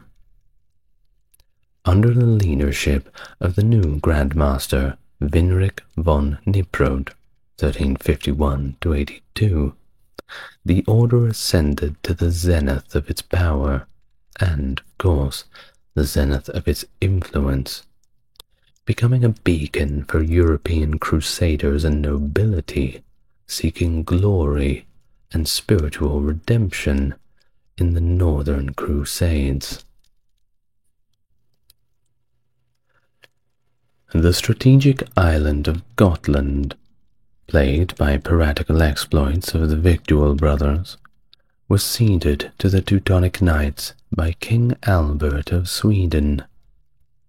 This move, intended to eradicate the pirate threat, saw Grandmaster Conrad von Jungingen successfully reclaim Gotland in 1398, securing the Baltic Sea for merchant traffic and further extending the order's influence. However, the politics of the time shifted dramatically in 1386 with the baptism and subsequent marriage of Grand Duke Jogaila of Lithuania to Queen Jadwiga of Poland, transforming him into King Vladislav II Jagiello of Poland, and establishing a personal union that presented a formidable challenge to the Teutonic Knights. Initial attempts by the order to exploit divisions between Vladislav and his cousin Vytautas ultimately backfired, leading to a consolidation of opposition against them.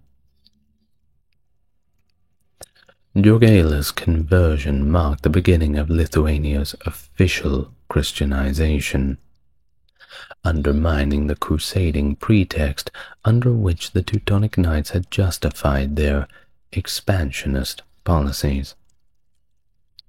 Despite the nominal Christian status of both Prussia and Lithuania, hostilities with Poland and Lithuania persisted, fueled by territorial ambitions and deep-seated rivalries.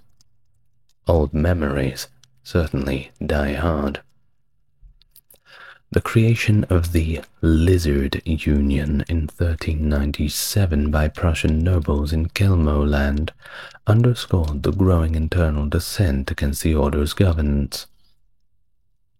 By 1407, the Teutonic Order had reached the pinnacle of its territorial expansion, commanding a vast dominion that included Prussia, Pomerania, Samogotia, Gotland, Osel, the Neumark, and more, further consolidated by the pawn of Neumark from Brandenburg in 1402. This extensive realm underscored the order's significant, albeit contested, role in the medieval geopolitical theater of Northern Europe.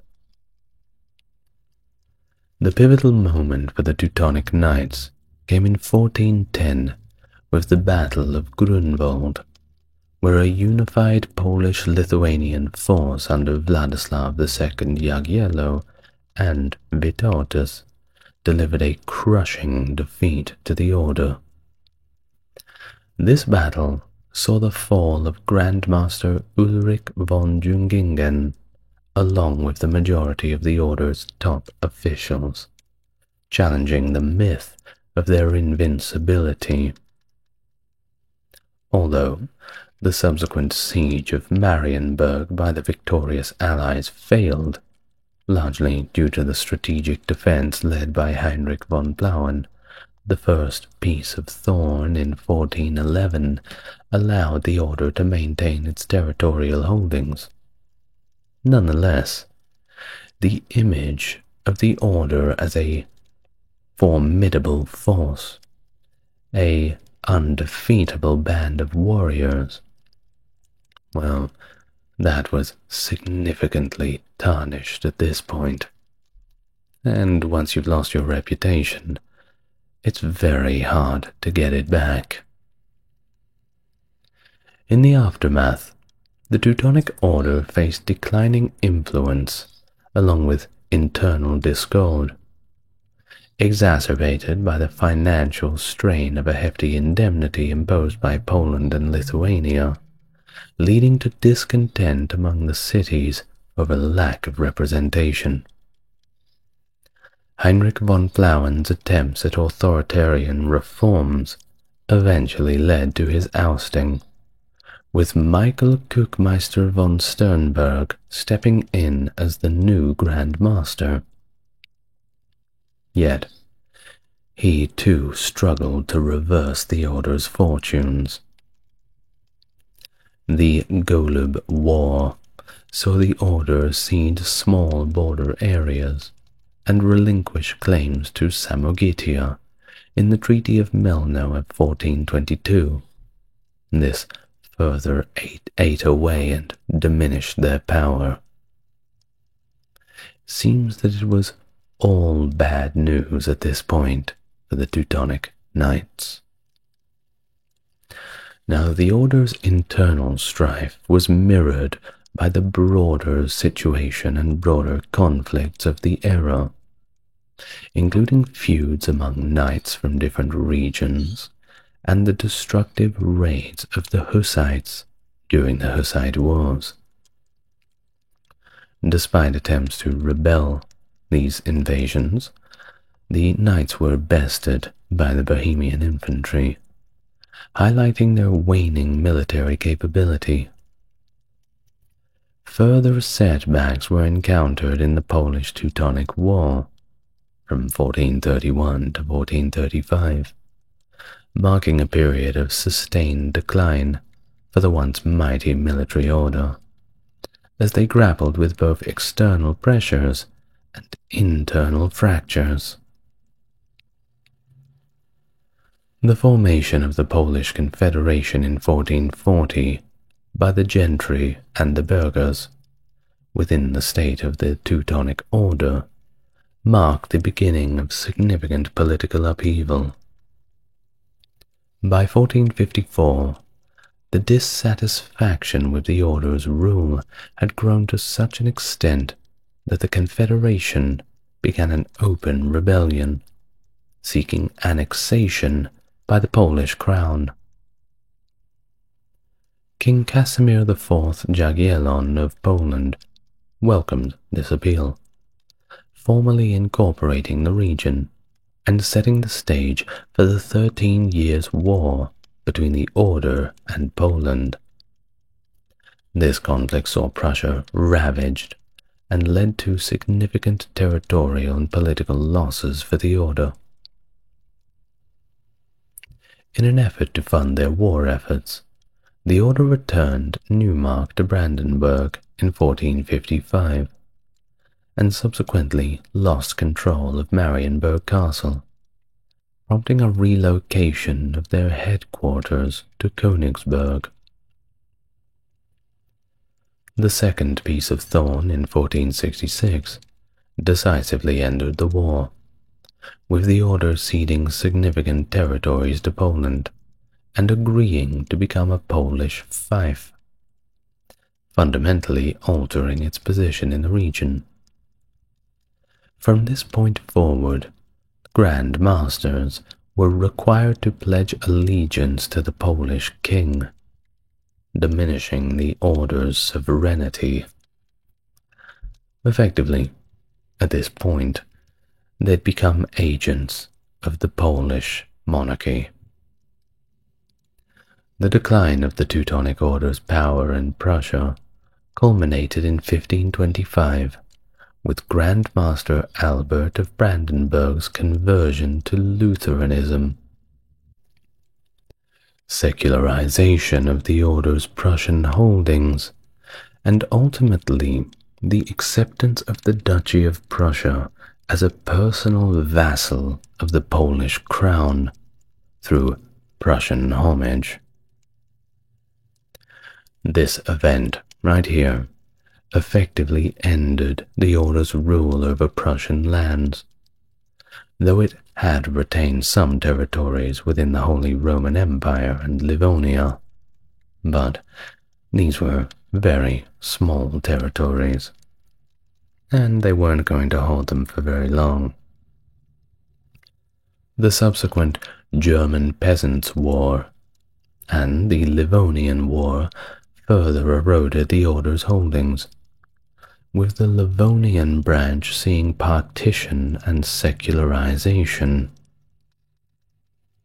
Post-1525, the Order refocused on its possessions in the Holy Roman Empire, establishing a complex administrative structure centered in Bad Mergentheim. Despite these changes, the Order's loss of Prussia remained a significant reduction in its power and territorial control, shifting its role from a sovereign military entity to a more fragmented and largely ceremonial organization within the shifting landscape of early modern Europe. After Albert of Brandenburg's departure from the Teutonic Order to establish himself as the Duke of Prussia, Walter von Kronberg took up the mantle as Deutschmeister in 1527, ascending to Grand Master by 1530. His leadership marked a significant transitional period for the order, notably recognized by Emperor Charles V, who amalgamated the roles of Deutschmeister and Grand Master into the title of Hoch- und Deutschmeister in 1531, elevating the position to the status of Prince of the Empire. This reorganization ushered in a new chapter for the order, with its Grand Magistery relocated to Mergentheim in Württemberg, an area that suffered quite a lot during the earlier German Peasants' War. The order's commitment to the imperial cause, particularly its support for Charles V against the Schmalkaldic League, underscored its enduring martial spirit. Old habits were hard to shake. The Peace of Augsburg in 1555 marked a significant shift, allowing for Protestant membership while maintaining a predominantly Catholic composition, leading to a tri-denominational structure encompassing Catholic, Lutheran, and Reformed factions. This period also saw Grand Masters from notable German families, and after 1761, the House of Habsburg-Lorraine, managing the order's extensive holdings and leveraging its military expertise in service to the Habsburg monarchy against the Ottoman Empire. The order's storied military tradition faced its denouement in 1805 with the Peace of Pressburg's Article 12, which transitioned the German territories of the Knights into a hereditary domain under the prospective governance of the Habsburg prince. However, the provisions of Pressburg went unfulfilled by the Treaty of Schönbrunn in 1809, leading Napoleon Bonaparte to order the dissolution of the Knights' remaining territories, distributing them among his German allies by 1810. And this marked the definitive end of the Teutonic Knights' territorial sovereignty, transitioning the order from a formidable military and monastic power into a chapter of European history shaped by centuries of crusade, conflict, and change. And with that, we reach the end of our video for this evening. I'd like to thank my Mega Chad tier patron, Stark Factory, for his generous contribution to the channel. Contributing to the Patreon keeps me going, so I can keep up this pace. It's quite motivating, you know. Also, I'd like to thank all of my viewers for joining me and watching, especially if you got this far. Your patience is a virtue. Well, if you've enjoyed the content, like, comment, subscribe, you know what to do. And I will see you in the next video. Good night, everyone. Take care of yourselves.